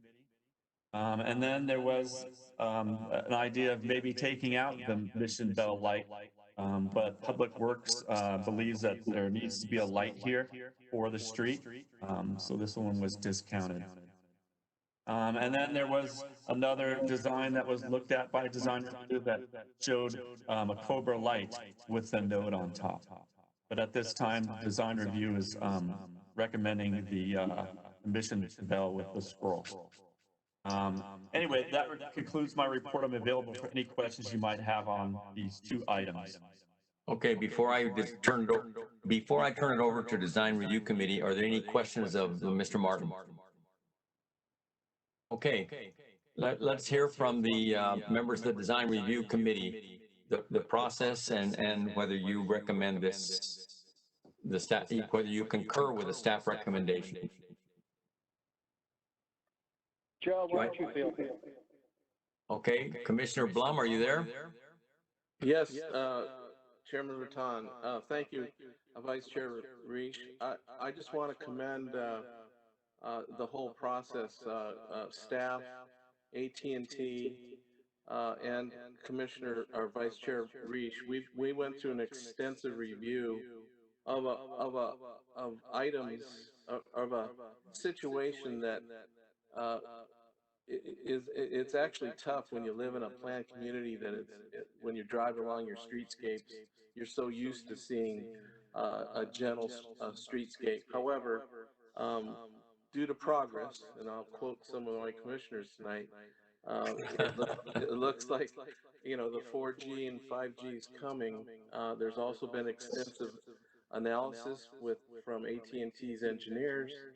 And but I do want to commend Vice Chair Reish sitting with me through several meetings and coming up with a scenario that I believe will fit best within our community, and that's having AT&T install a Marblite pole, which is what our Mission Bell streetlights are sitting on, and being able to create an antenna assembly that looks like the Mission Bell, and I think we got there, and I fully support the two plan development permits before us tonight. So Vice Chair Reish, thank you. Vice Chair Reish, anything to add? No, I concur.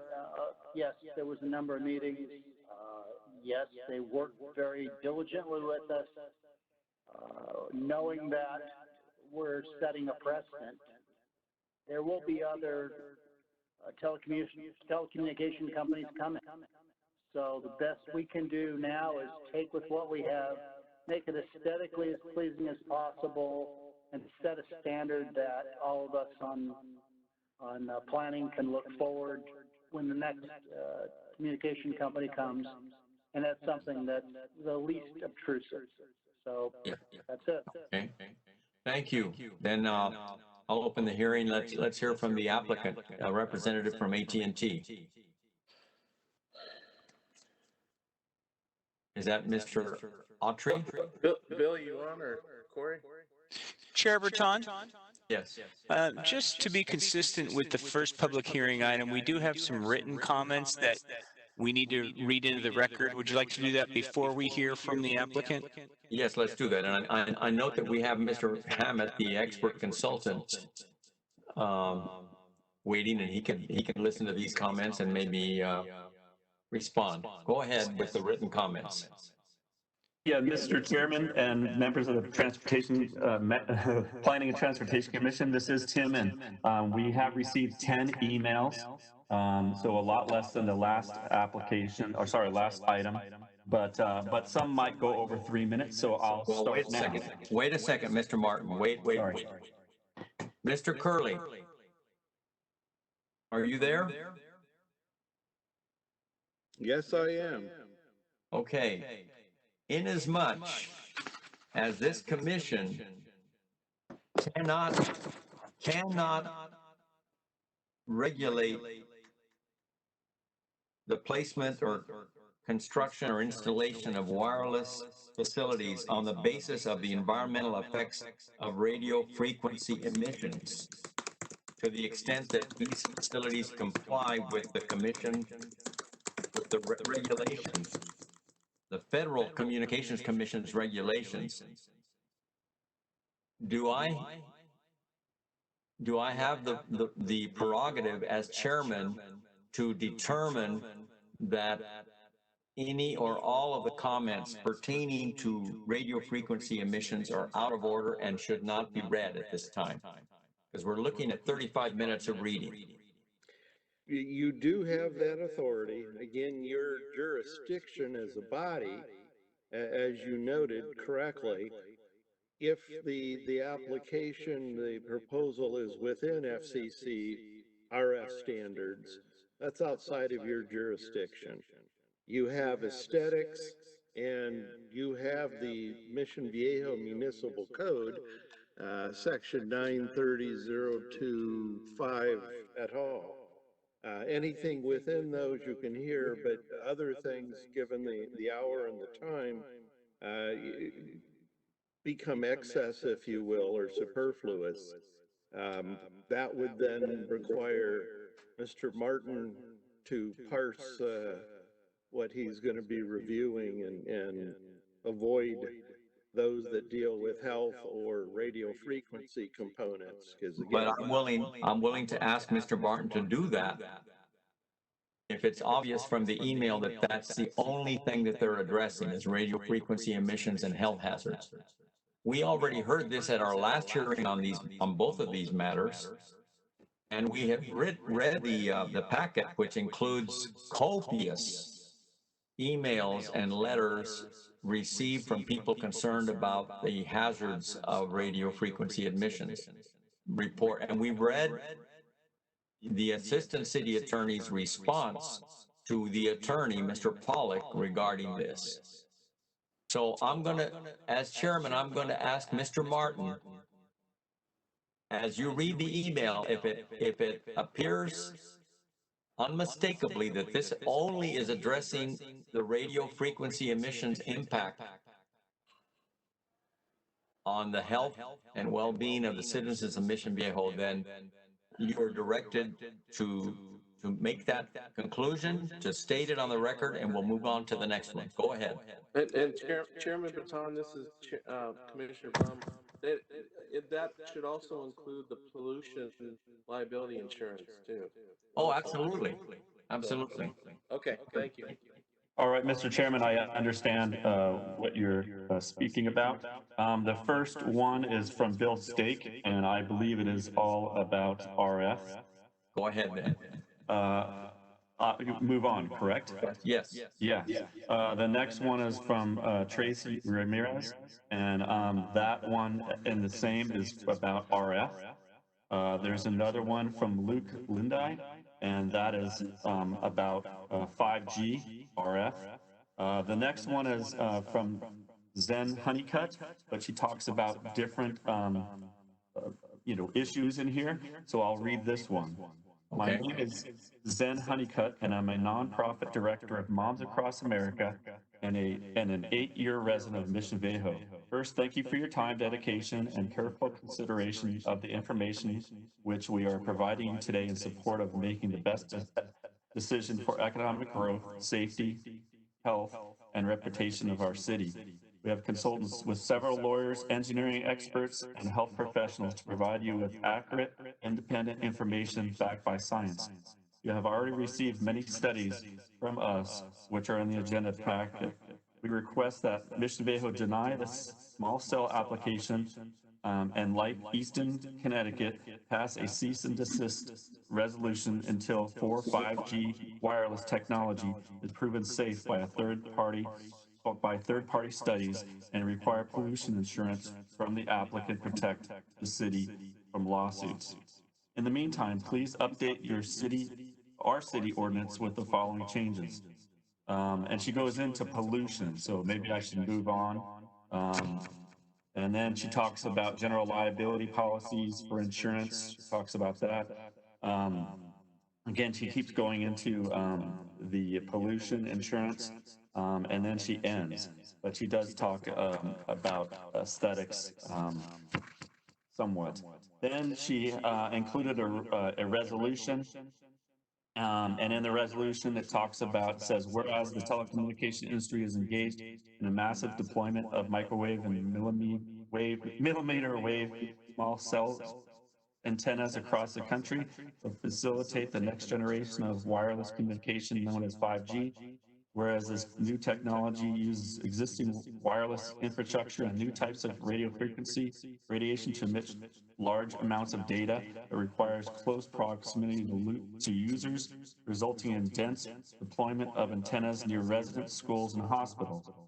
Whereas the deployment of 5G-enabled small cell antennas in our neighborhood raises serious questions regarding potential health and environmental impacts, long-term exposure to untested RF microwave radiation frequencies, and whereas the FCC has not conducted any long-term safety of the 5G technology and has failed to update its human RF microwave radiation exposure guidelines since 1996, despite being advised to do so by the U.S. General Accounting Office, an American Academy of Pediatrics, and hundreds of medical and science experts around the world. Anyway, she keeps going into microwave radiation. Well, that's beyond that's already. And then she goes into the insurance. Anyway, she goes into that, and that's in the packet. The next person, Heidi Hamid. Sorry, I'm probably butchering that. She does go into, she says, I am a software engineer and 22-year resident of Mission Viejo. I submit for the public record the documentation to show that it is within your federal jurisdiction to deny the small cell application for the following reasons. It does not meet the requirements of providing gap in coverage, no fact-finding hard data submitted, least obstructive, no other alternative locations. That's 2. And then 3, does not meet the visual impact requirements in application.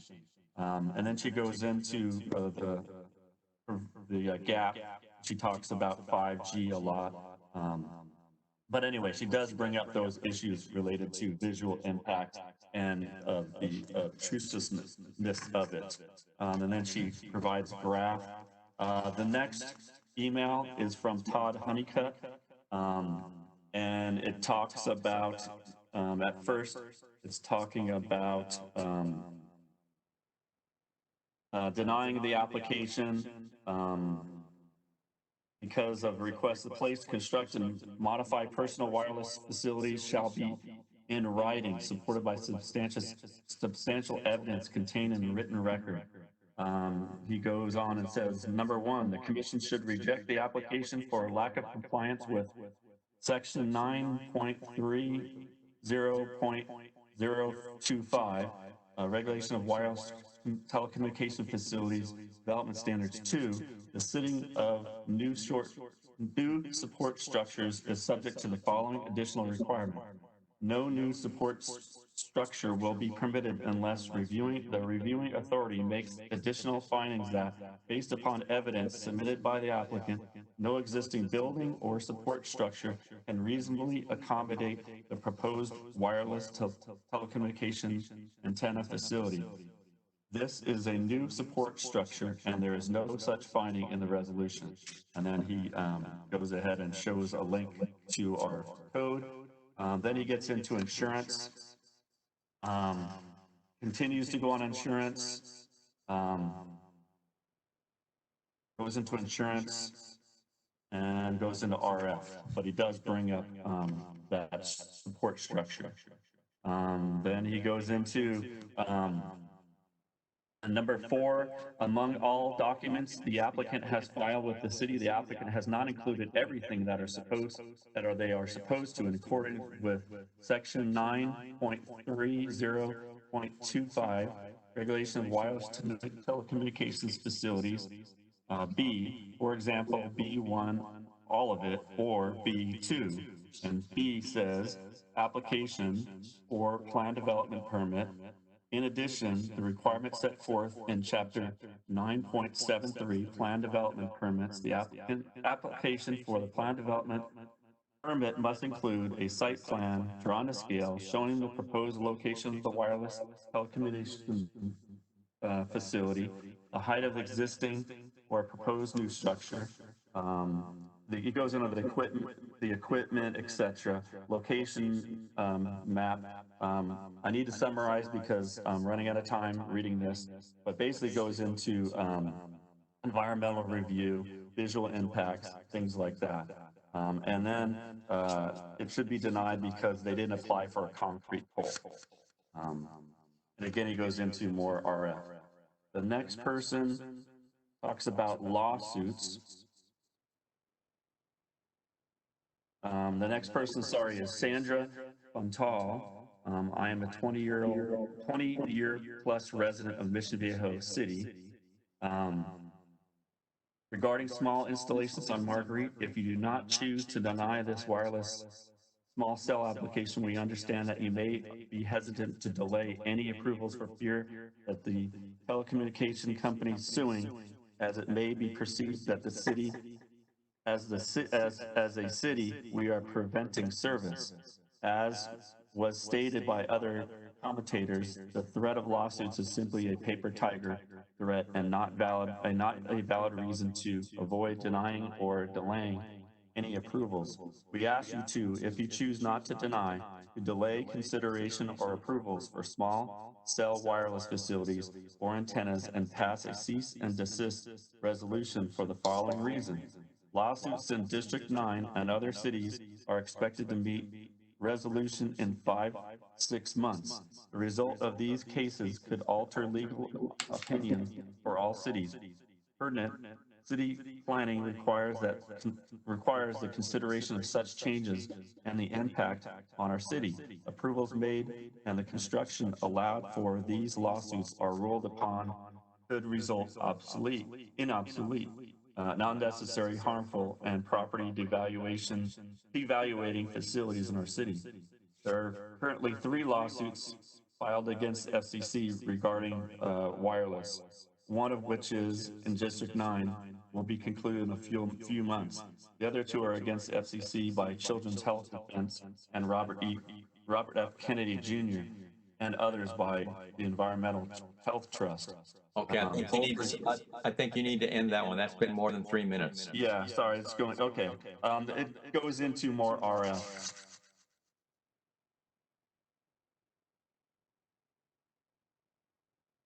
The next one basically is, the next one is from Christine Arthur, and she's a physician, and it talks about RF and fatigue and headaches and trouble concentrating. So it talks about RF. That's one's basically about RF. The next one is Marcia Hoist, and she talks about the health effects, environmental health effects. And then Rick Almadar, and he's talking about health effects. So those are all 10 of them. Okay. Thank you. Chair Berton, we have one letter here on this item, but from Kate Olson, but they're all regarding health effects. Thank you. And I just note for the record that we have in our packet, we have seen an interchange of emails between Mr. Martin and Zen Honeycutt, at least 12 or 15 emails going back and forth with additional reports. And we have the Ms. Swicker's, the Assistant City Attorney's response to the letter written on behalf of, submitted by Ms. Swicker and written by an attorney by the name of Mr. Pollock. Okay, let's hear now from the applicant. Mr. Coriatri, or? Yes. Go ahead. Can you hear me okay? Yes. Okay. So I was going to have my colleague Billy DePalma actually pull the presentation up. There he is. Okay. And I'll make it very quick. So I know there's not a lot of time. I really appreciate your time and hearing these projects this evening, this late. But again, I'm Corey Autry. I'm here tonight representing AT&T, and also Billy DePalma from Ericsson, which is AT&T's network development vendor, is here supporting as well. And he also represents their subcontractor, Primera, which I'm sure you've heard of Primera's name as part of the applicant rep. Mm-hmm. So next slide. I thought it'd be important, and I'll make it quick, just to really show the collaboration with the city the last few years. We literally had our first meeting with this city in May of 2017. So it's not a fly-by-night, you know, throw it together and throw it at the city overnight type project. There's been a lot of deliberate consideration of designs and working with the staff.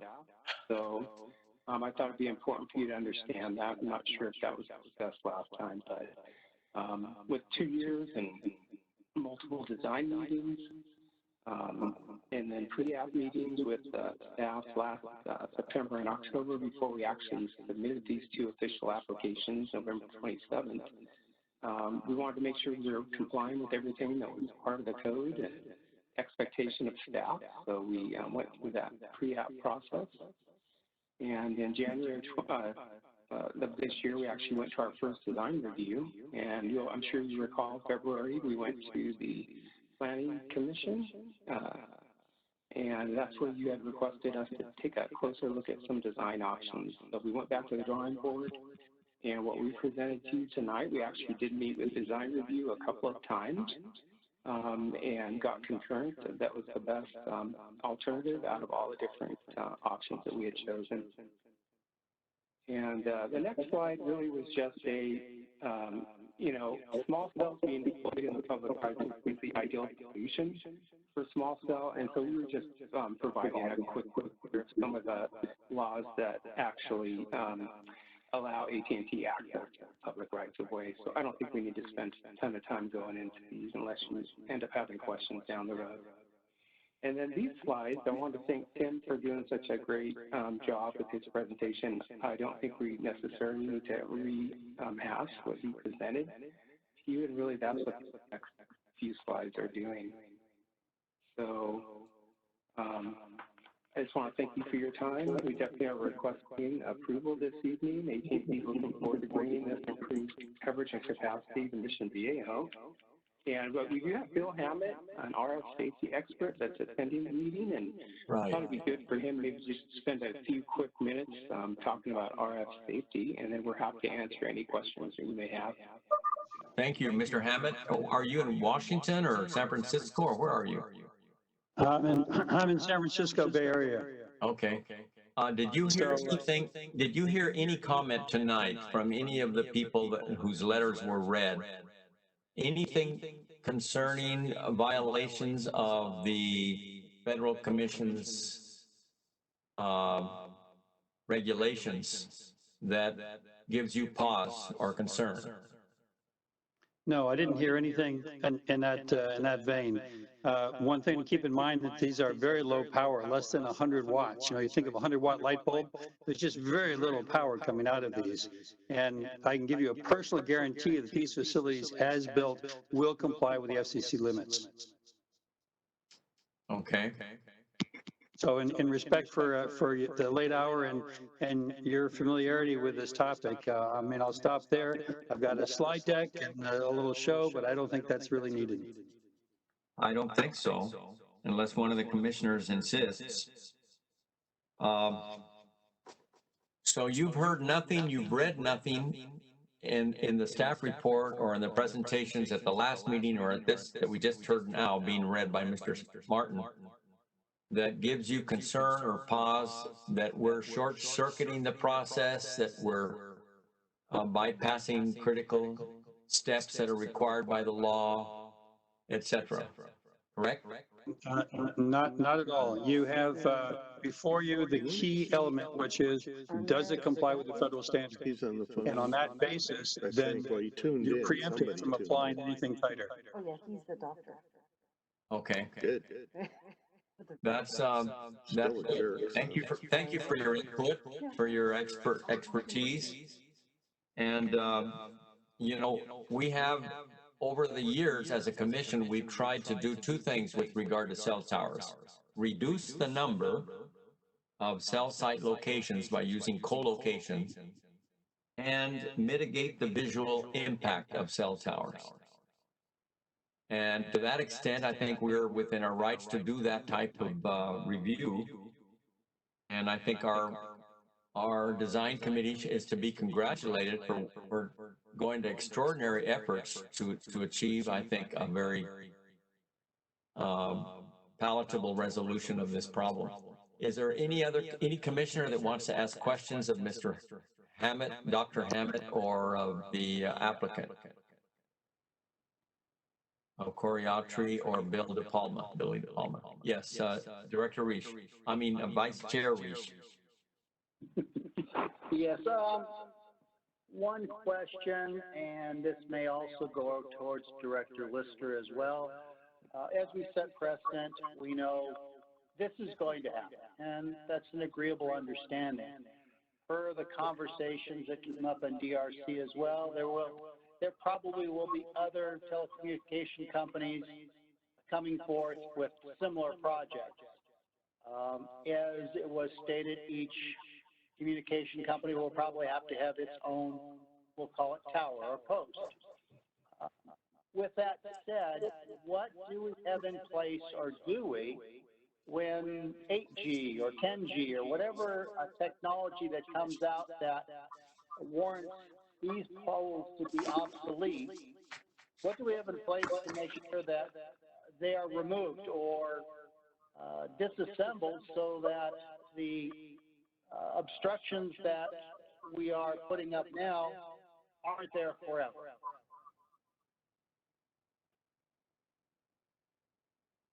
Well, sounds like a question for Director Lister or Mr. Martin. I can answer. So we have all the We can't hear, you're breaking in and out. sorry,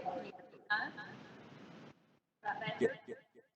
A little bit. When you speak, we hear, but then it breaks out. Every time you stop speaking, it cuts off. I'll try to. We have what I call the Volverton condition in our after a certain time period, if this is no longer in effect, the applicant would have to remove it, and Tim can probably get that. We are covered for that. Did you understand that, Vice Chair Reese? She's saying that we have the condition that as soon as it's not used for 6 months, whether obsolescence or whether it's abandonment or technology has gone in a different direction, they must remove it. Okay, I understand that. Do we have, or have we had to do this in the past? So there's some precedent where a communication device has been removed. Yes, we have. We've had a couple on city property where they have been decommissioned, either through from two different companies where they've had two sites very close to each other, and we worked with the applicant with Sprint, removed a couple, and basically restored the site to staff satisfaction. Okay, and in the event that the responsible party for, we'll call it the pole, is no longer in business or has merged or disappeared, then where does that responsibility to remove this lie? Or is there a bond placed to make sure that it's done? Well, for example, with the ones we did, they sent us notice and told us, and maybe this is something Dr. Hammett can respond to. I'm not sure if there's something in state law, I suppose they go bankrupt or something like that. If I might, before Mr. Hammett gets involved, the municipal code is the genesis of the removal condition that was cited. I think Elaine called it the Chairman Breton condition. We have that in the municipal code, so it is enforceable both civilly and criminally if we ever needed to. But where it has its value to this question, if we see a merger, if we see a disuse, we would then immediately make demand. I mean, the only time I'd say it'd get away if someone was asleep at the switch, so to speak, no pun intended for communication. We will monitor them if, again, if there's a merger, if there is some sort of discontinuance, obsolescence, we proactively will have them remove them. If in fact it wasn't caught initially, there is seldom, whether it even be in a bankruptcy or anything, there's seldom that someone totally abandons a piece of property. So we can generally always trace down a responsible party. They would be the ones then obligated to conform to the city code. Great. Well, again, I just wanted to make sure there was a policy in place, and I feel very comfortable to. Thank you. Any comment, Dr. Hammett? No, as an engineer, I try to stay out of the legal areas. Okay. All right. Before we move on to the recommended action and motions, I just want to clarify again and ask Mr. Curley, is what I did tonight lawful and legal? And cutting off the public comment based on my determination that those were beyond our purview and therefore out of order and irrelevant to the matter. Yes, you certainly had that authority. The commission did not object.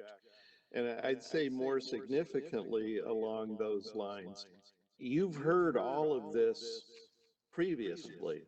You're not getting new concerns. You've heard this in these projects or these applications. I'm probably off by a little bit, but have been out in your jurisdiction for about 6 months.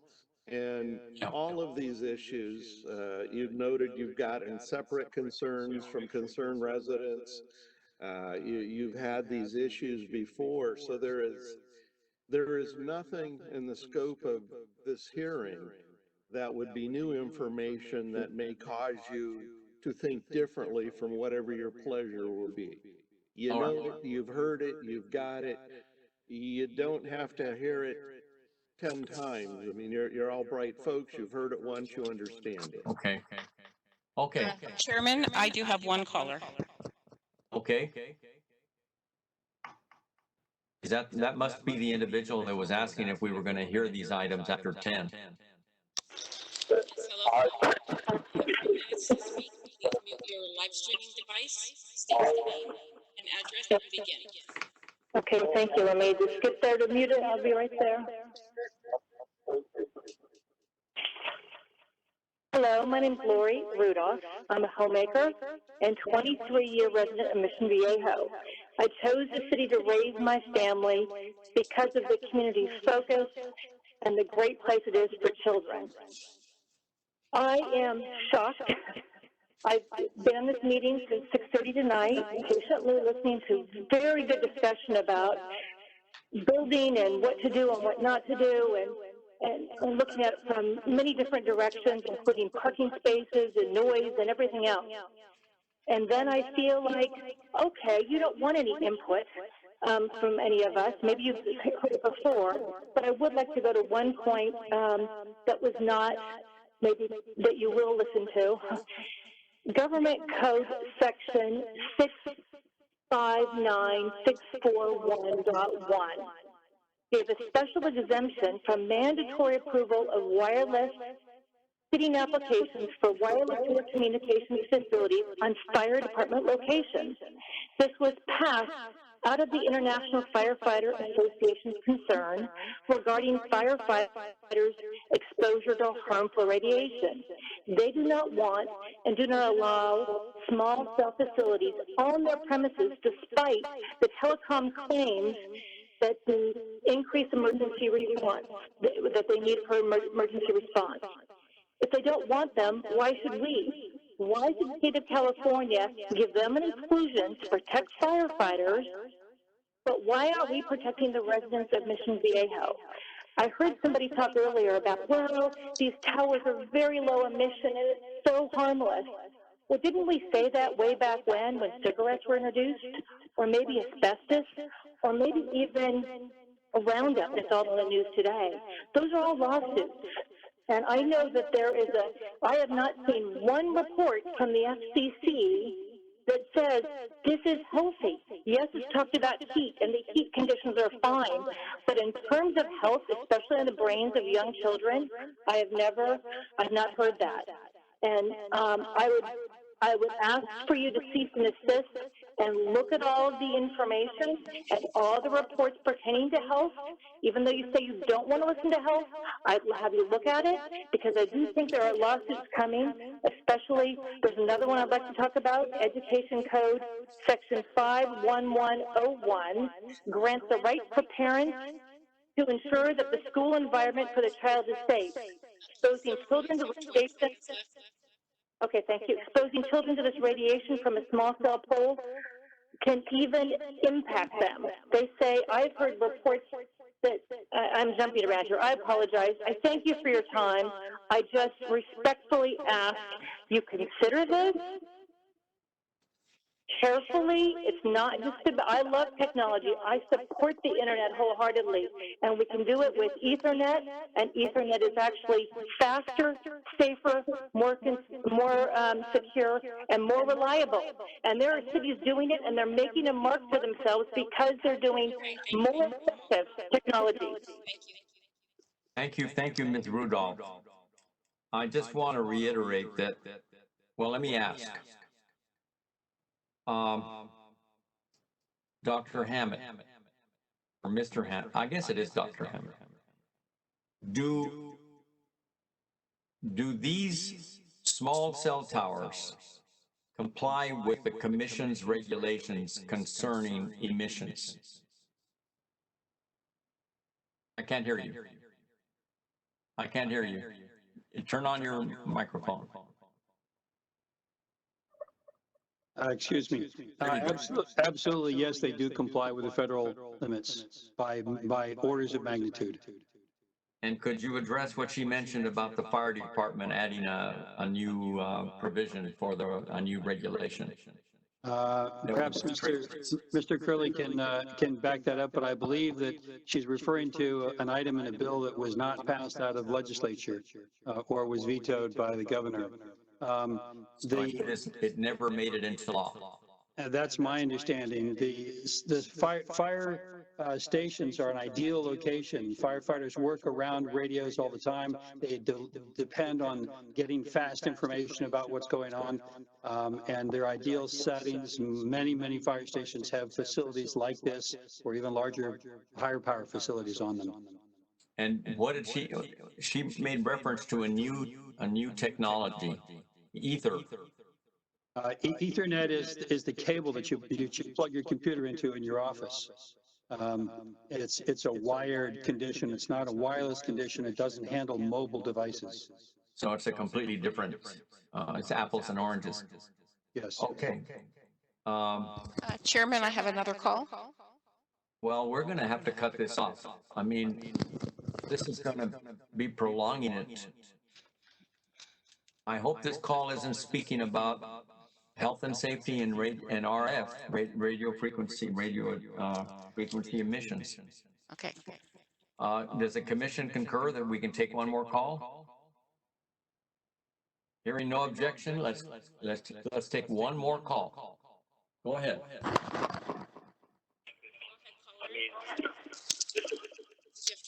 Hi. Yes, this is Zen Honeycutt, and I understand that you have received copious amounts of information, but what you have not received is truthful information from your lawyer that you cannot consider health effects or environmental effects. He is interpreting environmental effects to be health effects. And the fact is that 42 other cities have either enacted a cease and desist or stopped. For instance, Los Altos has denied 13 applications, and you're refusing to even consider this because you think that you're afraid of some lawsuit from Telecom that will, sue you simply for the permit. The fact is that Telecom cannot sue you for anything other than the permit. And you have a responsibility to protect the citizens of this city. And by just going ahead and approving this, you're not protecting us, and you are opening up the city to lawsuits. Look at Monsanto that had over $2 billion given to two people who used a chemical willingly. You are forcing constant radiation on the residents of Mission Viejo by approving this. It is just outrageous that you think that you can do nothing about this. There are many cities who have, and you can do something about this. Eastern Connecticut passed a cease and desist. So I am asking you to move to vote on passing a cease and desist until this technology is proven safe and until you have pollution insurance. Without pollution insurance, you are opening up the city to lawsuits, and you know that this is the case. You know that lawsuits are going to happen. Thank you, Ms. Honeycutt. Thank you. Before I let Mr. You have the ability to enact a cease and desist, and please do not listen to this lawyer who thinks that he knows what he's talking about with this. He doesn't. He is not informed. Thank you very much. Thank you. Okay, before I let our city attorney respond, I would like to ask Mr. Hammett. I think she mentioned this at our last hearing, the Los Altos cases. Could you comment on what has happened in Los Altos? Yes, it's my understanding that the city council rejected the applications out of hand, and I understand that there is legal action pending to force them to consider the applications.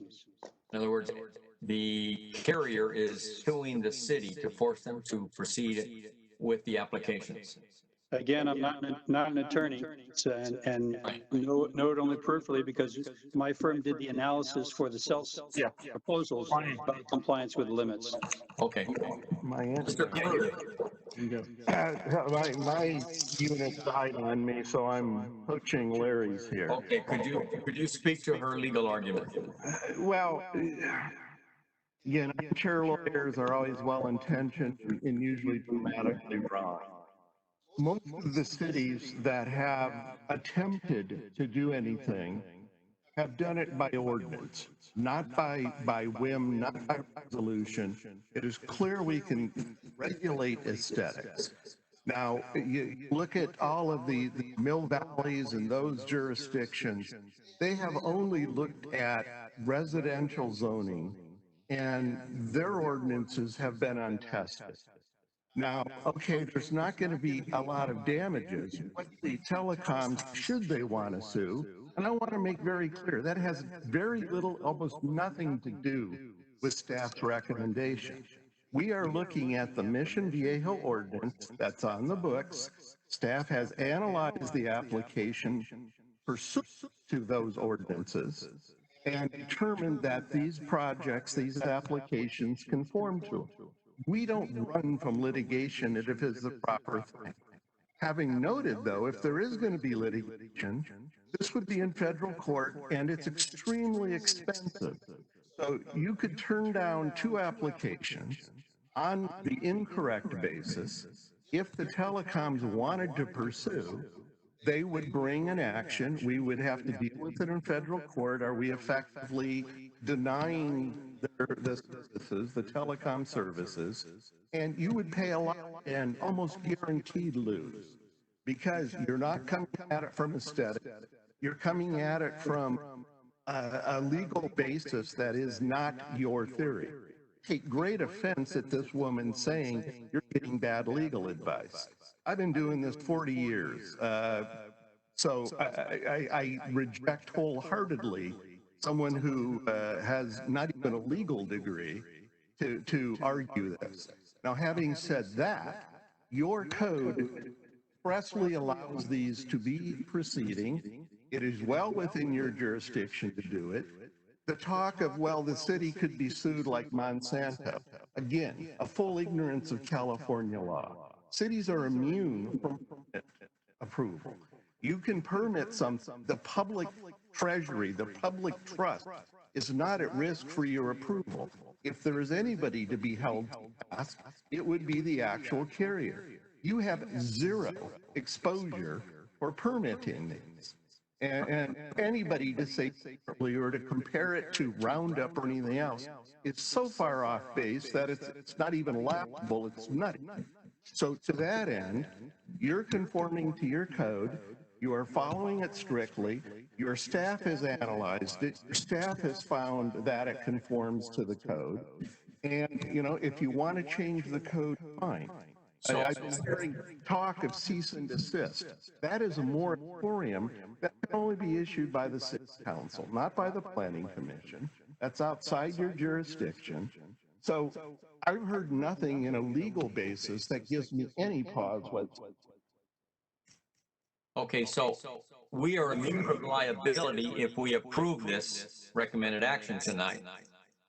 But on the other hand, she's arguing that if we deny it, we should just call the carrier's bluff because they're really not going to sue. Well, you can say that. You can do something for the wrong reason. Now, again, this conforms to Mission Viejo's code. There's other cities that have different codes. And if you say, oh, let's compare it to Berkeley, Mill Valley, or anywhere, well, yes, it's going to be a different outcome because they don't have our code. Our code permits these. So if we don't do it, and it's the pleasure of the carriers to bring an action to compel it to be approved, like a writ of mandate, which I think you're all familiar with. It would be in order for us to follow our code. That is done in federal court. You can spend a lot of money defending a suit if they choose to bring it. If they don't, they don't. But you have a higher obligation to fulfill the rights of an applicant as much as the rights of the community. Right. This applicant, by your staff's analysis, has conformed to your legislative authority. Again, you can say, even though you meet the law, we're going to turn you down, and fine, you get sued or not, but there's kind of an obligation to do it right, too. Yeah, and the writ of mandate would be expedited in the federal courts. Okay, Dr. Hammett, any final word? Mr. Hammett, and no, Okay. I think you're well advised. Okay, then we close the public hearing. Do I hear, pardon me? Do I hear a motion? We're going to take these separately. Is there a motion to adopt the resolution approving the plan development permit PDP 2020-312, which is the one by Conroy's Flower? The one closest to you. Mr. Chairman, that is 2019-312, not 2020, just to be clear. Oh. Okay. Okay, who made the motion? Vice Chair Reach. Okay. Vice Chair Reach makes the motion. Is there a second? Commissioner Blum, second.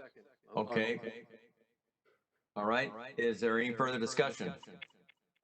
All in favor of the motion, please say aye. Aye. Is there a motion to approve the plan development permit PDP 2020-314, which is the one directly on Shops Boulevard adjacent to the post office? I'll make that motion. Okay. Commissioner Nauerhase makes the motion. Is there a second? Commissioner Blum, are you seconding? I'll second it. All right. Is there any further discussion? All in favor, please say aye. Aye. Aye. Any opposed? That motion passes unanimously. And okay, the next matter is a conditional use permit submitted by Niall Saunders to permit a veterinary hospital at La Paz Plaza. Could we have the staff report? Director List? Sarah McMillan is going to give us a very brief staff report. Okay. Hi.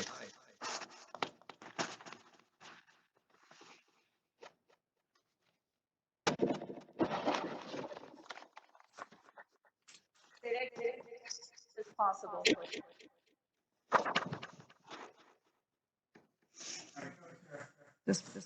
Oh, you did it? Oh, okay. Good evening, Mr. Chairman and Commission members. The item before you is a conditional use permit, CUP 2020-410. Petitioner Niles Onford's acre applicant, Dr. Amira Vidadi, is requested to permit a new veterinary office to be located in the La Paz Marguerite Shopping Center at 25106 Marguerite Parkway, Unit B. Project site is generally located at the northeast intersection of Marguerite Parkway and La Paz Road. The site is bounded to the north by Mission Elks Lodge, to the south by La Paz Road, to the east by Oso Creek Trail and the Pataki Center for the Arts, and to the west Marguerite Parkway. Other tenants in this center include Ralph's Play and Trade Video Games, El Poloco, and others. The veterinary hospital will occupy an existing 1,700 or 1,750 square foot lease space, which was formerly occupied by a salon. Dr. Vidadi has been practicing veterinary medicine throughout Los Angeles and Orange County and has now established a new practice, Hope Veterinary Services. The facility includes a waiting room with reception area, exam rooms, office, treatment, diagnostic, and procedure rooms. Will provide services to dogs, cats, and small mammals. Services to the facility will include routine examinations, vaccinations, microchipping, spray and neuter, dentistry, various diagnoses, and other medical treatments include quality and life care. Pet boarding is not being proposed at the facility. Business hours will be from 8 a.m. to 8 p.m., Monday through Saturday, 9 a.m. to 4 p.m., or 4 p.m. on Sunday.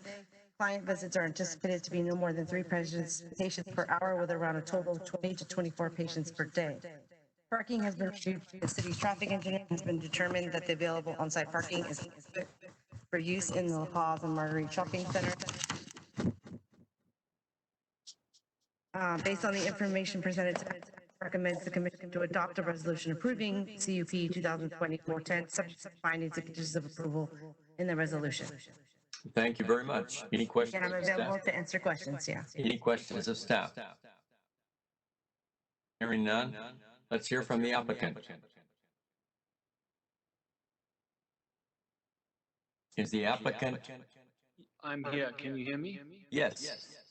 Mr. Saunders? That's right, yes. We can hear you. Okay, I'm the architect for the project. It's a pretty normal veterinarian office in an existing strip mall. There would be no material work to the exterior of the building. It's purely consideration of the interior function. We believe that we have covered all the staff concerns relating to animal care in this location.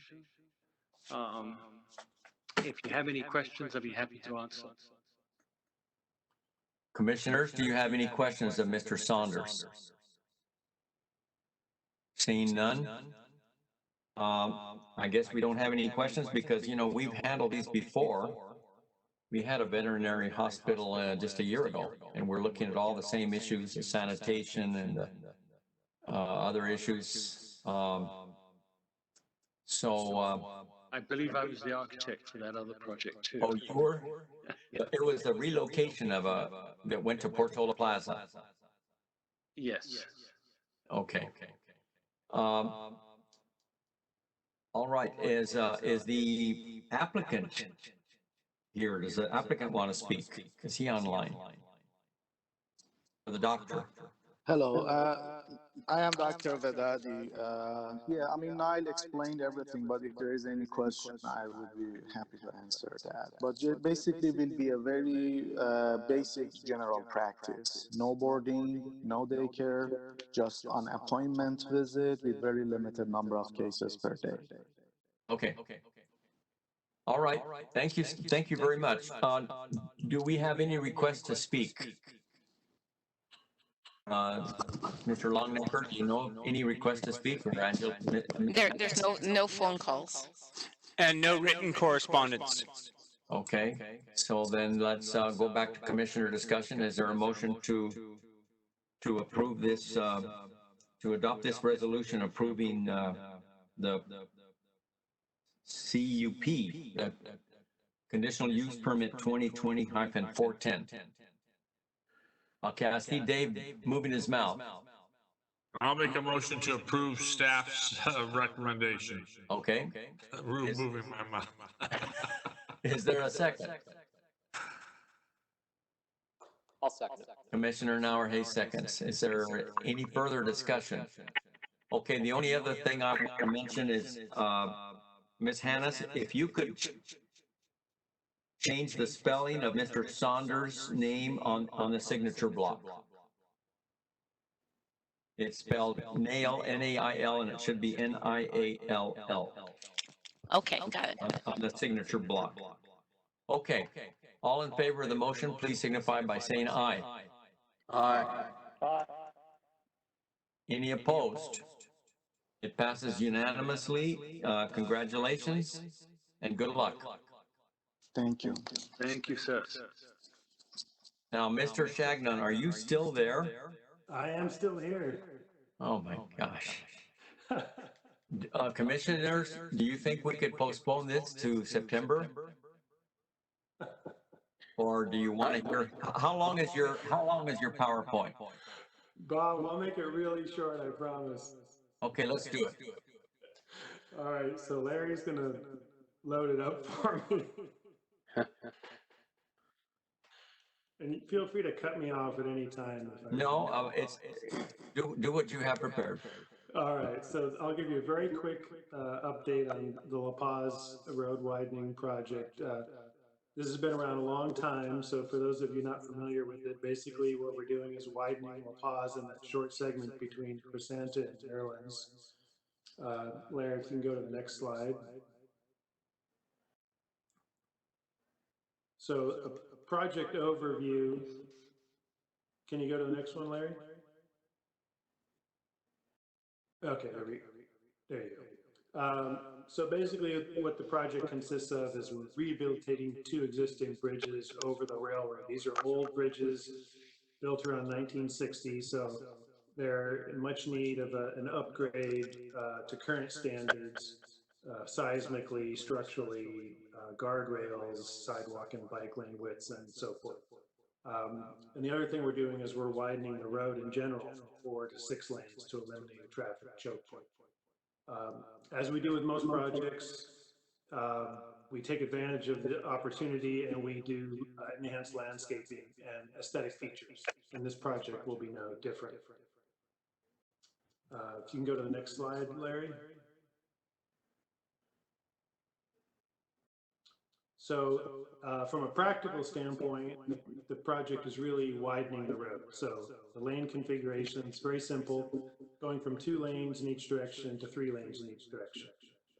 We'll have a separate right turn lane as you approach Muirlands, and the 3rd lane that we're adding eastbound will turn into a right turn lane at Crescenta. Could you hold it there? Sure. The bridge itself over the railroad tracks, is that being expanded? Yes, it is. And will that be out of commission in order to reroute, and will traffic have to be rerouted? No, it'll stay, and we'll try to do a lot of the work at night, and we should be able to maintain the 2 lanes of traffic in each direction most of the time during the day. And okay, I think you're going to explain the all the difficulties you've had with the Southern California Railroad Authority and the federal government and all that, Army Corps of Engineers, but because the high school is closed and might be closed this next year, does that give you the best opportunity to move forward on this without the choke point? You know, it would be great if we were doing it now when the school's closed. Unfortunately, we probably won't get started on this until, you know, spring of next year. So chances are the school will be reopened. But again, we're going to try to do a lot of the work at night so that we're not having major impacts on the school during the day. Okay. So Larry, ahead. you can go to the next slide. And so, again, just showing you some of the aesthetics, and I'll go through these really quickly. This is the corner at La Paz and Miralens. That's the Ortho Mattress building. So that's, so we'll have a decorative wall there at the corner and lots of landscaping, as Keith always does a great job with. You can go to the next one, Larry. And then this is the bridge approach, moving a little bit farther to the east. You can see we're going to have entry monuments at the bridge. We're going to have decorative safety fencing across the bridge. Parkway trees, we'll have the jacarandas like we currently have in the median. We'll put those on the parkways. You can go to the next one, Larry. And then this final view is over on the easterly side of the roadway. And on the right, you'll see that's the La Paz Plaza frontage. You can see there we'll have a little parkway with a short decorative wall. And over on the left side is the high school property side, and we'll have, again, decorative fencing there protecting the parkway area from the downslope to the school property. Do you have a slide showing where the Camino Real Bell is going to be relocated? I don't have a specific slide on that, but it's going to go back where it was. Okay. That location has been surveyed and marked. They removed it to do the current freeway widening project because that's their access down to the railroad. But that's in safe storage at the city's courtyard, so not to worry. You can go to the next slide, Larry. And so as Bob mentioned earlier, this project's had a long history of lots of challenges and delays, and this is just a summary of those. Going back to 2013, when we first finished the design and we went to the feds to get authorization to go to construction because we have a federal funding grant. And they had essentially reallocated the money to a more important project that year. So they told us we had to wait till 2014. We came back a year later, and then they said, well, your construction and maintenance agreement with the railroad's too old. You have to do a new one. So that was a huge undertaking. As you can see, it took us a couple years there to do that. Finished that around the end of 2017. 2018, we went back to the feds with construction authorization, and we just had gotten nowhere pretty much that whole year because we were working with like 3 different people at Caltrans, local assistants, and none of them was very helpful. We finally got someone to move the project forward in 2019, and at which time we were told that because so much time had passed, we had to recertify the right-of-way that we had acquired for the project way back in 2012. Wow. So basically, 2019 was very frustrating because we essentially took a step backwards and had to recertify the right-of-way. And also what happened is because so much time had passed, standards had changed, and we needed to do a major overhaul of the plans to bring them up to current standards. So those are the 2 things challenging us. And we ran into a roadblock with the plan update because our original project manager that handled the project from the get-go retired, and that company wanted like twice as much money as we had originally been quoted to do the plan update. So that created a big roadblock for us. So Larry, you can go to the last slide. So fortunately, 2020 has been kinder to us. We were, first of all, successfully able to defer or reallocate the grant funding to fiscal 2021, so we didn't lose it. And that's 2 grants. One's the federal grant and the other one's through SETA. And also our original project manager that I mentioned earlier that retired came back to work for a different company and agreed to complete the updates for the originally quoted price that was within the city's budget. So that was that was a real stroke of good fortune, which made me think that maybe our things are turning around on this project. Council awarded that contract in May, and they're well underway with the plan updates.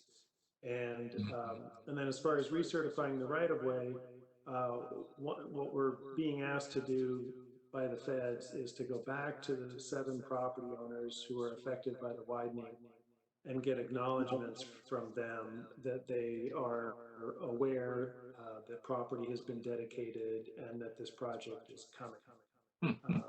So it's an exercise in bureaucracy, but we fought them on it, but we realized it's probably quicker just to do it.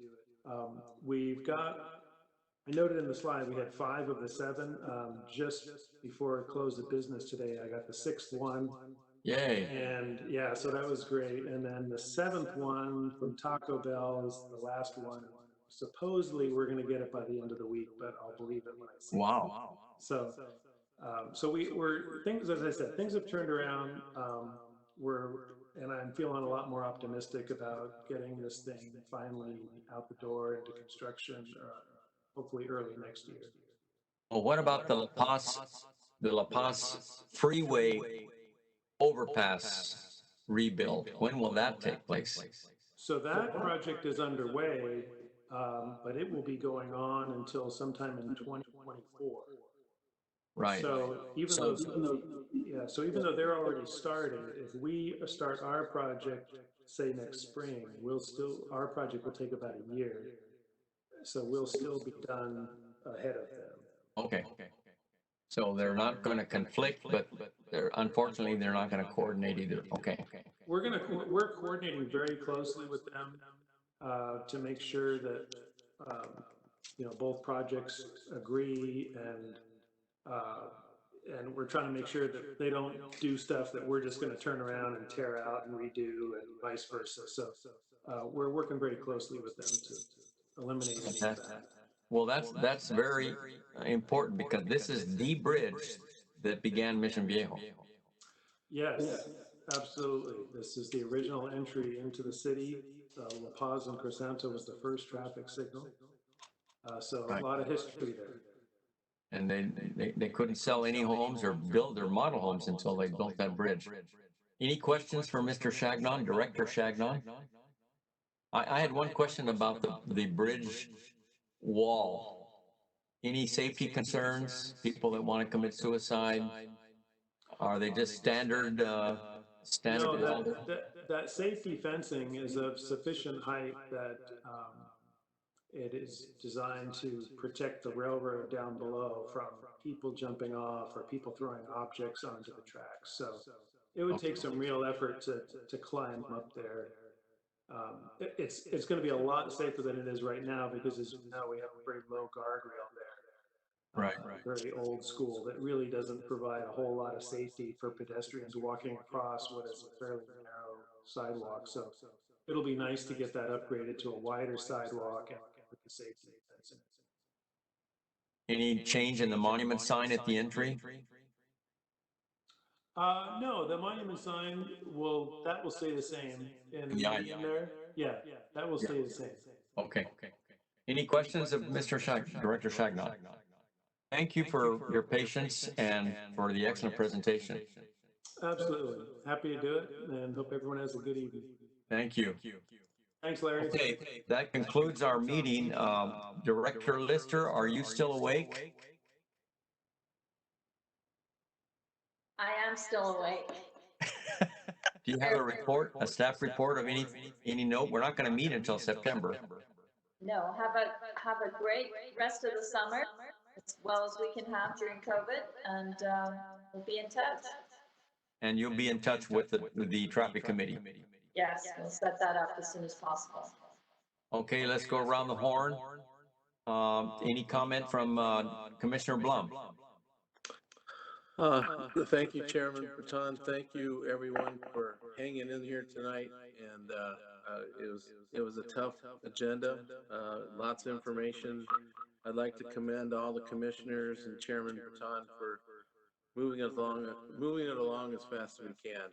Have a great summer, and it's a pleasure serving with you guys. Thank you. Commissioner Nauerhase.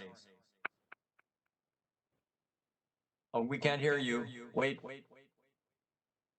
Your microphone, can we hear him now? Check, check. Okay. Yes, yes, go ahead.